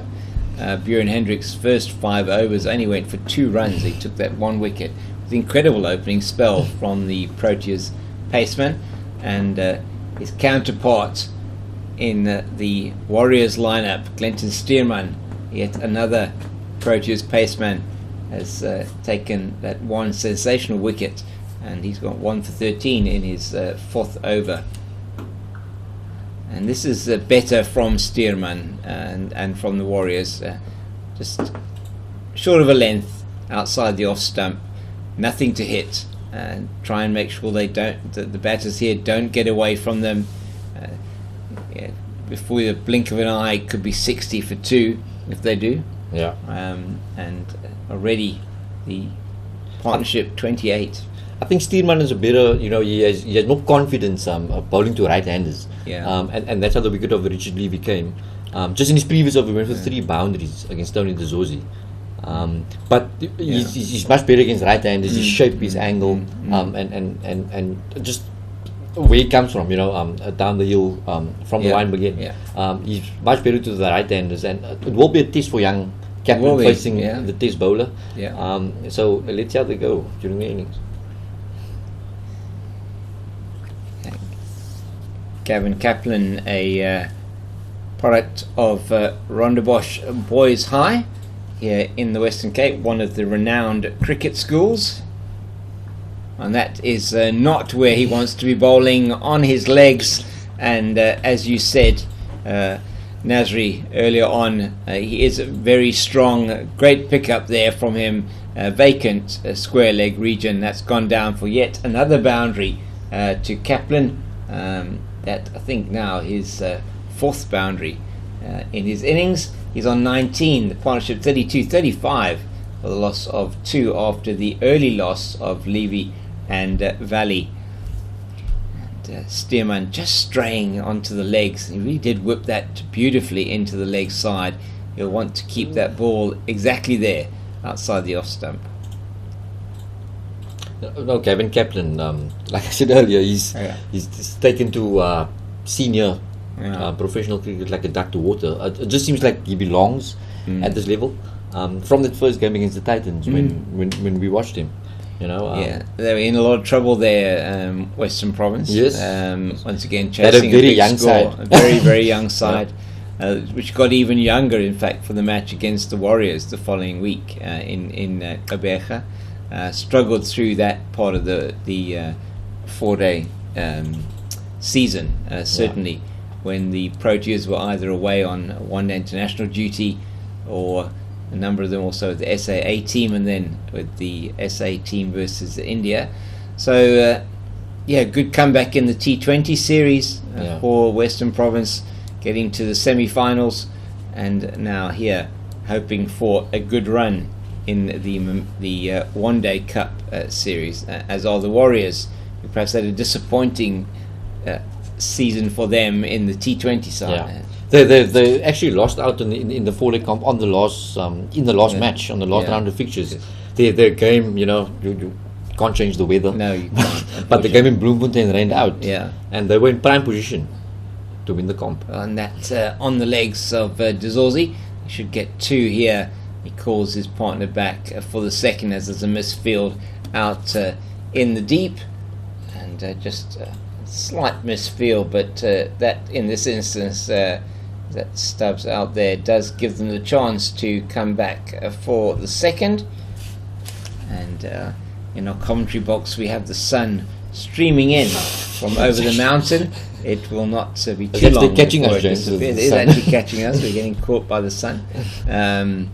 But we're not complaining. No, we're not. Sitting in the sun. Lovely sitting in the sun here at Newlands. There are a few better places to be on a Wednesday afternoon. And we're encouraging you, if you are in the area, please come down to Newlands. We have the Oaks, are banks in front of the Oaks. Probably got about 100 people there at the moment, what would you say? And Railway Stand has probably got Railway Stand and South Pavilion, probably an equal sort of number, and maybe a few more. Difficult to tell on this large ground, but lovely to see the crowd back in here at 6 Gun Grill Newlands. Western Province 37 for the loss of 2. De Zorzi's top edge that, and leading edge on that one, and he has to go. Very good delivery from Van Vieren could possibly have been a slow ball. He was early on the shot, De Zorzi, and he has just popped that one up to the man at that backward point position. I'm not quite sure who it was there that took the catch. Rosier. It was Rosier, Diego Rosier, who's been patrolling that region on both sides, either for the left-handers and the right-handers, and that is a huge blow that Tiaan van Vuuren has taken with his first wicket in List A cricket. And of the Western Province captain, he got 14 off 17 balls, 35 minutes, 3 fours, all on 3 successive deliveries from Glenton Stearman, but he has to go a bit early on the shot. Yeah, and it just seems like we said, Tiaan van Vuuren, with his pace, he got it at an awkward length for the left-hander. Didn't know where to go forward or back for that delivery. Got the leading edge, and it was a very, very comfortable catch for Diego Rosier. It was indeed. Point. It was what they would call in the classics a dolly. Yeah. Well, we've seen them dropped also. We've seen many dollies dropped, yes. They say no catch is easy on the cricket field. You're right, but, it isn't. I think that would be classified. That would be classified as a very easy catch. Just popped up, and as soon as he saw that it was actually much easier to get to than he thought, just easily pouched that one. And now we see the 2 youngsters at the crease. They are indeed. We have Daniel Smith, wicket-keeper batter, also a left-handed batter, 21 years old, product of Sax, once again one of the cricket schools of choice here in the Western Province, and he joins his debutant. Daniel Smith joins the debutant Gavin Kaplan at the crease. So we have a debutant in Tiaan van Vuuren bowling to a debutant as well. So a lot of youthful exuberance here. Yeah, absolutely. A lot of young talent on show earlier on today. Both Tristan Stubbs and Van Vuuren there. That one wide down the leg side. Daniel Smith just trying to tickle it down fine. That didn't work for Vian Liver earlier today, getting an edge on one down to Buren Hendricks in the Warriors innings, but doesn't get anything on that. The first wide of the innings comes up in the 8th over. Once again, the Western Province top order, I'm not contributing much. No, just as in the first 2 games. Yeah. So I think that's one for Coach Sally Nakarin to work on. Yes, and this played very nicely into the leg side. They're going to go through for 1. It's the man at deep square, and that is a single to get Daniel Smith off the mark in List A cricket.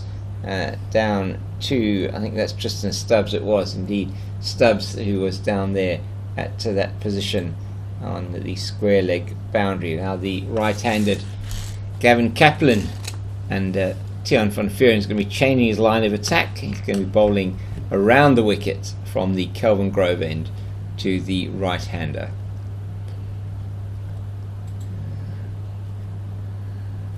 It's away from us now, past umpire Murray Brown, and just defended.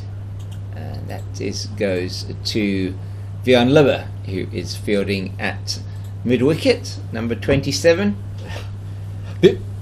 Because Tiaan van Vuuren has changed his line of attack, they've taken that funny short point position out and they've put in a mid-wicket, on the angle. Yeah, it makes sense, and also stops the single, for the 2 youngsters not to just drop and run. The Warriors trying to exert some pressure on the 2 Western Province youngsters. And the pressure will certainly be there. 39 is the score at the end of the 8th over. And batting at just shade under 5 and over, so run rate is not an issue. But for Western Province, the big issue here is the fact that there are 3 wickets down. So similar situation to that in which the Warriors found themselves earlier, which was that they were at 13 for 3 and then 31 for the loss of 4. And the only benefit potentially for Western Province is that they're still in the power play. And 2 overs to go in the power play, and are batting at a faster rate than the Warriors, but they need to keep wickets in hand here. George Linder in next on the back of that 67 not out against the Lions, but you don't want to get into the lower order too early. Yeah, and you also don't want George Linder to be to depending on George Linder to score runs every game. No, your top order has to come through for you at some point. And finding some form. So let's see what the two youngsters can do. I mean, they've clearly have the talent. Yeah, that's why they're there. That's why they've been selected in the 4-day game as well. That is in the air for a while. Bounces just short of the man Guepe at mid-wicket, and he just parries it forward. Almost a fourth wicket. Yeah, it was almost a fourth wicket. was there to be played, but just not quite getting it right. Daniel Smith wanted that to go a lot straighter at mid-wicket rather than at the man. They're sort of almost between square leg and mid-wicket. It's an interesting position, not really a conventional mid-wicket. Just sort of forward of square on the leg side, still on the actual square of pitches. Just from the Warriors' point of view, James, they would sense a massive opportunity. Definitely. They do know 1 or 2 wickets, and they're into the bowlers, so to say. After George Linder, you also got Kyle Simmons, who's actually had a very good season for Western Province with bat and ball. Yeah. But the Warriors know 1 or 2 wickets, and they will be in amongst it. Putting some pressure on that lower order of. Well, that's it. I mean, normal batting, only needing 3.2 runs and over, almost like it's normal. Normal batting will get you there. That's beautifully played by Daniel Smith through the offsides, racing away. I think it will be caught, and it is indeed great fielding by Tristan Stubbs in the deep, and they go through for 2. Daniel Smith playing that ball beautifully through the offside, just angled across him from Stearman. But some good fielding in the deep. Great chase from Stubbs, backed up by the man from the from the cover point or extra cover position, and they get through for 2, 41 for 3. Very good fielding. I think the Warriors are going to need all that and more from the fielders to back up their bowlers in this innings. Stearman again, good delivery outside the line of off stump, that one, and well left actually by Smith. Him and Kaplan on debut today for 6 Gungril Western Province, their first List A appearances, and a pair of players with solid futures in the game here on fields at Western Province. Well, with the Western Province guys would hope that they have big futures. Absolutely. Through to mid-wickets, and Guepe does the fielding. There is no run. 41 for 3. 1 delivery left in the 9th over.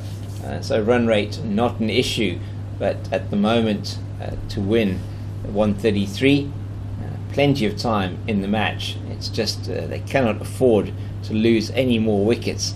With the Warriors, feature of the Warriors innings, they lost wickets at regular intervals throughout the innings. No real partnerships to speak of.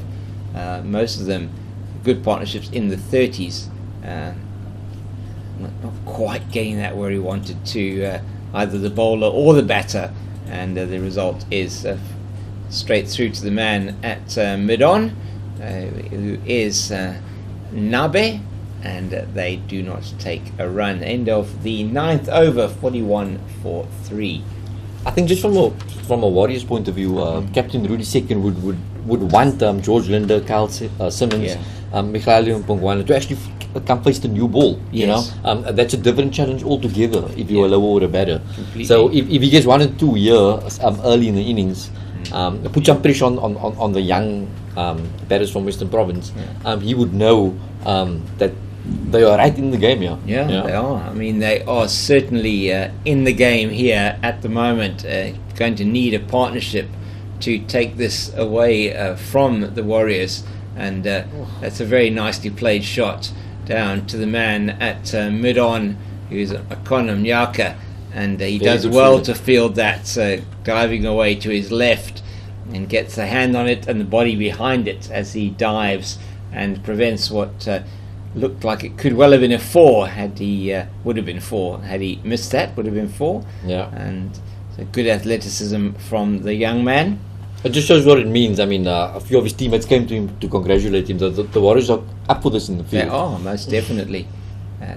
Very keen. You can see that in the fielders all walking in with the bowler. Another good example, if you are listening or watching as a youngster, is just keep that energy going in the field, walking in with the bowler, making sure that you are attentive all the time. Expecting the ball to come to you. Exactly. You have to expect that the ball's going to come to you every single delivery. You want that ball to come to you. You want it to be in your hand. You want to be in the game all the time. Tiaan van Vuuren certainly in the game. 47, his innings held the lower order of the Warriors together, and he's been bowling well from the Kelvin Grove end. Yeah, you speak about the energy in the field from the Warriors, just knowing the coach, Robin Peterson. Yeah, he was a very good fielder. Yeah. Could throw with both arms. Yes, right, and ambidextrous. Yeah. And you would expect that from his teams that he coaches. They've had a mixed season. Good in the 4 days, not so good in the T20s. Yeah. Looking to make a splash in the one-day competition. And they're looking to get themselves off the mark in the one-day competition. One game that was abandoned and another game which they lost. So this is a very important game for them, considering that there will only be 7 matches that they're going to play. So this is the third match for both of these two teams. If I'm not mistaken, it's 7 matches, and then the top two. The top two go through to the final. Yeah, so there are no semi-finals. Everything to play for. It's a straight shootout between 1 and 2, as Tiaan van Vuuren just stops his run up. Yeah, so I mean, it's everything to play for. I mean, there is. Yeah. It's very important to get momentum in a competition like this, especially in any white ball format. If you're only playing 7 games, momentum is key. It is, and that could drive you to the title. You know? Yeah, it's going to be an interesting one to look at here, as that's down the leg side and is called wide by umpire Murray Brown, unsurprisingly. And that, I think, is the third wide, second wide, is it third wide of the innings? I didn't know if there was a no ball. Second wide of the innings. Interesting. So it is the second wide of the innings. And in the entire innings of the Warriors, I think there were only 3 wides bowled by Western Province. Very good disciplined bowling attack as the shadows start to lengthen. He's popped that one up, and that is going to be another wicket for the Warriors. Similar dismissal to the one that got the captain, Tony de Zorzi. What is it with Tiaan van Vuuren? He's got 2 leading edges. That one pops up to Akona Mnyaka at mid-on, and it's the end of Gavin Kaplan, gone for 19 of 26 deliveries, and 6 Gungrel Western Province are in all sorts of trouble here. 42 for 4 at the bottom of the 10th over. In a very, very deep hole here, James. They are, yes. Gavin Kaplan just trying to work the ball on the onside. Yeah. Trying to work it too square, maybe. I should have tried and play it straighter. Yeah. Got the leading edge, and it was, again, like we said earlier, it was a comfortable catch for the mid-on fielder. And George Linder has to walk in again with a massive, massive repair job on his hands. And this is going to be something, if there is a repeat performance of the victory against the Lions, it is going to rely on the Proteas all-rounder to back up his performance with the ball, with a performance with the bat, with Daniel Smith. The 2 left-handers now will be at the crease together, and it will be reliant on the experience of Linda. There's not much, from a batting point of view, not much to come in this 6 Gungrel Western Province lineup. Mihlali Mpongwana is designated to come in next, and whilst he and Carl Simmons can certainly hold the bat, it is you would not want to rely on them. Want to rely on them, no. Yeah. 47, I think, the highest score by Mpongwana. He would need to replicate that today. Were 6 Gungrel Western Province to get over the line here. 42 for 4 in the 10th over.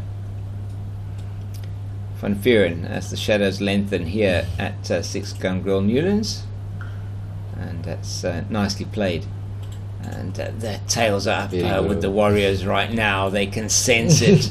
They can feel this is potentially coming their way. End of the power play. 10 gone. First power play gone. 42 for the loss of 4. The Warriors were 19 for 2 at the end of their 19 for 3 at the end of their power play, and did lose their 4th wicket on 31. So very similar situation that Western Province find themselves in.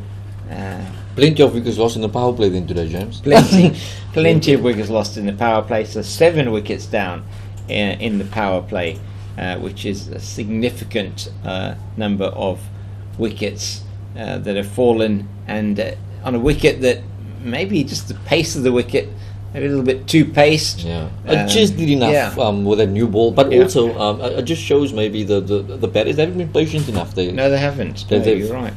The wickets that I've seen, it's been shots played. You know, they have.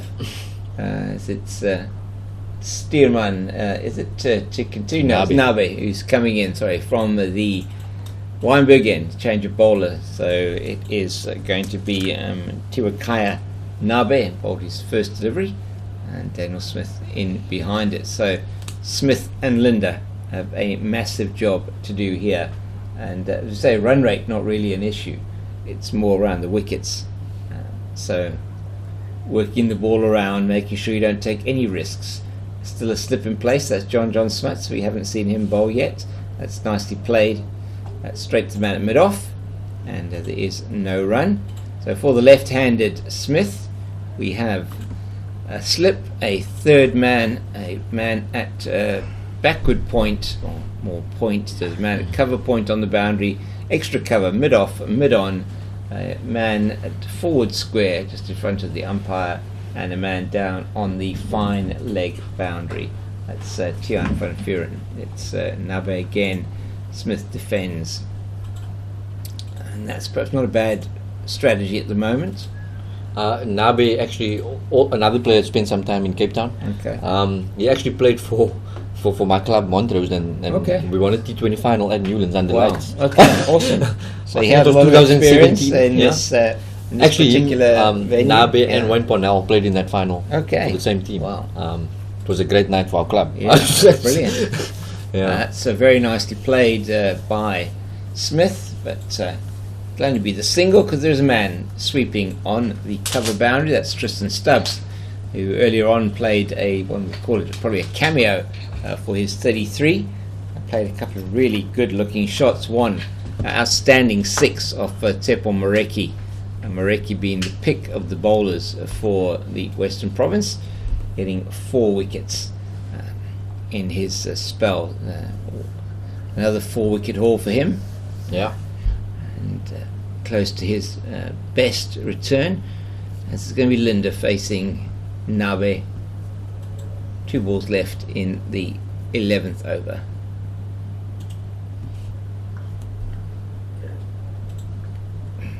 Again, we were saying Proteins International George Linda has that massive role. If he comes to domestic cricket, he's a proper all-rounder. Yes. So to say. So again, Western Province heavily reliant on him. Not just to bowl his 10 overs and take some wickets, but also to basically score the runs. He showed in the last game that he is capable. Batted through, won the game for his team, and he has to do it again tonight. Yes, and that's certainly not the position he would have wanted to find himself, but knowing George Linda, wholehearted cricketer, loves to be out there in the middle. Always up for a fight. Absolutely, always up for a fight. Always there for his team, as the lights start to take effect here, as the sun goes behind the mountain there, and we are no longer bathed in sunlight. And it is a beautiful, beautiful evening here at Newlands. I've said it a couple of times already today. They haven't how nice it is here. We never get tired of saying beautiful Newlands. No, we don't. It's one of the most iconic sights in cricket. And that sun behind the mountain, just illuminating the cloud as it blows past the southeaster. It's going to be left arm Tian van Vuren, who is continuing the attack with his tail up. Definitely with his tail up from the Kelvin Grove end. He's got 2 wickets, and John Smuts is in now out of slip at a short extra cover, and that's played straight to him by Daniel Smith. So we have a man at almost like a gully position. It's like a shortish backward point. We've got the third man, we've got a cover point, shortish extra cover, mid-off, mid-on, mid-wicket, deep square leg, and a man on the long leg boundary. Smith facing Van Vuuren. Bunted into mid-wicket, fielded by Libba. There is no addition to the score. A lot of bounce, a lot of energy from the Warriors. And so there should be. I mean, they I think they do realize that they can really get into the Western Province lower order and tell enders. If Vuuren and Hendricks is batting number 9, then they 1 or 2 wickets away. Even though Vuuren did win the game with the bat. He did, indeed. The last game. Lightning might not be able to strike twice. I mean, it's not going to do it every time. Exactly. You know that lightning strikes often on the high veld, but not so much here in the Western Cape, especially not in Cape Town. I think it's a bit more difficult with no altitude to hit some sixes. I think that's on true. The coast. Yeah, it is a bit more difficult. Yeah, he's going to find it more difficult. Let's say to clear the boundary at Newlands than at the Wanderers. Yeah. So but. These 2 batters for Western Province, they need a partnership. Like we said throughout the Warriors innings, just a partnership needed. Bat some overs, bat some time. Yeah, and so that will be what they're looking to do. Played just straight to the man at that shortish mid-wicket position. That is Vian Libba, who's in that position there. And we know that if you're looking at the visuals, cannot see the field, so we try to give you the field as often as we can. Also run through the scorecard shortly, as well as the bowling figures to let you know what's happening. And it has been a day for the bowlers at the moment. Still remains a day for the bowlers. 43 for 4 at the bottom of the 12th, and that is short and wide, and that is going to get treated to be played out to the cover sweeper, and that is Ngwepe out there on the boundary. He was one of, in fact, he was Tsepo Moreki's first victim this afternoon, and falling to a very good delivery outside the off stump, caught behind. And so that reduced the Warriors to 13 for 3, 31 for 4, yeah. Are you surprised that there's no slipping, James? Just to keep the pressure on. Maybe. It's interesting for Linda, maybe a slip would have been a good idea. We can see that, but that's a great catch. It is indeed a great catch by the wicketkeeper Oshile. It is Linda driving at one outside the off stump, shaping away from him from the left armour, and Oshile takes that one-handed, diving to his left, as you would have seen on the screen, and now one would sense this is nearly all over for Western Province. It's 44 for 5. What an awesome catch by Sinetembe Oshile. Has to be the catch of the game so far. Just when we were talking about the slip, James, they found the edge, and Kashida was like, what slip? Who needs a slip? We actually don't need a slip. That is a brilliant catch. It was. And for Vuuren takes his third wicket on debut. George Linda out without scoring, only facing 4 deliveries, and 44 for 5 now.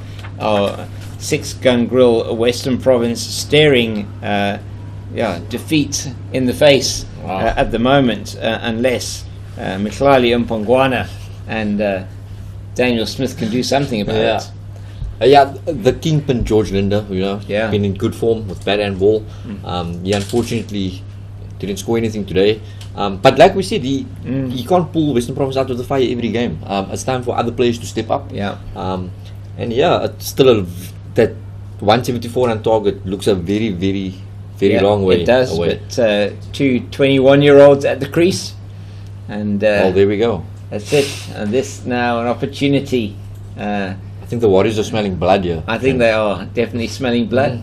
It's going to be Nabe to continue from the Weinberg end, and who wouldn't blame them? 44 for 5 after 12 overs. of the team in the hut, as Smith is just going to play his natural game, one feels. Try not to get too carried away. His game is to knock it around, you know, pick up the ones, pick up the twos, put the bad ball away. You should not deviate from that, especially in this position. It just looked like the top order just tried to play a lot of shots, and you know, they kept finding the edges, the leading edges, and the ball went straight to fielders. You know, so maybe it's time for some, you know, just get some normal cricket. Just get some normal cricket going. Some 4-day cricket, maybe. But it was really an outstanding catch from Oshile to get rid of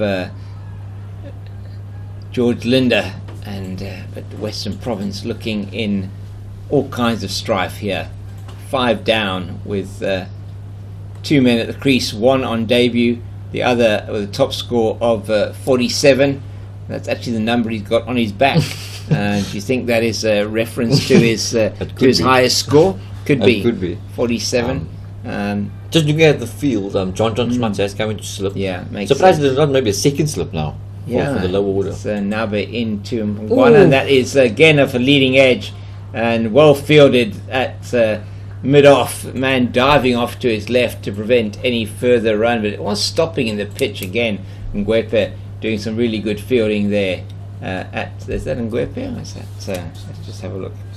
Stearman doing excellent fielding there at in that position at mid-off to the right-hander.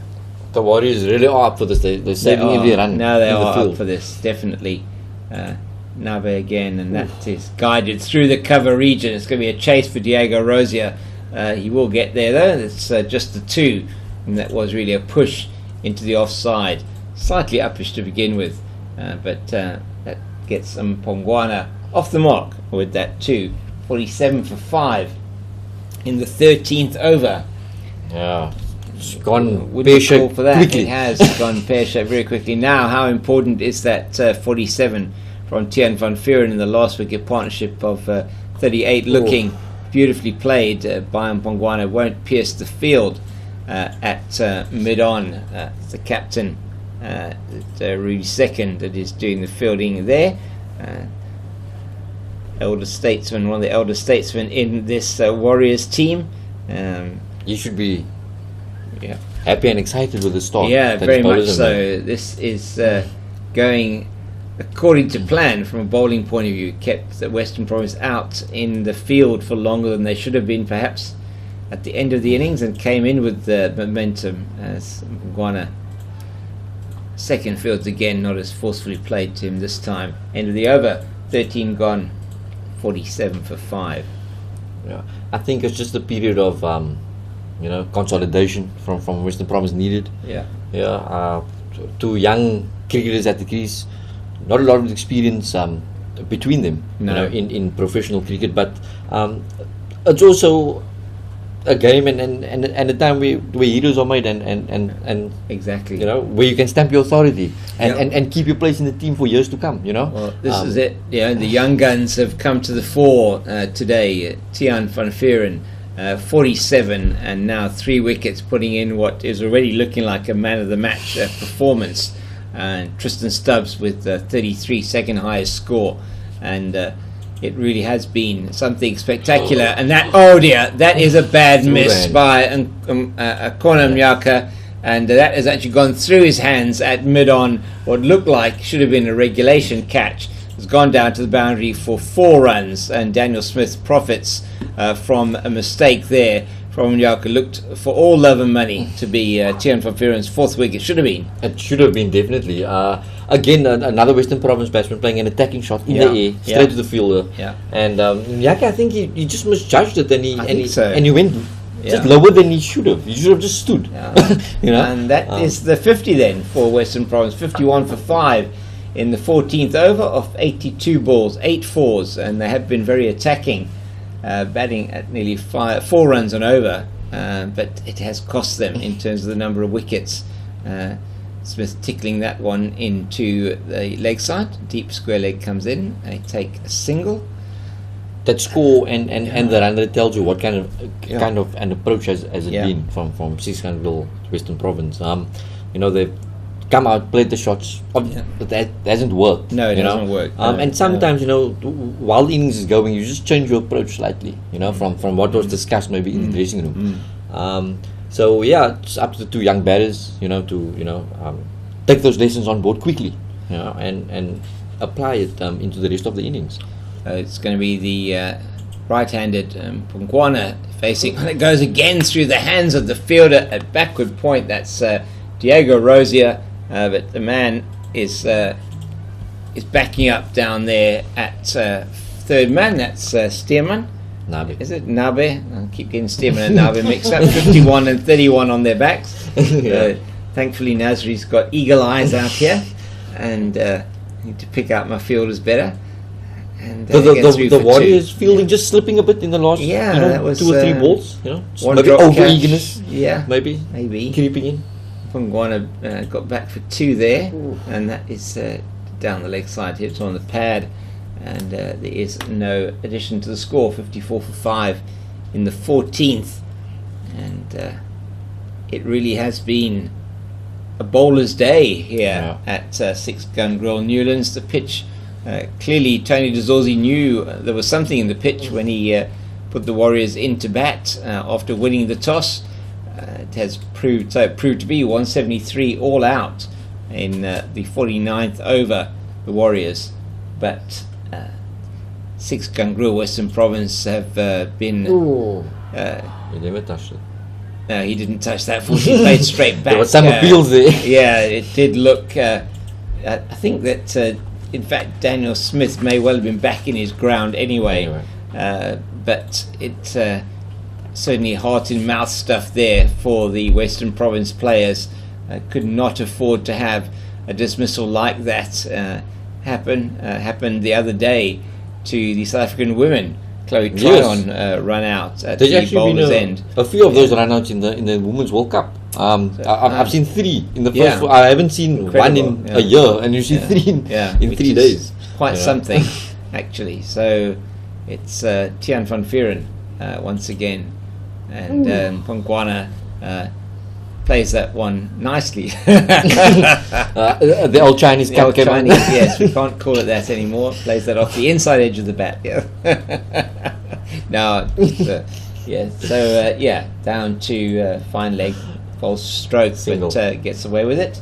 55 for 5, and 14 overs gone, just shy of 4 runs and over. But that's not really the important thing. 119 to win, plenty of overs, plenty of time to get them, but 5 wickets down, and very much Western Province reliant on the batting prowess of these two 21-year-olds to get them over the line in this match as the lights take effect here at 6 Gun Grill Newlands.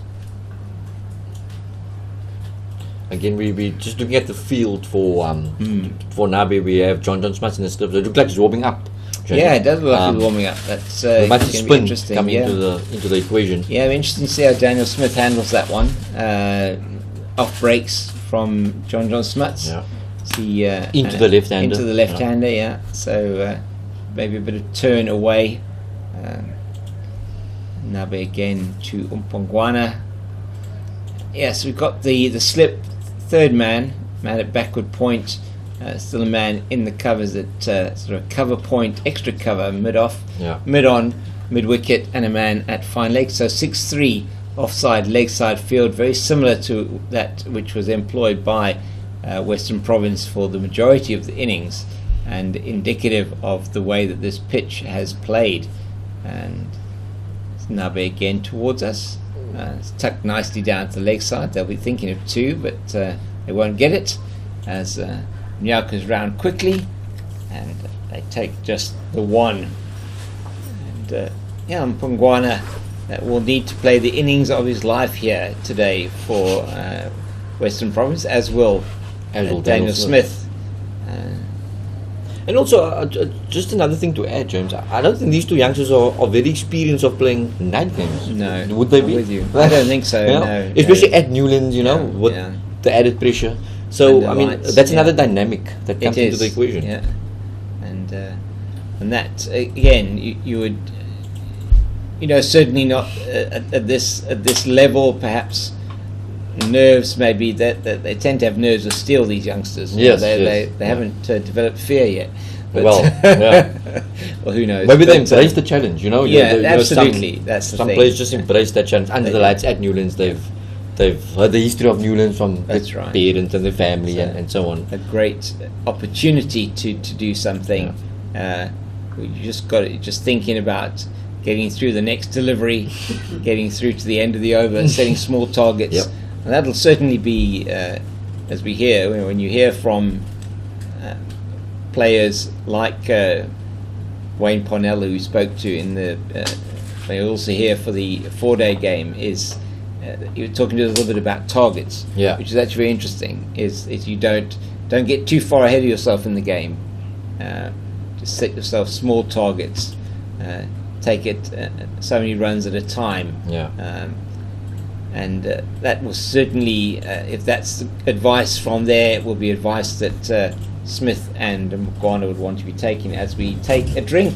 Is it? Yes, drinks are coming onto the field, and we're going to have a change of commentary. Thank you very much, Nasri.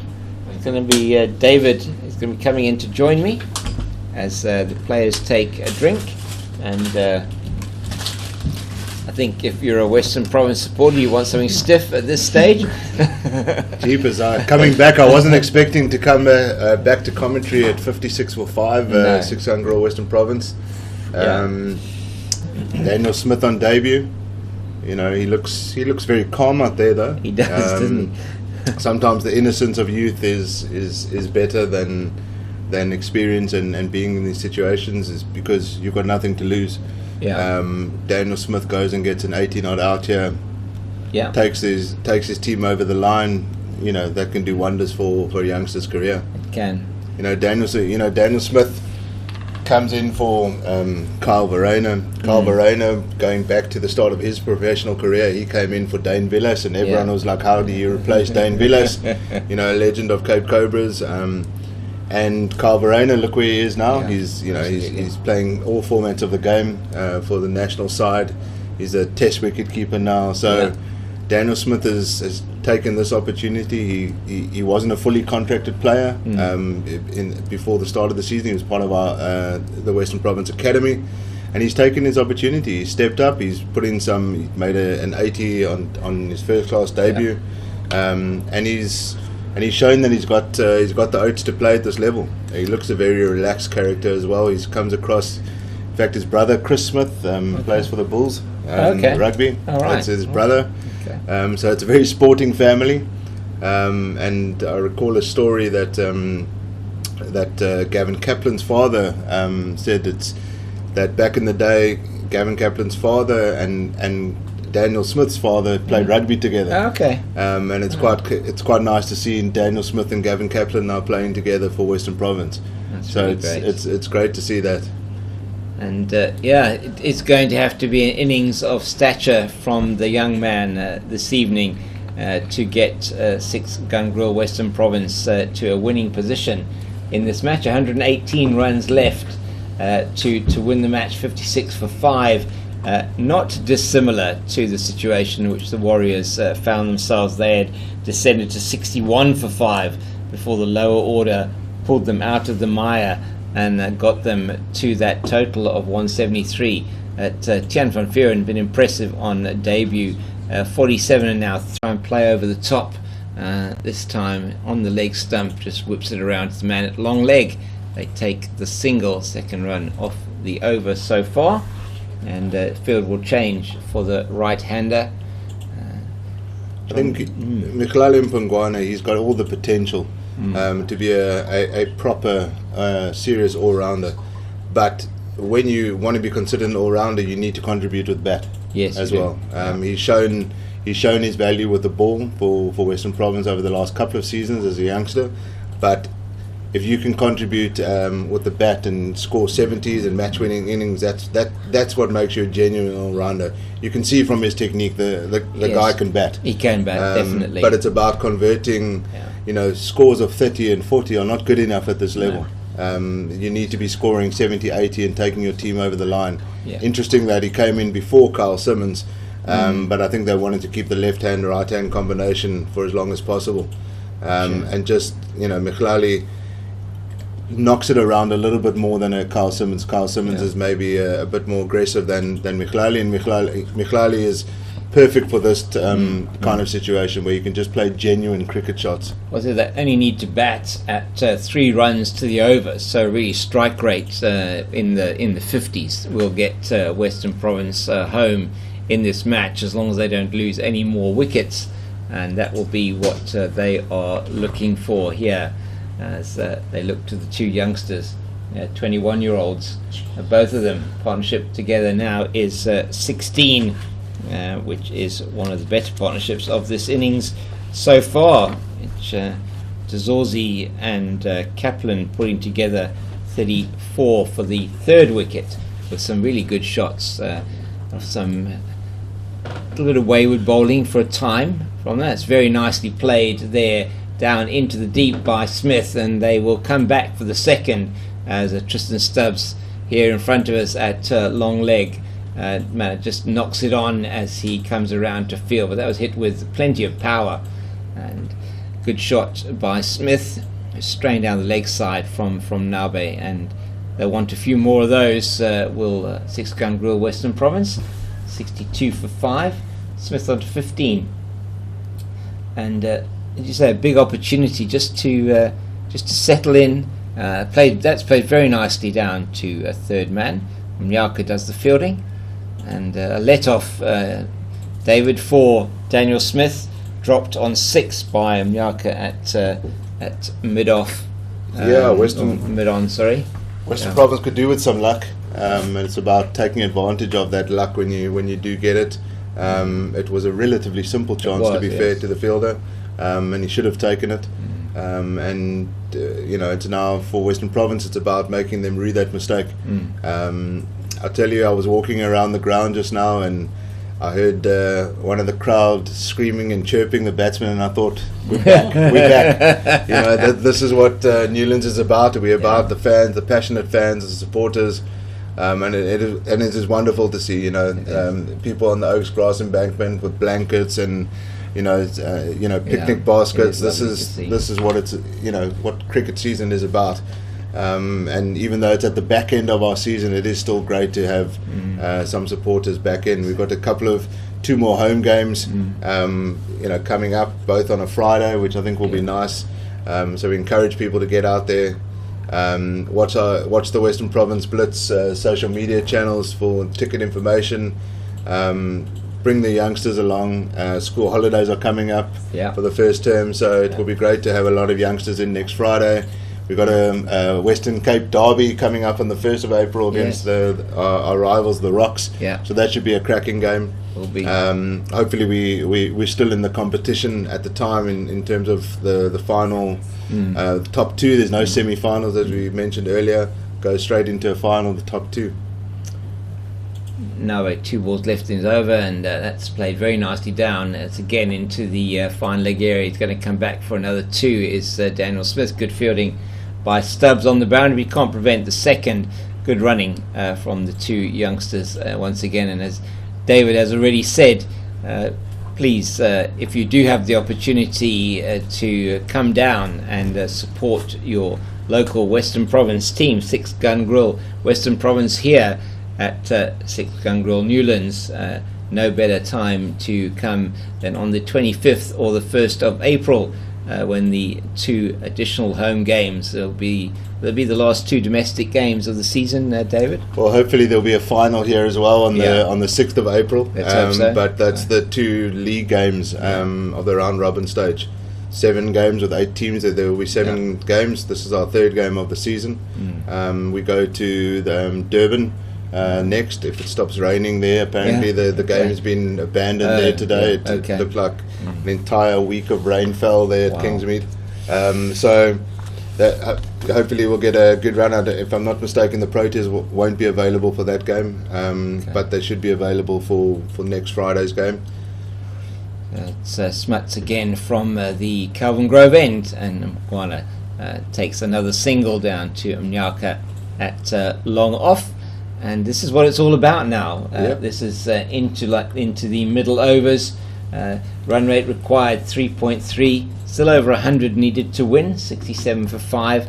But that is just going to be small targets, and it's very nicely played by Daniel Smith. That is a beautiful reverse sweep. Played it late and picked it late. Bowler didn't see that and passed Stearman. I think that is that Nabe there at backward point. It is Stearman at backward point and down to the boundary for 4. Lovely shot. Daniel Smith he's an excellent sweeper. It's nice to see the youngsters playing the sweep, and in this case the reverse sweep. But he's known for sweeping. He plays the spin as well. And I think just it's about, as we said before, the small margin, the small wins. Getting the score to be lower, a required runs to win below 100 will be the next target, and then you go from there. Then it just becomes psychologically it becomes a little bit easier, and you've got a smaller target, and then you go to your next target. They're just every run that you get at this stage, getting you closer to that 174 to win, and another ball, just able to get the single down to the man at long on, and every run just takes you closer to getting to that total, and no need to take any unnecessary risks at the moment. Still 22 overs and 1 ball left in the 32 overs and 1 ball left in the innings to score the 102 required to win. So they won't be getting ahead of themselves at the moment, these two youngsters. They'll just be thinking about batting, won't they? Yes, absolutely. I think we speak about reference points a lot in sport. They don't have to look too far back for a reference point of the situation that they faced. On Sunday they faced the exact same situation, and they got it over the line, and ultimately they won it off the last ball, but the 4 points are still in the bag. Exactly. So, as we discussed earlier, yes, going into the innings, maybe a bonus point was on the cards. Doesn't matter about the bonus point. They'll never go into a chase thinking about the bonus point. Guarantee the win first. Ultimately, you win your games, you get through to semi-finals and finals. Absolutely. And Nakona Manyaka comes back on. He's bowled 2 overs. He's got 1 for 13. And he's towards us from the Weinberg end, the left armour, as he's bowling to Smith. That's on the pads. And he's able to just play it down to Stubbs here in front of us at fine leg, and gets off strike immediately. Rotation here, very important with the left hand right hand combination. Mix up the bowlers' lines and lengths, and just try and just ensure that they stay there, keeping the scoreboard ticking over. If you're a Western Province fan, field is a lot wider spread now. They've still got that man into short extra cover. But it's third man, backward point, cover point, extra cover, mid off, mid on, mid wicket, and a man on the deep square leg boundary, and at fine leg, and round the wicket to the right hander, very wide around the wicket, almost a slingy action from Yaki, and from that position, obviously kind of more round arm from there. Yeah, he played a couple of seasons here at Newlands. He played for Cape Cobras as a youngster. He was signed during the season a couple of seasons ago, so didn't get a lot of opportunity, but when he got the opportunity, he never let the team down. He's always a consistent performer. He's a hard worker. He's a lovely young man, and he's got a lovely action, a little shuffle towards the end there, which maybe brings down his speed a little bit. Could maybe pick up a yard or two of pace, but he there was a performance where he didn't concede more than 6 runs in the final over to win the game. That's right. I remember that as a youngster. That's important for a guy like that to deliver. In one of the one-day games, wasn't it? Yes, really impressive performance. I remember seeing him in the nets, and I heard this loud slap every time he bowled. And it's basically he's connecting, he's slapping his own leg on his delivery stride. That's interesting. Which I thought might be quite sore, or maybe it's him just making him. Maybe he feels that when he does that, he's in the rhythm. He's feeling the rhythm. So bowlers have all got their own strange quirks. Interesting quirks. Yeah. I think if you ask batsmen, they'll say bowlers do. If you ask bowlers, they'll say batsmen are the weirder. That's a lovely straight bowler from Guana. Played very nicely down into the deep, and that is Nwepe down there on the boundary. He's been patrolling that area for a while down at deep cover, but not before they get through for the single. 74 partnership now 30, and it is around 100, exactly 100 to win for Six Gun Grill Western Province. And Daniel Smith now facing up to Mnyaka.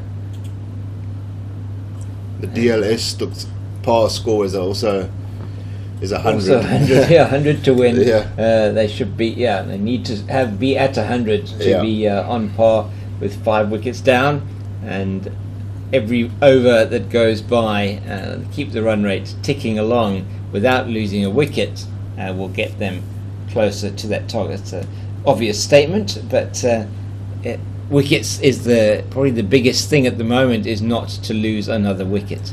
The reality is, if Six Gun Grill Western Province bat for the next 31 overs, they win this game. They will, exactly. They will win the game. And that's what it's going to be about. Yeah. And that's not a bad place to be for youngsters. That Mpungwana and Smith, not necessarily the most aggressive cricketers. No. Play proper cricket, earn your stripes, take your team over the line, and it's amazing how a career can progress from there. Yeah. Mpungwana looking solid in defence, and have been working the ball around very nicely. And, in this partnership of 30. Nothing does seem to phase, they call him Popos. Nothing does seem to phase him. He's very relaxed. Like that, So, this is now where that relaxed state of mind comes to the fore. This is where you justify that relaxed vibe.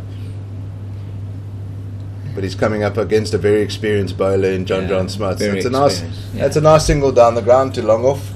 Yeah, just rotate that strike, get off strike, give your partner at the other end a chance to mix up the line a bit, get the bowler to think a little bit differently, different type of batter.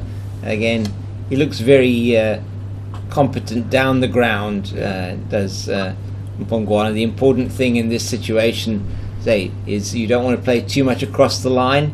That is nicely played, though, across the line by Daniel Smith. Didn't quite get enough of that reverse sweep, did he? Yeah, got it very fine. I don't think it was looking to go that fine. No. But it didn't get too much, and the runs to wins now is under 100. It moves to 98 runs to win. So that just looks a little bit better from a batting point of view for Western Province. And it's just about they're playing genuine, just good cricket here at the moment. Nothing too risky. Except played a little bit away from his bat there, reaching for that one, putting the foot down the wicket early, reaching to play it, but no danger with the field widespread. Interesting that there are 2 fielders in close-ish on the offside, and that is an interesting field setting at the end of the over from John Johnson. 20 gone. 76 for 5. Warriors at the same period, I think, were on 56 for the loss of 4. So Six Gun Grill 57 for 4 they were at the same period. Six Gun Grill Western Province are actually well ahead of where the Warriors were at the same stage. Similar situation which the Warriors found themselves, but one feels the depth in the Warriors batting lineup was stronger than in the Six Gun Grill Western Province lineup. But we wait to see what happens. Smith on the top score of 25 is taking strike against Mnyaka. He's away towards us from the Wynberg end. That's beautifully played. It looked better than it did actually happen in truly real life, but nicely played. I don't think it's far off to see really second bring back his strike bowler Glenton Stearman for a couple of overs to see if he can't break this partnership. They won't want this partnership, as we saw earlier. You know, when a little bit of a partnership was built, that creates some doubt, creates some panic, and that's how you accumulate, a decent score. Yeah, it's all about partnerships. You would have heard that so many times over the years from commentators and analysts, people talking about building a partnership. Just frustrating the bowling team, making sure they don't get anything. You don't give anything away, and they'll be very mindful of that. The fielding team, mindful of the fact that they need to do something different needs to happen. What are they going to do to break this partnership? 32 runs already between these two. And that is just something different. Thank you so much. Just wrapped around on the leg side, another single to Daniel Smith. A little shorter delivery, to just teasing Smith a bit, seeing if he would go for the pull shot. He's got a bit of protection down there on the leg side, but a very attacking field at the moment still. And that's what with 5 wickets being down, you can. Ultimately, they know that they need to bowl Western Province out to win this game. They're not going to restrict them from a run rate point of view. They need to take 10 wickets. Yeah. And whether they take them with Western Province batting at 5 and over or 3 and over, it doesn't actually bother them, does it? It's just about the wickets. That was really well played, yes. Tap and run by Mpungwana, that's all they need to do. And Libba comes around from mid-wicket, does the fielding, and that again is now mixing up the line for the bowler, Mjaka, who... we might see Bjorn Libba actually bowl a couple of overs. Okay. He bowls a lot in the T20 cricket, especially at the start of the innings. But no need for him right now. But they've got there's sort of 5 frontline bowlers. So they initially did a good job. That does look quite short to me, but got away with that one, I think. Mjaka. One for the over. One for the over, signalled by Murray Brown, umpire at the Kelvin Grove end. We got Stephen Harris at the Weinberg end, 2 of the very established first-class umpires in the South African game. Stephen Harris, having stood in a number of women's ODIs as well, recently took charge of a couple of matches in the series against the West Indies, and that is nicely played off his hip. Down to Ngwepe, who is on the boundary at backward square leg, and his keeper won't be very happy with them about that, tossing it to Oshile, bouncing in front of him. They take the single. Smith on to 27, partnership now the highest of the innings at 35, 79 for 5 after 21. Still now 95 to win for 6 Gun Grill Western Province, and this has been so far after the loss of George Linder for no score, the total on 44. By far the best partnership of the innings, and it needs to grow for them to succeed and win this game, 6 Gun Grill Western Province. I think with a small total like this, it's very important that your openers get off to a fast start and kind of knock the stuffing out of the chase early doors, get ahead of the game. That's a nice shot by Daniel Smith. Nice. Lovely, just a little floater from John Smith, just tempting him, but Smith didn't take the bait there, just knocked it on too long on for a single. And that's exactly what's required at the moment. And the only fast thing that Richard Levy did was go back to the pavilion today. Yeah, it was a cracking delivery. It was, wasn't it? Yeah, it was to face that first up. It reminded me of the delivery that Janeman Malan got on his international ODI debut against Mitchell Stark, and he got an absolute in-swinging Yorker first up. But he made 100 the next game, so maybe Richard Levy against the Dolphins will go on to make 100. Yeah. The reality is that you know your openers need to set the platform, knock the stuffing out of the chase, and make it easy for your middle order. The Warriors knew that they had to break into that top order early doors, and they did that.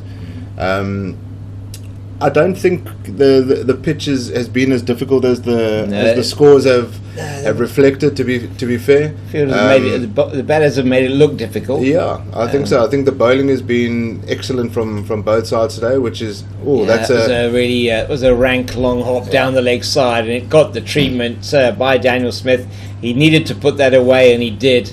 Past the man at shortish fine leg, and you have to treat them like that. The bad boys, you've got to put them away. You do have to cash in, and that's what's at 5 or 6 runs already this over. Yeah, and that's all you need. You've got to play the ball on merit. If it's a good ball now, you don't need to do anything with it other than keep it out. And that's lovely. Nicely played again into the offside, and fielded by the man at extra cover. And there is another single to the score of Western Province. That's Diego Rosier, I think, there. Or is it Tristan Stubbs? Sorry. Down in the covers. That's the end of the over from John Smuts. He's bowled 4 overs, 0 for 19. Current bowling figures: Stearman 1 for 19 in 5, Mnyaka 1 for 18 in 4. Van Vuuren, the pick of the bowlers, as he was the pick of the batters. 3 for 19 in 5, Nabe 0 for 11 in 4, and Smuts, as I said, 0 for 19 in 4. It's going to be Mnyaka to continue with his 5th over, and we'll give you the scorecard at the end of this over as he's away towards us, should I say, from the Weinberg end. And Smith plays that nicely down to the man sweeping on the cover boundary, and that is Tian van Vuuren. On the boundary, he gets another single. He's gone into 34, 87 for 5.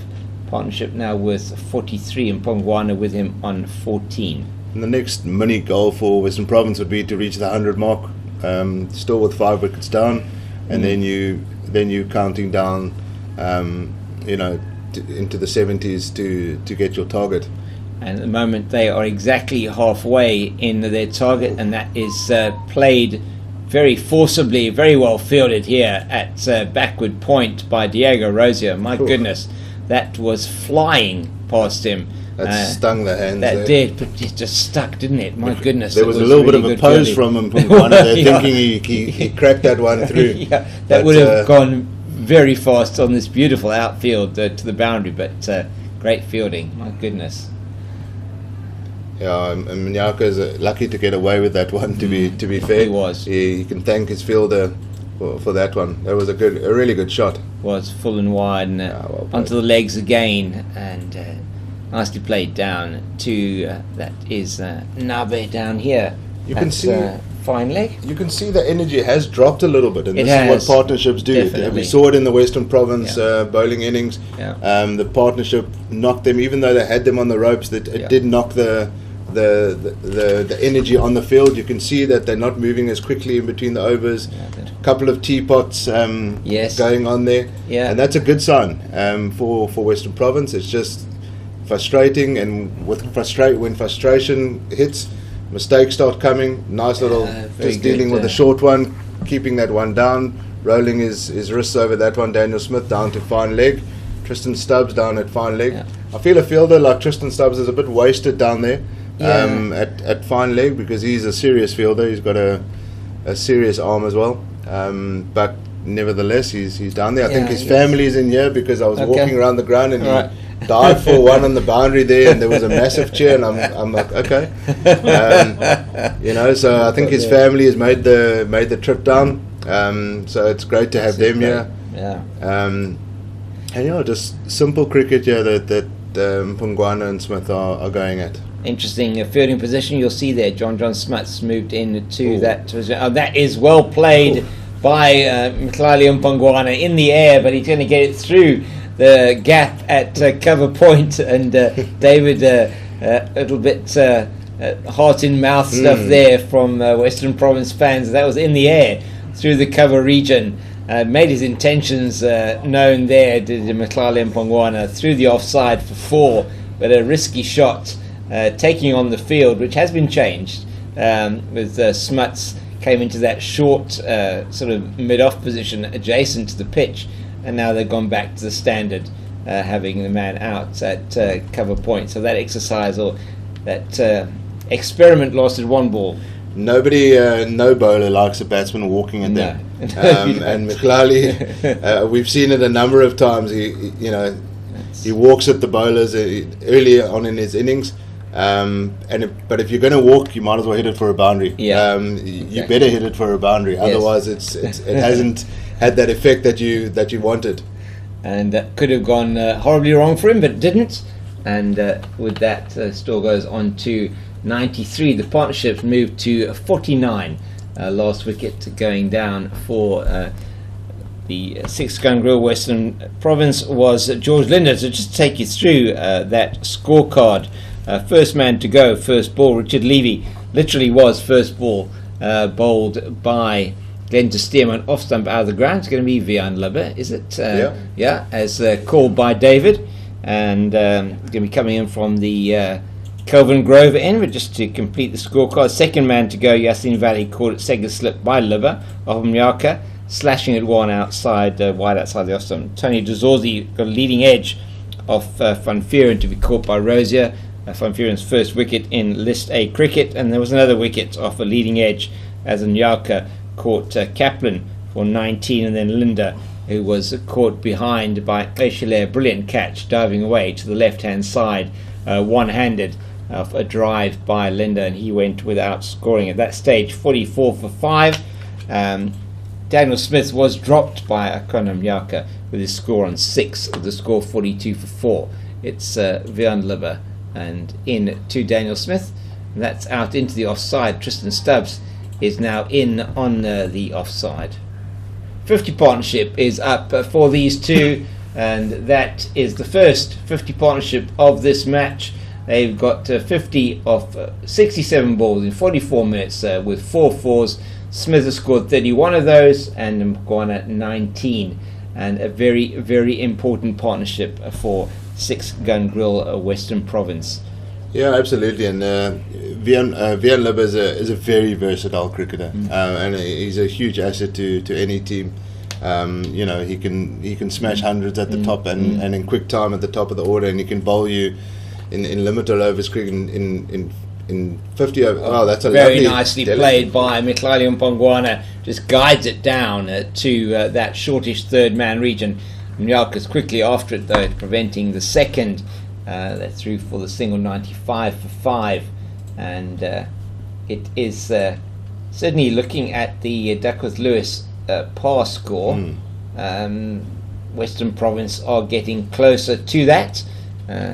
So that not that there's rain around, but that is normally an indicator. I use it as a good indicator, yes. Potentially of with the run chase. So interesting situation at the moment. 51 this partnership, and they'll be looking to just build on that, not do anything different. 100%, and the rate for the first time has also gone above 4 to the over rate achieved. That is beautifully played, and that is one bounce for over the rope at mid wicket, and short, and although it was outside the off stump, was just asking to be hit. And Daniel Smith, as we've seen in the previous over from John Smuts, not missing out on a hit me ball, and that one definitely deserved to get the treatment. A man at square leg had no chance with that one. Yeah, it was a lovely shot there. 6 runs off this over so far. That's all the runs you need. Play the ball on merit now. If the opportunity comes to hit the bad ball, then you go for it. But really good mature cricket here being shown by Daniel Smith. 1 ball left in the first over from Libber, and as David says, it's been a good one so far for Western 6 gun grill Western Province, and another ball that goes down the leg side, another one that Daniel Smith capitalises on, past the man at a short fine leg, down for 4, and that's the 100 up for 6 gun grill Western Province. Daniel Smith moves into the 40s, 103 runs now off 147 balls, 13 fours, and 5 wickets down for 103 at the end of 24 overs. The run rate achieved is over 4.3 and over, and that run rate still required 2.7 runs and over. So normal cricket from here for these two batters and whoever may be to come. for Six Gun Grill Western Province will get them over the line. David, you were saying earlier, and it's really about just playing cricket. I mean, the Warriors know they've got to bowl them out. Yeah, and that's why they brought Tian van Vieren back. Yeah. He's bowled 5 overs, 3 for 19. He's been their top player throughout the day. He's had a fantastic day. And this is a crucial period for this match as a whole. If these two batsmen are still there in 5 overs, the game is close to being done for Western Province, and the Warriors captain, Rudy Second, knows that they need to break this partnership now. It's a small score like this. It's a lovely stroke, but I think that's Rudy Second there, the captain doing the fielding there. But a small score like this, you only need one big partnership to really get through. One major partnership with a couple more in the 20s or 30s, and this is the partnership. This is the partnership that needs to now take it through. Björn Hendricks only needs 6 runs. We all know that Björn only needs 6 runs, but from a Western Province point of view, they hope that it doesn't get down to Björn. Yeah. Good fielding again there from Björn Libber there in the covers at extra cover, fielding very well, and so we still have a slip in. So it is interesting because he is attacking, which he needs to do. He can't, as you say, let. He has to get a wicket. He's still got John Smuts. He's brought actually the slip back in. Smuts at sort of between first and second slip for Tian van Vieren, and all defence. Pongwan looking good when he plays straight. Gets in behind the ball nicely, doesn't he? I think if you look at any batsman, and Andrew Patek's involved currently with the setup from a batting consultancy point of view, the best batsmen in the world don't give their wicket away cheaply. And Mpongwana has got all the attributes to be a solid batsman and not give your wicket away. And it's just that it's the youngsters that will learn with time and when to play shots and when to take risks and stuff. And in this situation, there is no need whatsoever to take on any risk. Absolutely right. And it's about mitigating the risks, and it's about playing just normal cricket shots, playing the ball on merit, not worrying about the run rate. The rate required is 2.8. It's negligible. It's just about batting and getting a not out at the end of the match. So 71 to win for the Cobras, listen to me, Six Gun Grill Western Province, and so it is going to be interesting to see. Wicket desperately needed by the GBets Warriors, and not going to find a wicket with that delivery, as the fielder there at mid-on, we have mid-wicket coming around, misses it, mid-on just manages to clean up behind. And Pogwana through for another run. He's into the 20s, 21. Smith on 44 on debut for Six Gun Grill Western Province, the wicket-keeper batter. And both these 21-year-olds at the crease for Western Province at the moment. And so this has been a real test of character for the youngsters. It's an interesting field for the left-hander. Ring field on the offside, nobody in the deep. And oh my goodness, Daniel Smith going for that outside the off stump.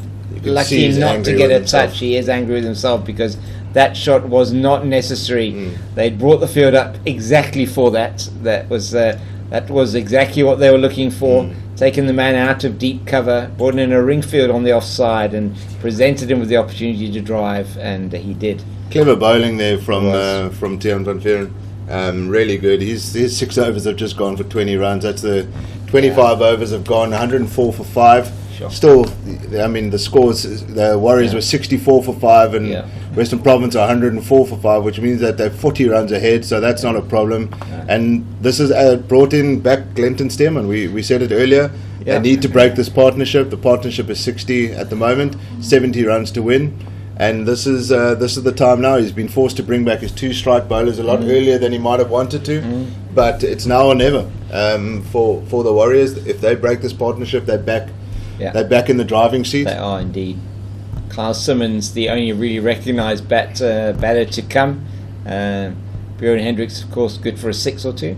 But it's certainly this partnership holds the key.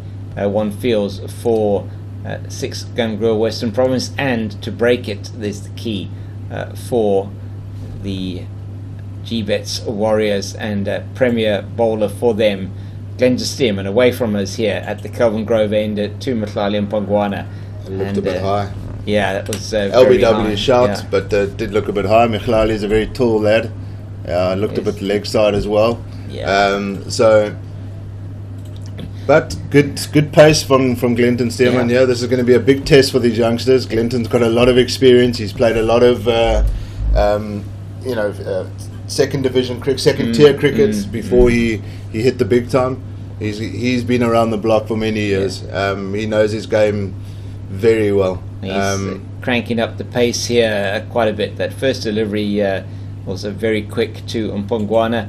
He might be looking for... That's better. That is on the legs and able... It's a bit of a release ball for the right-hander, and tucked it down nicely to fine leg. Important thing here for the bowler to just get his lines right and make sure he gives nothing away.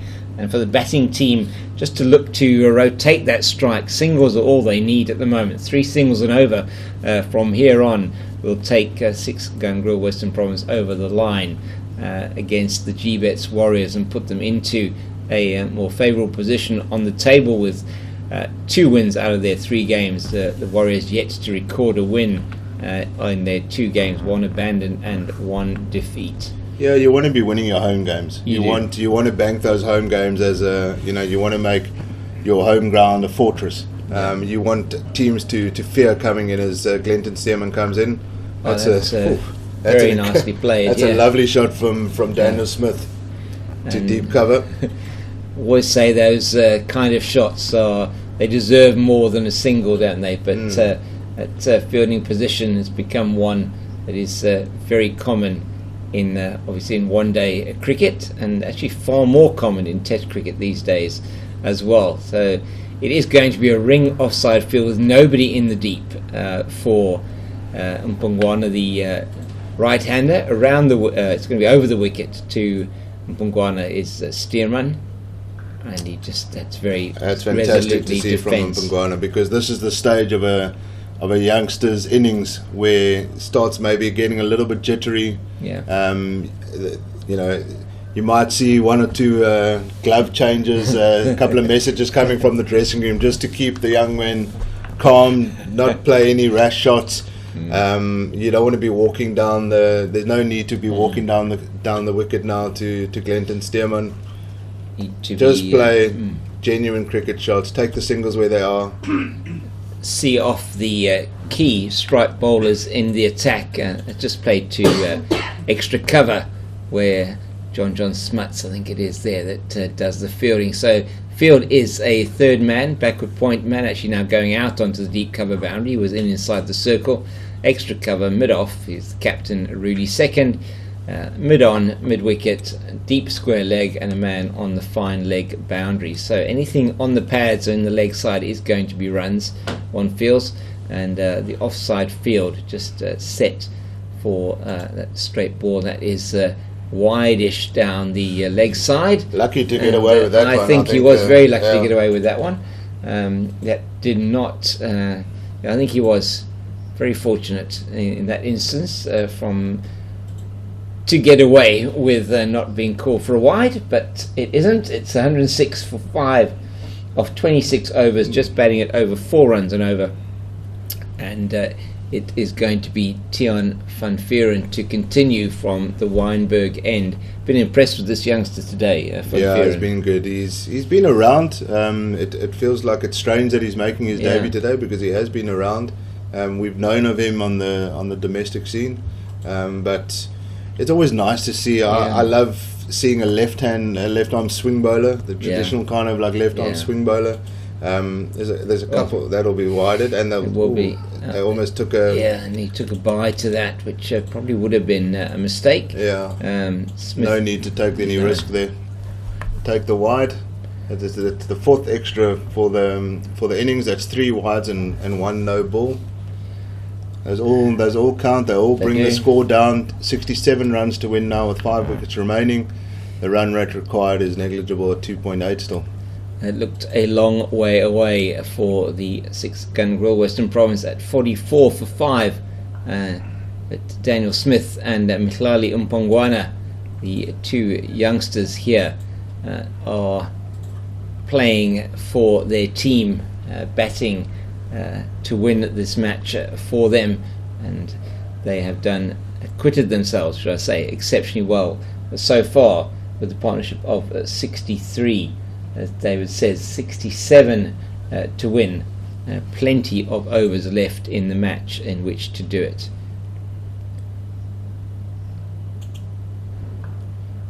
It'll be just a single out to the man on the deep cover boundary. That's Kona Mnyaka, and not a great throw into Oshile, but he stretches and takes one above his head, and yet another single to the total. It's Smith is on 46 and Mpongwana on 22. Yeah, it's just throwing it out there. It's under a rate of 5 for the bonus point win now.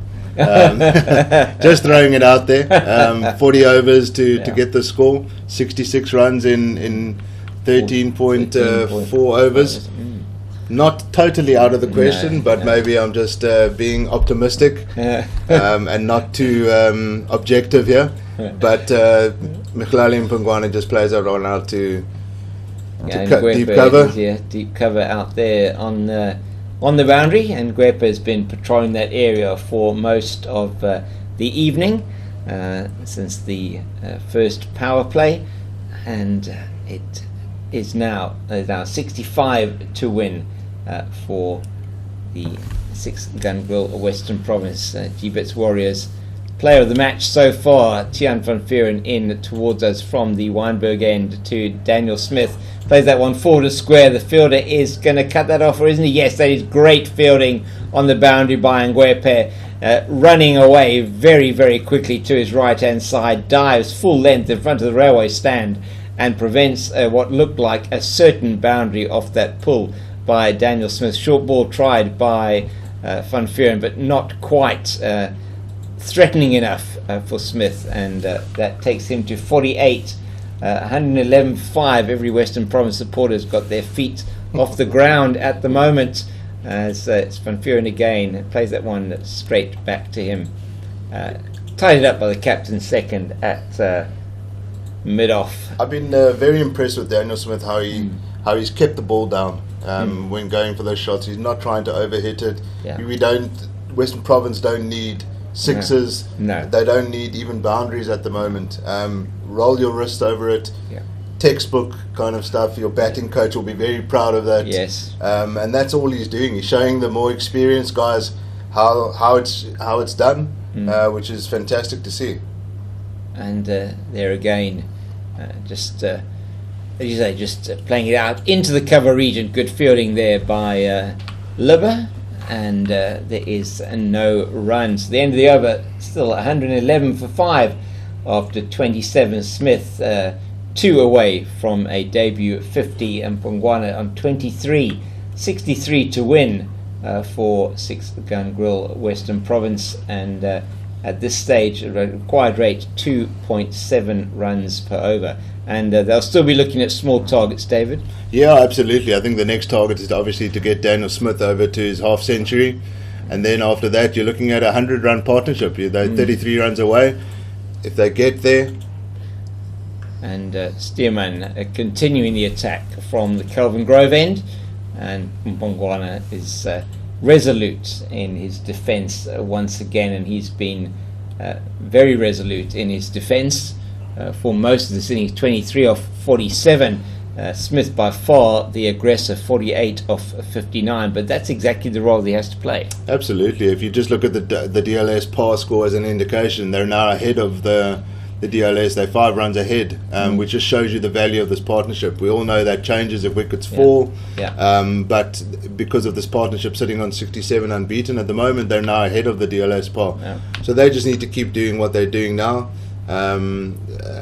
Drinks break would probably be a really good thing, just to get some experienced guys. Reset, yeah. You know, maybe there's a Rassie Erasmus type of water boy coming onto the field. You know, you might see fake Davids come down with the water just to keep the calm heads for the youngsters. But you know, these youngsters, there's an environment that Coach Saleh Nakadin has set up here where the youngsters take the responsibility. They want to be. Western Province has got a history of backing youngsters. They're not scared to throw the youngsters into the cauldron, and it's about, you know, sink or swim, and the top guys come and they swim. That's right. And the expectation is that these are the standards that Western Province, or in the past Cape Cobras players, adhere to. And if you don't adhere to those standards, then you're not going to survive in the setup, and you land yourself moving on to another union around the country. But that's a good thing. In my opinion, that's a good thing. It's certain good standards. That's well left by It's very McLeod. well left. Doesn't need to play at that, and could so easily have done so. And putting the pressure on here. But again, runs are not at a premium here. It's not going to be the run rate that is a challenge for the 6-gun grill. Western Province, interesting fielding position, as you've seen on your screen for a while now, with John Smuts in at that shortish mid-on position. He's actually moved about 2 steps closer even, looking for that false stroke that he just pops up on the leg side and off that full delivery. But that is a beautiful shot to a ball over pitched outside the off stump, played with a straight blade, almost the shot of the match so far.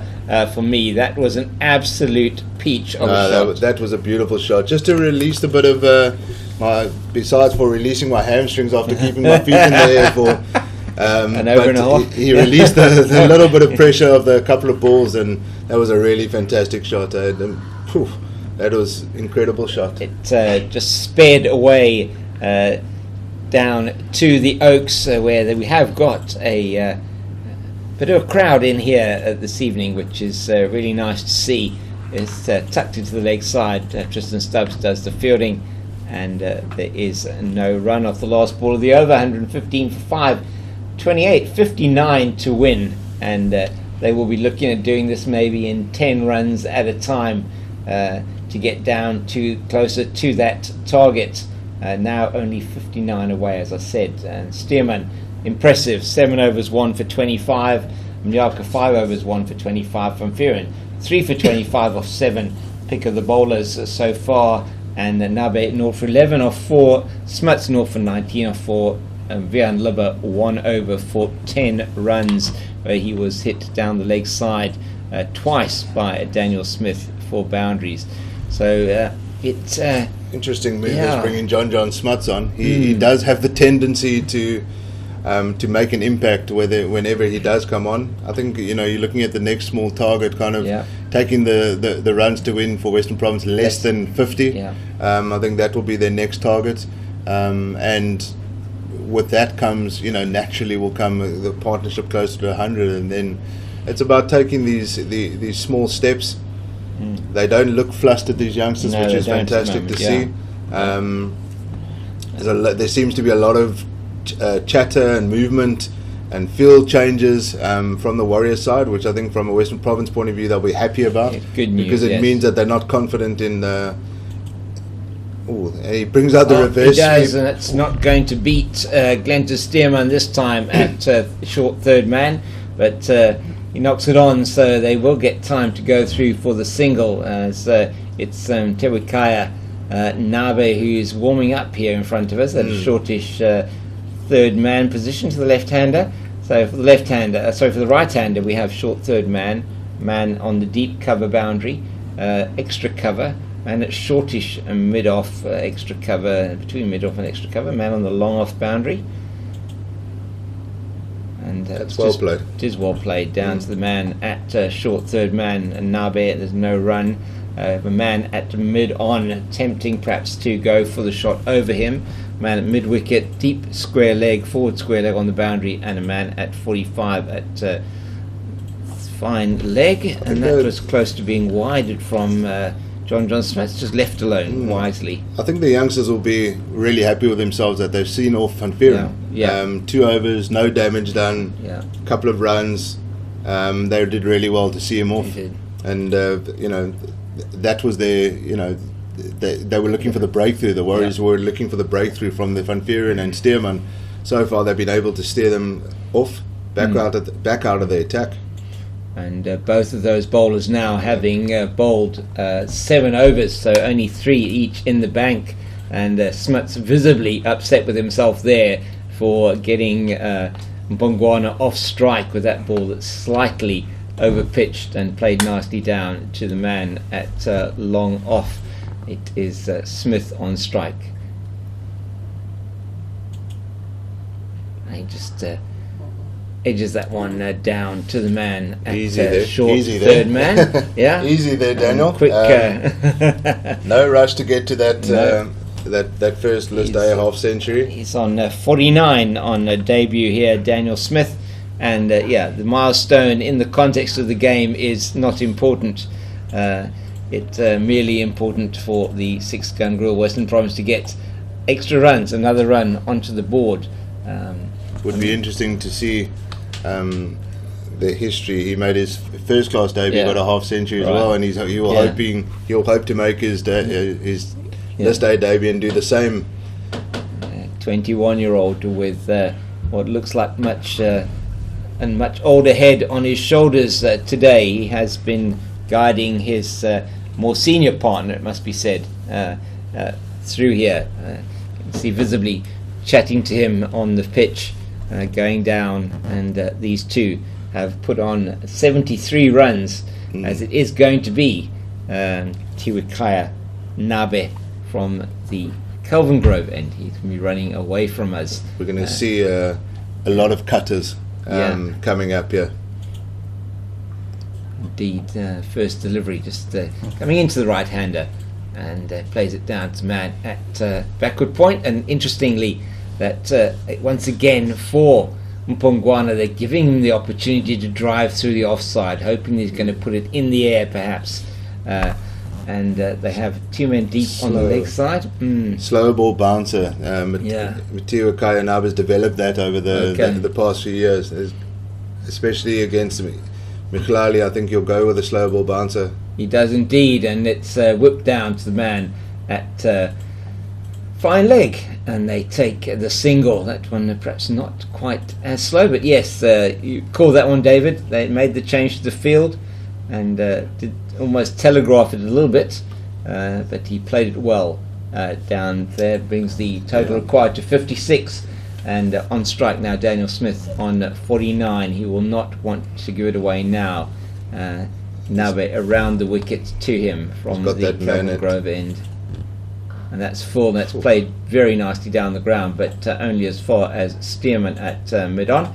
Field for Smith is a third man on the deep point boundary. Extra cover. There is a man at backward point as well. Mid-off, mid-on, man at a sort of shortish mid-wicket. Deep square, backward square almost on the boundary, and a man at fine leg. It's Smith on 49. And that is over the man at the backward point position. He might have got a finger to that actually, but it would have been an outstanding catch had he taken it. And that is Daniel Smith's first list A 50. Well done to the young man. 50 off 63 balls and 5 fours. 94 minutes at the crease. Came to the crease when the team were in all sorts of trouble, and has guided them now to 119 for 5. It is a repeat of his first class 50 on debut. He now has a debut on his list A debut here at 6-gun Grill Newlands. Well done, young man. Yeah, top effort from Daniel Smith. I think when you as a coach, when you lose your players to, I don't want to say lose, but when you don't have your Proteas players available to you want your next guys to come through and do exactly, if not better than, ultimately what... that one, he plays that one over the top of the man at that shortish position. That's John Smuts. Does him Mklali Mpongwana heart in mouth stuff again for David here next to me as it races away to the extra cover boundary for 4. He got in a good stride and he hit it really hard, didn't he? Yeah, he did. So, that's the end of the 30th over. 123 for 5, 42 runs ahead of the score from the Warriors at the same stage. To win 51 from 20 overs now at a required rate of 2.6. That's not even coming into the equation from a required rate. But it's just now about, you don't want to give it away now. Keep the composure now. Keep the composure now. If I'm Mklali now, I want a half century unbeaten. The next goal for them would be to take this partnership to 100, get the score below 50 to win. Yeah. Oh no. Was he bowled him? He's bowled him. John Smuts with the golden arm has done the job for his captain. Daniel Smith looking devastated at the crease there as he's going to have to go back to the pavilion, and that will be a very slow walk for him. And that it looked like a much quicker delivery it was, and he's tried to cut it from outside the off stump and played it on to his stumps, and he is mortified. He gets to his 50 and he's out with his score on 50 off 64 balls bowled by Smuts, and Smuts gets the breakthrough in the 31st over. The ball was probably there to be hit just slightly, not quite as wide perhaps as he thought it was going to be, and just unfortunate for him playing it onto the stumps. And so with another twist, with only 51 runs to win, perhaps another twist in this particular match. Yeah, he's taking a very slow walk back to the hut, but he can be very proud of his performance today.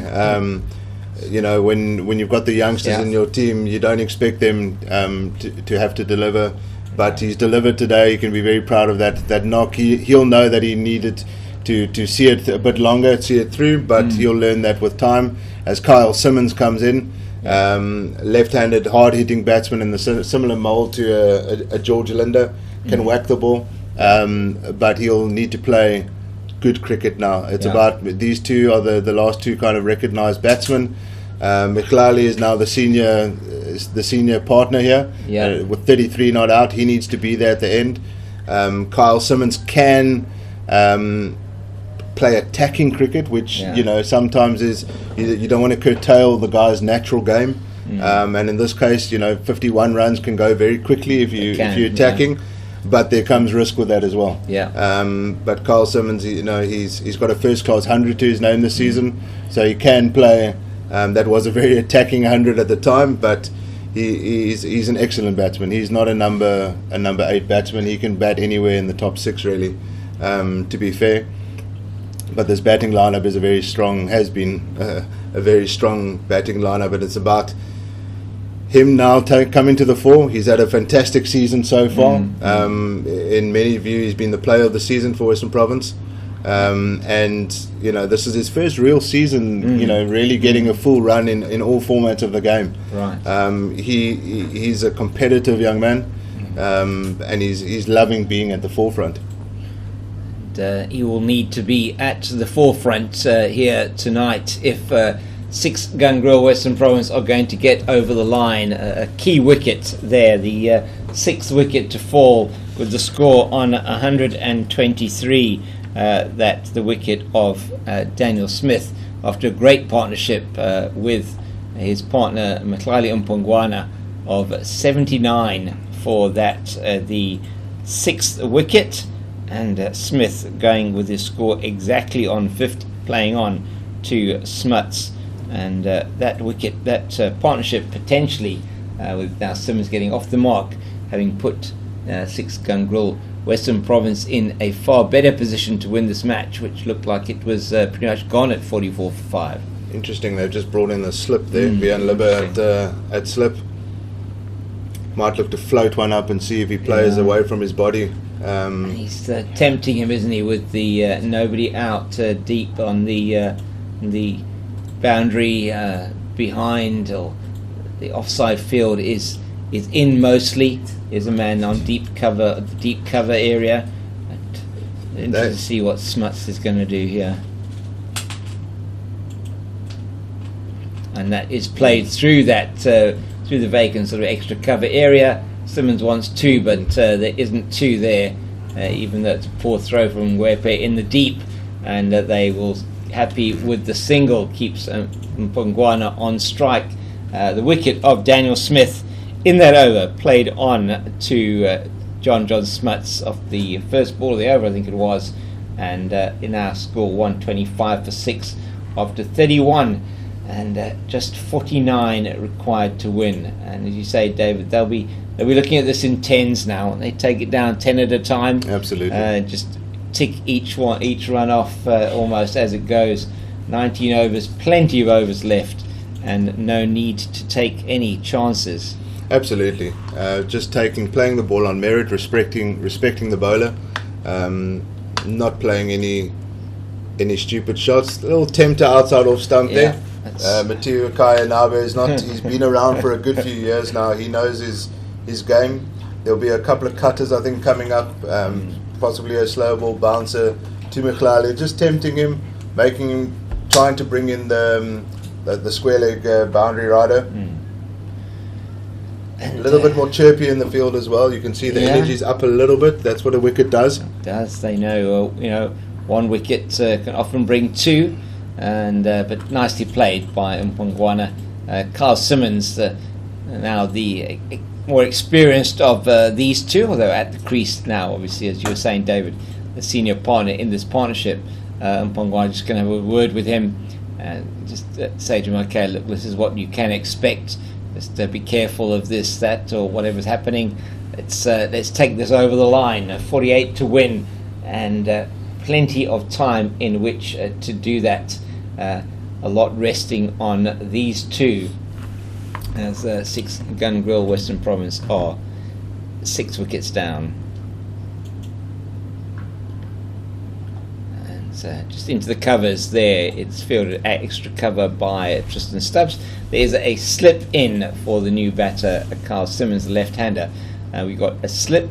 We have a man at third man. We have backward point man on the deep cover boundary, or cover point boundary, extra cover, mid-off, mid-on, mid-wicket, and a man at long leg on the boundary.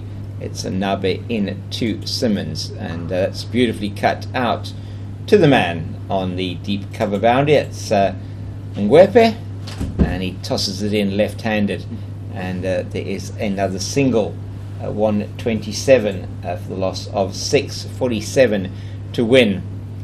And only the 4 wickets in the bank, but plenty of overs left. As David was saying earlier, at the moment almost 40 runs ahead of where the Warriors were at the same stage. So number of overs not an issue, it's just the wickets. That is down the leg side, and every extra ball will be welcomed. Extra run, not the extra ball, extra run will be welcomed by 6 Gun Grill Western Province, takes them to 128 for 6. Yeah, Matiwa Kaya needs to keep that pressure on. He can't be giving away extras here. Extras are gold dust for Western Province, freebies. He just needs to keep it. He needs to bowl to his field. Cannot afford to give runs away, and that again, well played off the hip into the leg side. Tristan Stubbs comes round and does the fielding, and Tuikaya Nabe just getting his lines wrong there, and that's into the hip is normally a free run pretty much in this level of cricket, and but you still have to take them, and Mkhlali Mpongwana has certainly done that in his innings so far. He can't afford to go to straight on leg side or short, because Simmons will dispatch him, and that is a full toss, and he'll feel he missed out on that outside the off stump, but those can also get you into trouble sometimes.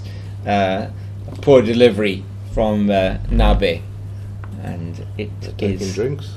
They are going to take a drink. Other than that, they're going to wait another over. The umpire's not quite signalling the drinks cart onto the boundary and from the boundary as yet, and some advice presumably coming out for both the batting and fielding team in this situation.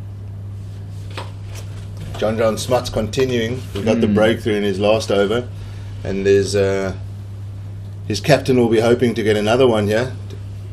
So 45. Just get to the drinks break from the Western Province point of view. Regather. Reset the targets, and just tick it out into the leg side. Man at shortish mid wicket. Rudy Second does the fielding. There's a man at slip. The man at shortish third man. Cover on the boundary. Extra cover. That is short, and it's not quite played through. Extra cover. A bit of misfield there by Tristan Stubbs, but he gets away with it. And Mpongwana just needs to reset after that. He thought he probably could get that through the field for 4. The ball was there to be hit, but there is no rush at this stage at all. I wouldn't be surprised if John Smuts drags one down short and a little bit quicker, bringing and tempting him into to bring in that square leg boundary rider. Yeah, he is known to drag one down, but it's a lot quicker when he does do that. That's well played by Mpongwana, just keeping that, playing the ball on merit. Good to see. And this has been a good comeback from John Smuts, the wicket of Daniel Smith in his previous over. Also only going for a couple of runs after not the greatest start. And that is a drive attempted by Mpongwana, and he does not make contact. Unlucky to get away with that, just ricocheting back, I think, off the stumps, off the wicketkeeper, onto the stumps. And oh my word, that was really close situation there, and that was the faster one. It looked like from Smuts. 2 balls left in the over, and plays that one nicely into the offside. It does Mpongwana, and gets off strike. Slightly dangerous over that has come now to an end, and that will be drinks here at 6 Gun Grill Newlands. We are going to take a bit of a break as well over the drinks break, have a bit of refreshment ourselves. We'll be back in a couple of minutes.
Welcome back to 6 Gun Grill Newlands, as it is 6 Gun Grill Western Province against the GBets Warriors, and in the chase of 174, the Western Province are 130 for the loss of 6.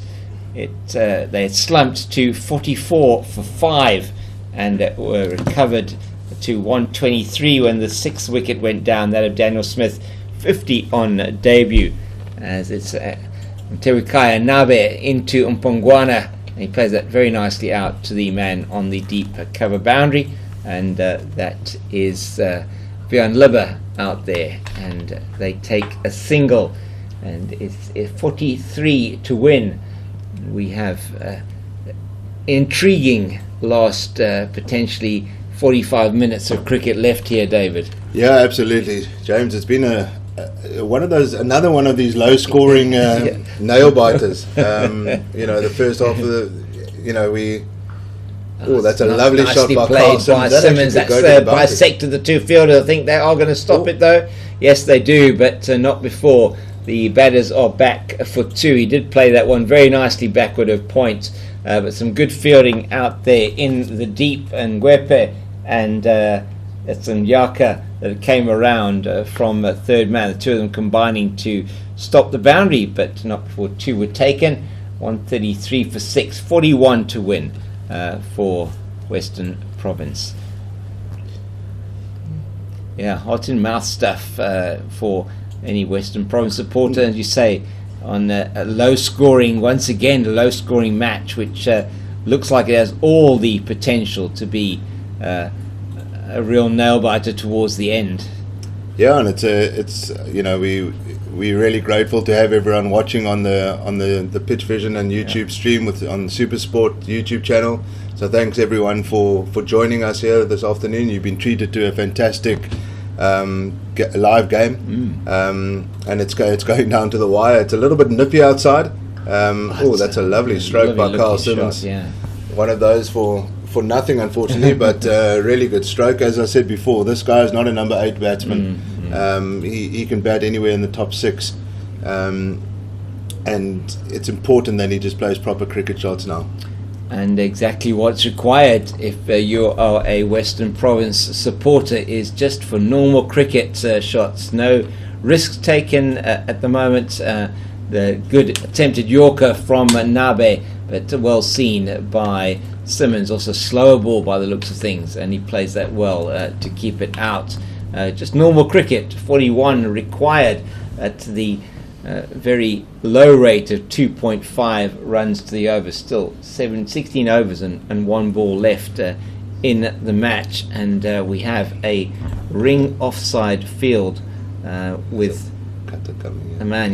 Okay, so they've signalled the cutter. That's a good delivery on the line of middle and off to the left-hander, angling across him. I think also, Mateo Kayanabe, he finishes his 7th over. He's gone for 24 runs, no wickets. But wickets are the currency for the Warriors right now. They know that they don't have enough runs on the board to make it last. They know that they're going to need to bowl out Western Province here. And who's coming on? John Smuts is staying on. He's going to continue. Golden arm. He has. He got the wicket of Daniel Smith when wicket was needed. He did make Mitlali Mpongwana look a little bit scratchy in the last over. He's bowling to him once again. There is a slip in position. That is Vian Libber behind wicketkeeper Aishile. It's John Smuts. And that is playing nicely played. He's playing away from his body. Nabe does the fielding from backward point. Gets up a little bit slowly there after chasing that one down, looking like he's bowled 7 overs in the day. Oh, he has. So it's and it is certainly it's close contest. This one, 40 runs to win, plenty of overs in which to get them. 15 overs, and 5 balls. A bit of a change to the field for the left-handed Simmons. You see that drag it down maybe. Got 2 fielders out on the at cow corner. Just Tim Simmons. That's very well played. Yes. No, there's some good thinking happening here from the Warriors, changing it up a bit as well. Batters left-hand, right-hand combination. It's all happening. It's good to see the craftsmanship, the artistry of cricket coming through here as well. Just the slight changes to the field, the tweaks here and there, the nuances, and that's what you get with 50 over cricket. 20 over cricket is so it's so quick that you don't have time to try a couple of things in in 50 over cricket, you can set up a spell as a bowler. Exactly. You can line a guy up in the first over.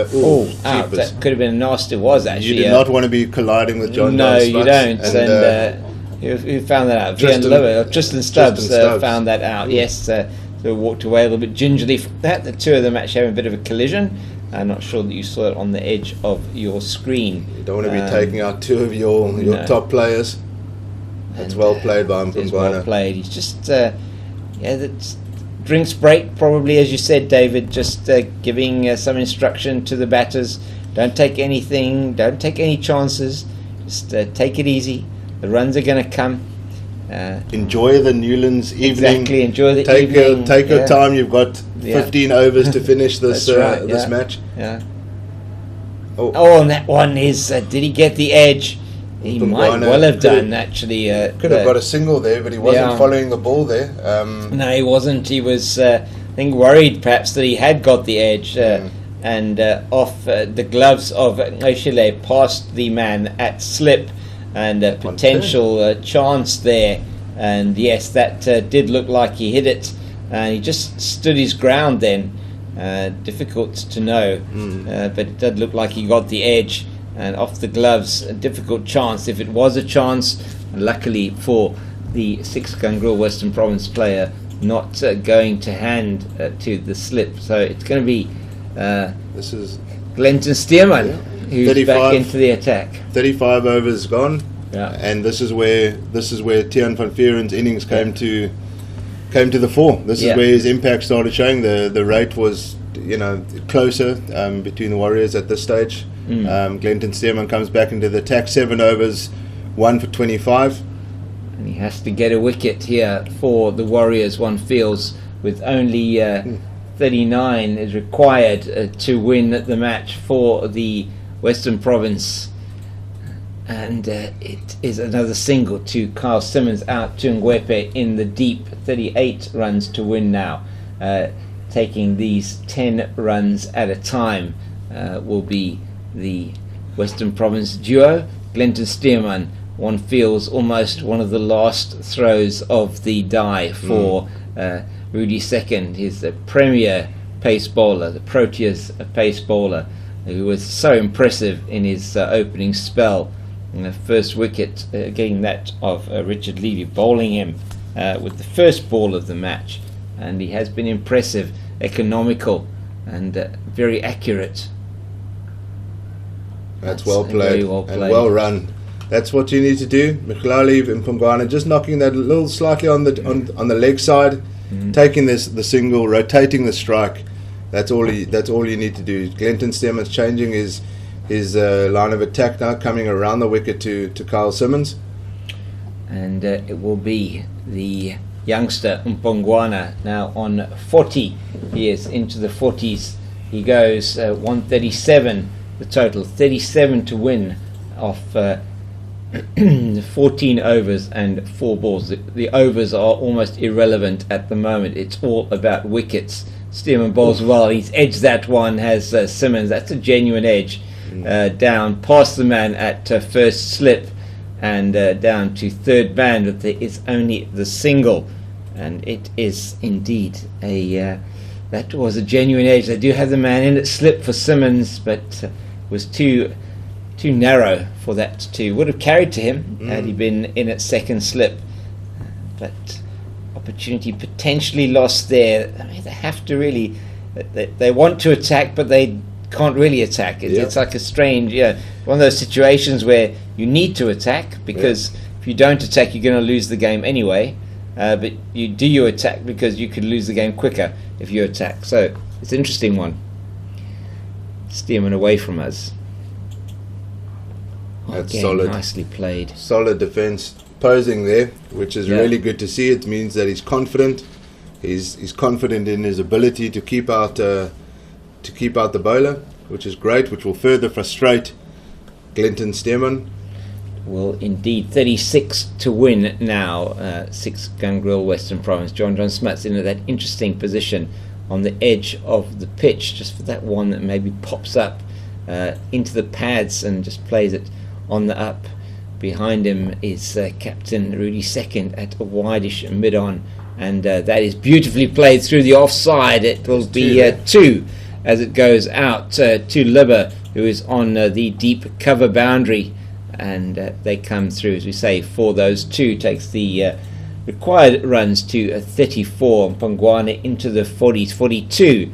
He is on now. Carl Simmons with him on 7, partnership 17 after the loss of Daniel Smith's wicket.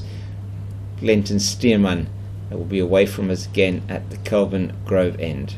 Still that position in this, just off the That's pitch. What it's there Plays for. it with a straight bat, lovely play. Well done to Mkhlali Mpongwana keeping Stearman out. That is 8th over done, 1 for 30, 140 for 6 after 36 overs. 34 runs to win off 14 overs. The rate required, not an issue. Been saying that for quite some time.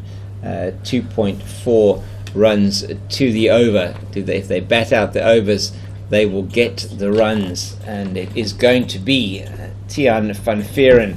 So double change for the GBets Warriors, once again turning to the players that have been their key bowlers in this match so far. Van Vuuren 3 for 25 of his 7 overs so far. I've been very impressed with the young man, and that on the back of his 47, which kept the Warriors in the game. I think they did lose their 9th wicket with the score on 130 odd. That's a great delivery to Carl Simmons, and oh my goodness, he has been impressive, this youngster. Yeah, it has been. He has been very impressive, and you know, I think for the rest of this game we're going to see Glenton Stearman and Tiaan van Vuuren bowling this game out now. There's no point in having your strike bowlers with overs in the bank. Exactly. Bowl them out, try and take the wickets that you need. If you don't take it, you're going to lose the game anyway. That's right. So, you know, it's all or nothing now. And now, how important does that final wicket partnership of 38 between this man Van Vuuren and Akona Mnyaka look when you consider that the Warriors were 135 for 9 and Western Province are 140 for 6. Yeah, absolutely. There was a frustrating partnership at the end there for Western Province, and you never know. You got to bat. You do. You only judge a game once both teams have batted on the pitch, and you've got to put a score on the board. Oh my goodness! Another one, third delivery in a row Oh. that Simmons has a go at it outside the off stump. And You set a field that there's runs there on the offside. There's only guys in the circle there, so there's opportunities there. If it connects, that could have been 3 boundaries in a row. But it could, but it could have also nicked off each one of those. So, you know, this is a good contest, really. It is a good contest. You know, left arm swing bowler bowling to a left hand batsman. This is great to see. He just leaves that one that alone. one he leaves alone, which is probably what he should have done with the first 3. That one's actually closer to the stumps than the other 3 that he did not leave alone. Very good contest here, as David's saying. Tiaan van Vuuren, who is bowling to Kyle Simmons, the number 8 for the 6 Gangril Western Province, with his partner Mkhlali Mpongwana on 42. Not out at the other end.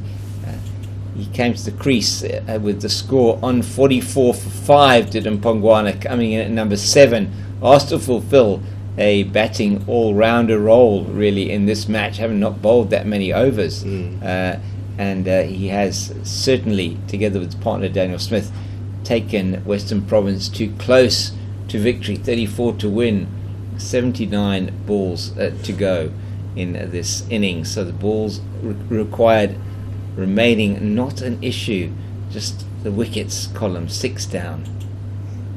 That's a lovely shot. That's nice better from play. Simmons to end the over with a single to deep extra cover. That's all he needs to do. 1 run from that over. Really good over from Tiaan van Vuuren, but there was no wicket in that over, and that's the most important thing for Kyle Simmons and Mkhlali Mpongwana. A couple of streaky shots up front, but he got through the over, and that's the most important thing for them right now.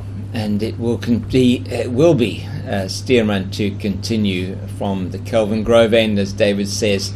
There is no reason why Rudy Second should not be bowling out his two main strike bowlers, as they have been in this match. It's Steerman and also Van Vuuren. They are the most likely to get the wickets. They're most likely to take the Warriors to this victory ahead of 6-gun Grill Western Province. That is well played by Simmons to the man. Deep Ngwepa on the boundary at deep cover, and they take the single, and just be a change for the right-hander.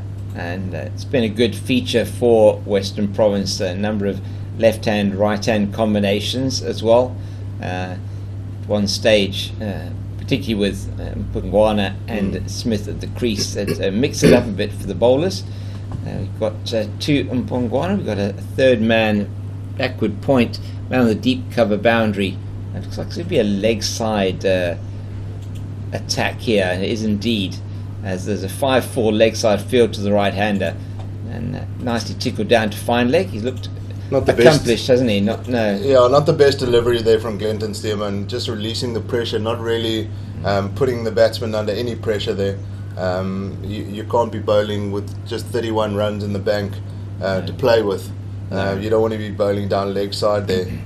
And the field was set for that, which was interesting. I mean, set the 5-4 leg side field.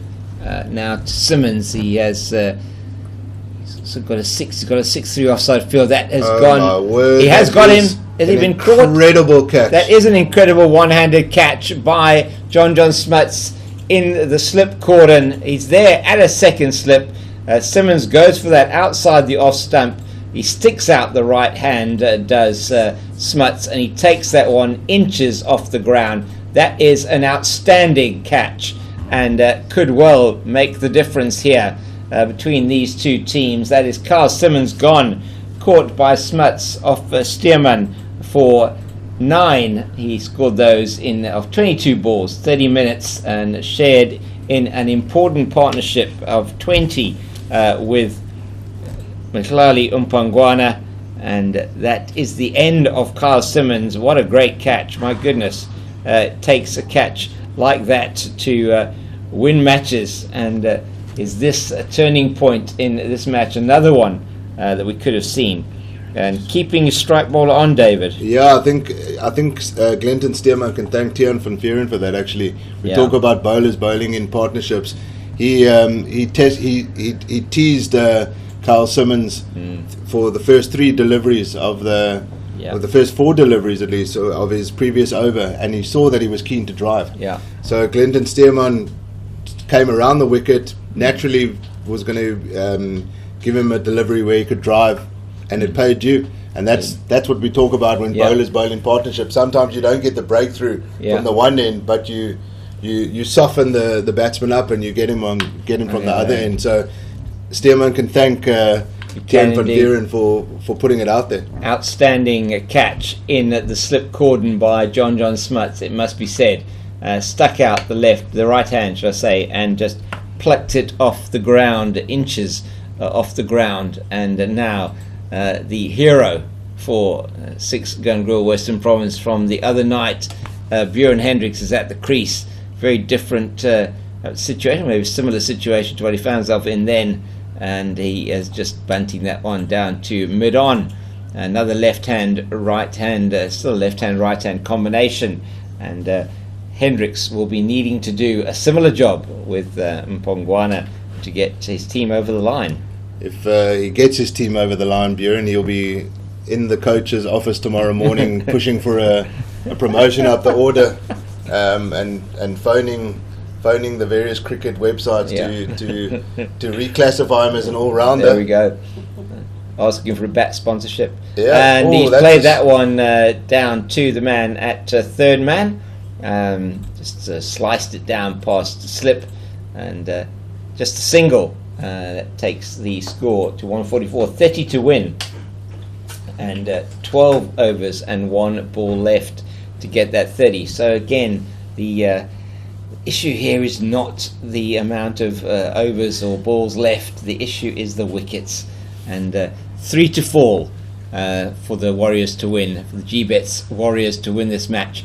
30 runs required for the Cape Cobras, for the Western Province team, and it's very nicely played by Mpongwana down into the deep, fielding done there by Akuna Mnyaka at fine leg, and they take the single, which is probably what they wanted. It keeps Björn Hendricks off strike, and Mpongwana on 44 is on strike, 29 to win.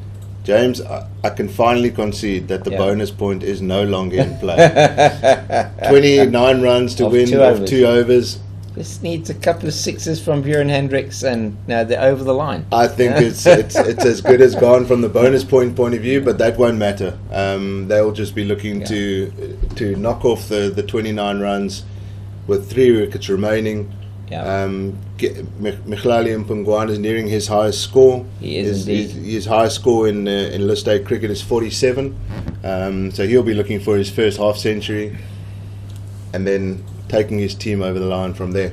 So it's all about now just making sure that you get through these next few overs. So that's out to the man at a shortish extra cover.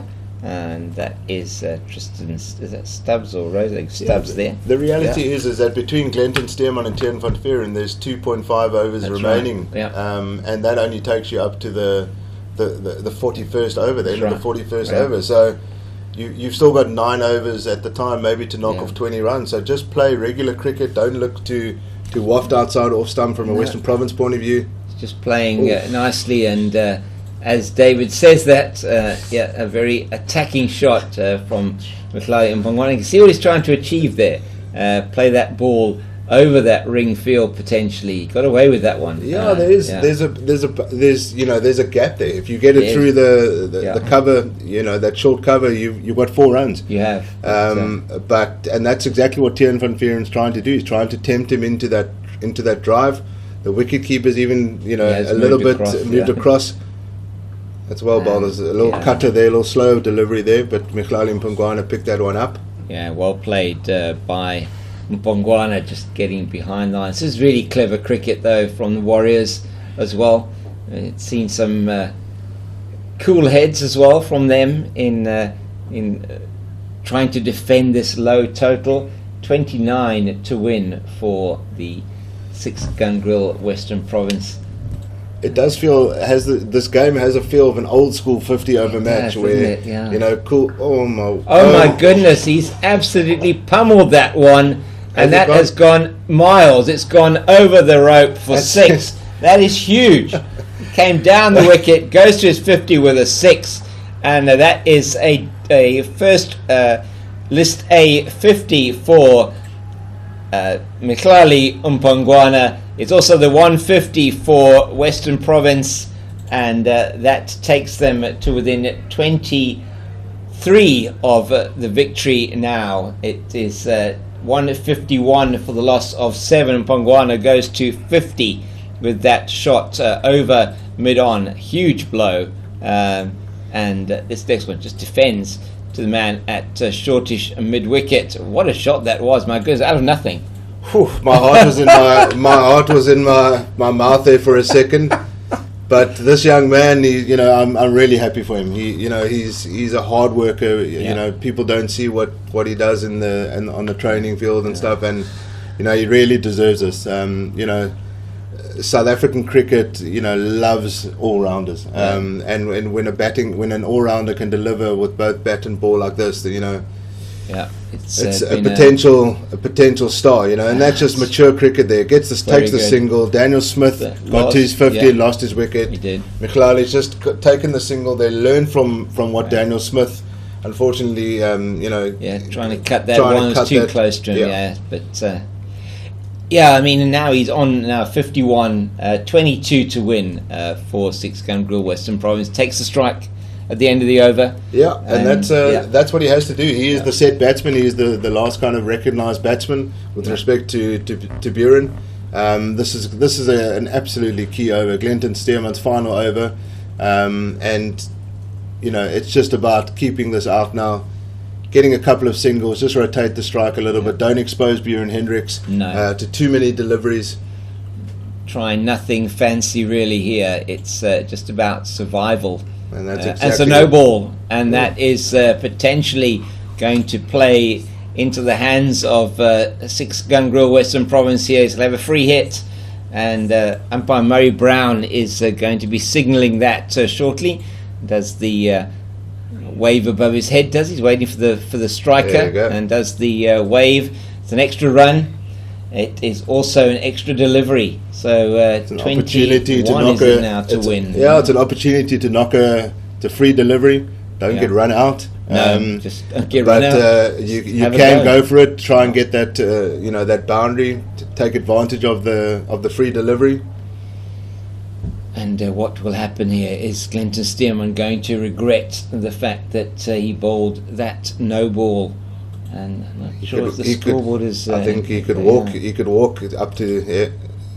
He's played that one over the man at mid wicket. It's gone down to the boundary for 4, and that is a really good shot from Michlali Mpongwana. Well done, young man. That is a shot that Jason Holder would be proud of. He stood tall there. He did. I feel like he's grown at least 5 years in this innings here, and now he needs to take it to the end. Does indeed. That takes Six Gun Grill Western Province to 18 runs to win, and I think that is slightly behind as far as I have it. It's actually we have 157 for 7, not 156 for 7, so 17 runs to win. They might have missed the wide. I think the no ball. Sorry, they might have missed the no ball, and that's good play from the Western Province all-rounder, as he just defends the next delivery. And you can see Glenton Stearman looks deflated. He's taking a very slow walk back to his marker. He knows that this over is key. Bowled a no ball, got punished on the no ball, got hit for a boundary. Michlali Mpongwana is on 55, not out now. For him now, it's just about remaining calm, not getting too ahead of the game, play each ball on its merit. Stearman away from us again here, and that's played through the offside very nicely to the man sweeping on the cover boundary, and they go through for the single. 16 to win now for Six Gun Grill Western Province, and it will be Bjorn Hendricks on strike to Stearman. Stearman 3 overs left in his spell. He and Tiaan van Vuuren have been the pick of the bowlers for the GBets Warriors, and they are going to bowl out. No doubt it'll be Van Vuuren from the other end for his last over, to just see if they can't break through again. What will Stearman deliver now to Hendricks? What will Hendricks do? That's a attempted Yorker. Well batted. Well, but another. No, I thought maybe he was signalling another no ball. No, he wasn't. Just looking at his fellow umpire saying it's two balls to come. Yes, that's always what they do. But there's run scoring options for Buren. If he gets it through, the inner circle, there's on the leg side. Nobody deep on the leg side. So there's a fine leg, there's a mid wicket, mid on, a man at mid off, extra cover, man deep cover boundary, backward point, third man, and they've got a man in at slip to the left hander. Around the wicket comes Stearman. That is outside the off stump. Play to extra cover, and John Smuts, it is there, is it? That just no, I think Smuts is actually, sorry, that's Stubbs. Smuts at slip, who took that fantastic catch to get rid of Simmons off the bowling of Stearman. And 2 balls, 1 ball left, in Stearman's spell here. And Tiwa Kaya Nabe is also warming up, so we'll probably see him coming on from this end after Tiaan van Vuuren's 10th over. But once, this is Glenton's final delivery. And it's played very nicely through the offside. And he takes the single. And he does take the single. So obviously feeling confident in his ability. Every run counts at the moment for Six Gun Grill Western Province. 15 to win. And a number of balls left irrelevant at this stage. 15 to win. 10 overs left is the end of the second power play. And we'll look at the comparative scores after 40 overs, but one feels that it will be Six Gun Grill Western Province that are in the ascendancy if one looks at the comparative scores, but of course 3 wickets can fall quite quickly. in this sort of pressure type of situation. Absolutely. Björn Hendricks, though, on paper, the experienced player. Yeah. It's good that he's batting here with Michlali. He knows that he's not the senior batsman necessarily, but he knows that he's the senior player. He's the pro, isn't he? The senior pro. Yeah. He'll be keeping Michlali's head calm. Yeah. Just see it through, and that's his job. His job is to get Michlali back on strike now when there's a single available.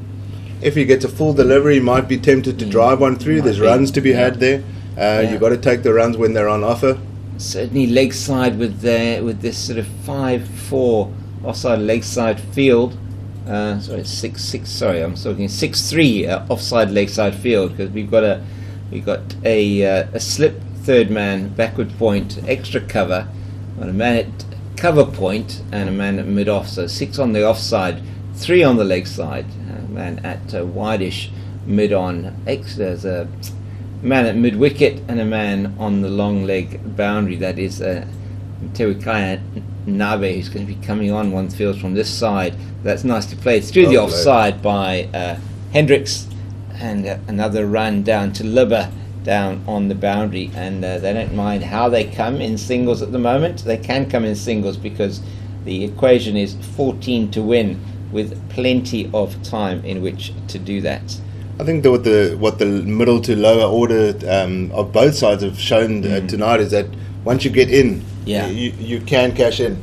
It's just about getting yourself in. It hasn't been the easiest pitch, but there's been some really good bowling. I think from a quality point of view, the bowling has been excellent in both innings. I think credit to both teams for that. And up front, it's been really good. There's been some really good incisive bowling up front, and that's beautifully played by Mpongwana yet again. Out to the cover sweeper, and Ngwepe has been out there most of the day, and that takes runs required down to 13 for 6 Gun Grill Western Province. 3 wickets required for the GBets Warriors, and it is potentially again another wicket now could make it very interesting. GBets Warriors will be looking to get that wicket. This bowling spell from Tiaan van Vuuren, 2 balls left only in his 10 overs, and Björn Hendricks doing the right thing. Yeah, as a captain, you look at your 2 strike bowlers, and you're getting 5 wickets for 76 runs so far from 20 overs. They've done their job. They have. Unfortunately for them, it could be that they just didn't have enough runs to bowl with.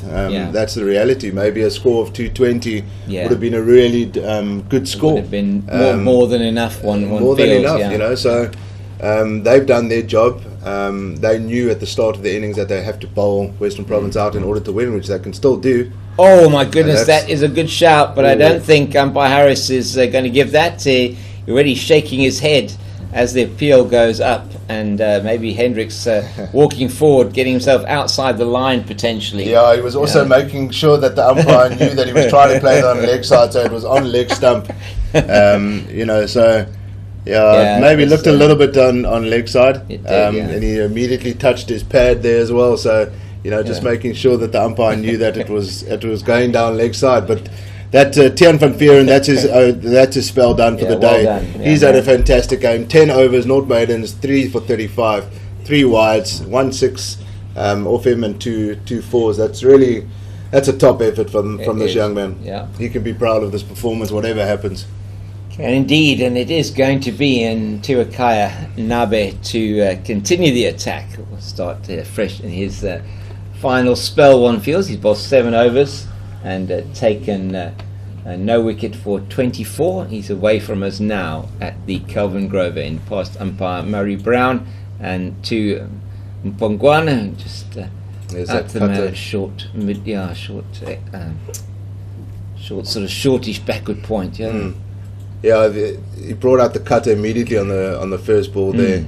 He's going to try something. He's got nothing to lose now. He's got to try and tempt him into a false shot. And that's exactly what he's going to try. He's got a man on the square leg boundary. You might see a cutter, slow ball bouncer coming. He just loses his run up there. It's not the first time we've seen that today. No, not at all. Maybe a little bit of a breeze. There is a little bit of a breeze. It does get a little bit cold at night here at Six Gun Grill Newlands.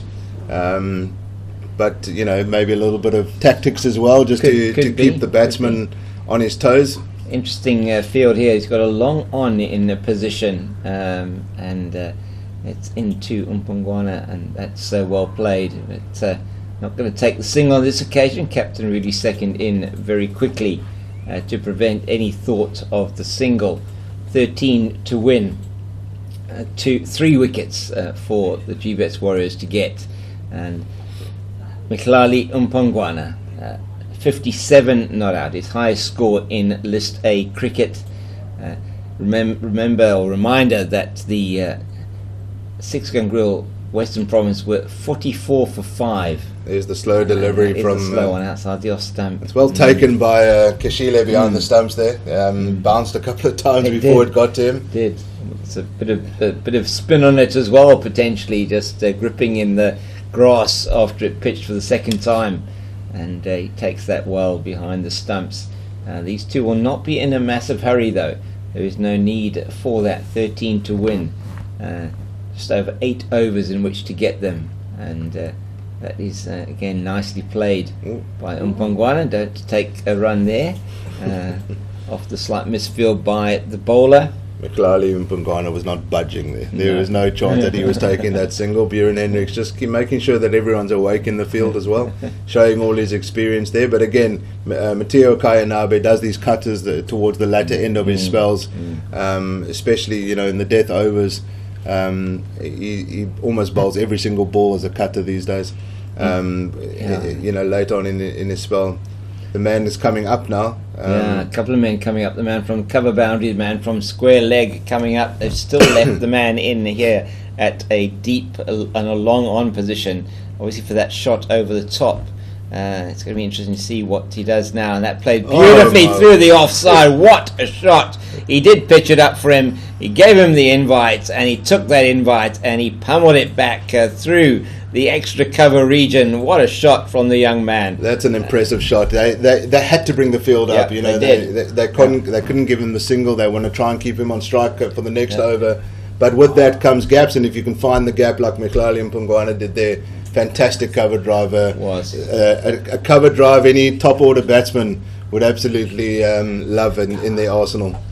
He would indeed. 61 now, Umpungwana, and less than 10 to win for the Six Gun Grill Western Province, and at 44 for 5 they looked dead and buried with two 21-year-olds at the crease, and one of those 21-year-olds still there on 61 not out. His partner Daniel Smith sharing the partnership with him of 79 for the 6th wicket. 123 for 6 it was when Smith was out for exactly 50. Smith, who was dropped with his score on 6 by Akona Mnyaka, not a difficult chance at mid on, and that with the score was 42 for 4, and they will be ruining that chance. A couple of excellent catches have been taken by the Warriors in the field, notably the Aishile catch to get rid of George Linder, and then the catch from JJ Smuts to get rid of Kyle Simmons. But has it been enough? I think Akona Manyaka, he's going to look for the block all here. He's going to go Yorker. He's going to look for that Yorker delivery, especially against Buren Hendricks here. Try and get one underneath his bat. Tough for the big man to get down and block that out. And Mnyaka given the ball, given the responsibility after the end of Tian van Veeren's spell, he's towards us now from the Wynberg end. And that's beautifully played back past the bowler. What a shot from Hendricks, straight as a die, and that it takes Six Gun Grill Western Province to within 5 runs of a victory. That was a beautiful shot. Give that man a bat sponsor. I think Buren Hendricks showing all his experience straight down the ground. Going for the Yorker, wasn't he? It was a full toss in the end, and he played that with a full face of the bat. No sponsors logo on there at all. So no, but the value's going up for every time he gets to the crease. I think he'll go for the Yorker again now. He plays that through the offside. There's nobody out in the deep. It's being chased down by Vian Libber. They're going to come back for 2. That takes Six Gun Grill at Western Province to within 3 runs of victory. And Björn Hendricks is doing the job again for them here this evening. Absolutely. You want to create match winners. Mpungwana has done this with the bat. Daniel Smith, his innings was fantastic. You talk about potential man of the match, James. In your eyes, Tepo Moreki with the ball early on. Yeah, I think as it stands at the moment, that's past the man in the ring, and that's going to go for 4, and that's going to be the win for the Six Gun Grill Western Province. And noticeably, David Brook here to my left, absolutely delighted with the result here. They looked dead and buried at 44 for 5, chasing a modest 174 to win. I left it to 2 21-year-olds, one on debut, the other only in his 17th List A match. And it has been Daniel Smith and Mhlali Mpungwana that started the recovery for Six Gun Grill Western Province, and they put on 79 for that 6th wicket. Daniel Smith going for a well-played 50, but it's Mhlali Mpungwana together with Björn Hendricks who have taken them over the line at the end. Mpungwana not out on 61. I think a man of the match performance there from Mpungwana to get them there. And Hendricks 13 not out at the close, closing it out once again with a boundary, this time not quite off the last ball. 45 balls to go, and Western Province have won this match. Six Gun Grill Western Province have won this match here in the One Day Cup, their second victory on the run here to go with that one defeat earlier in the tournament. They've scored 175 for the loss of 7, win this match by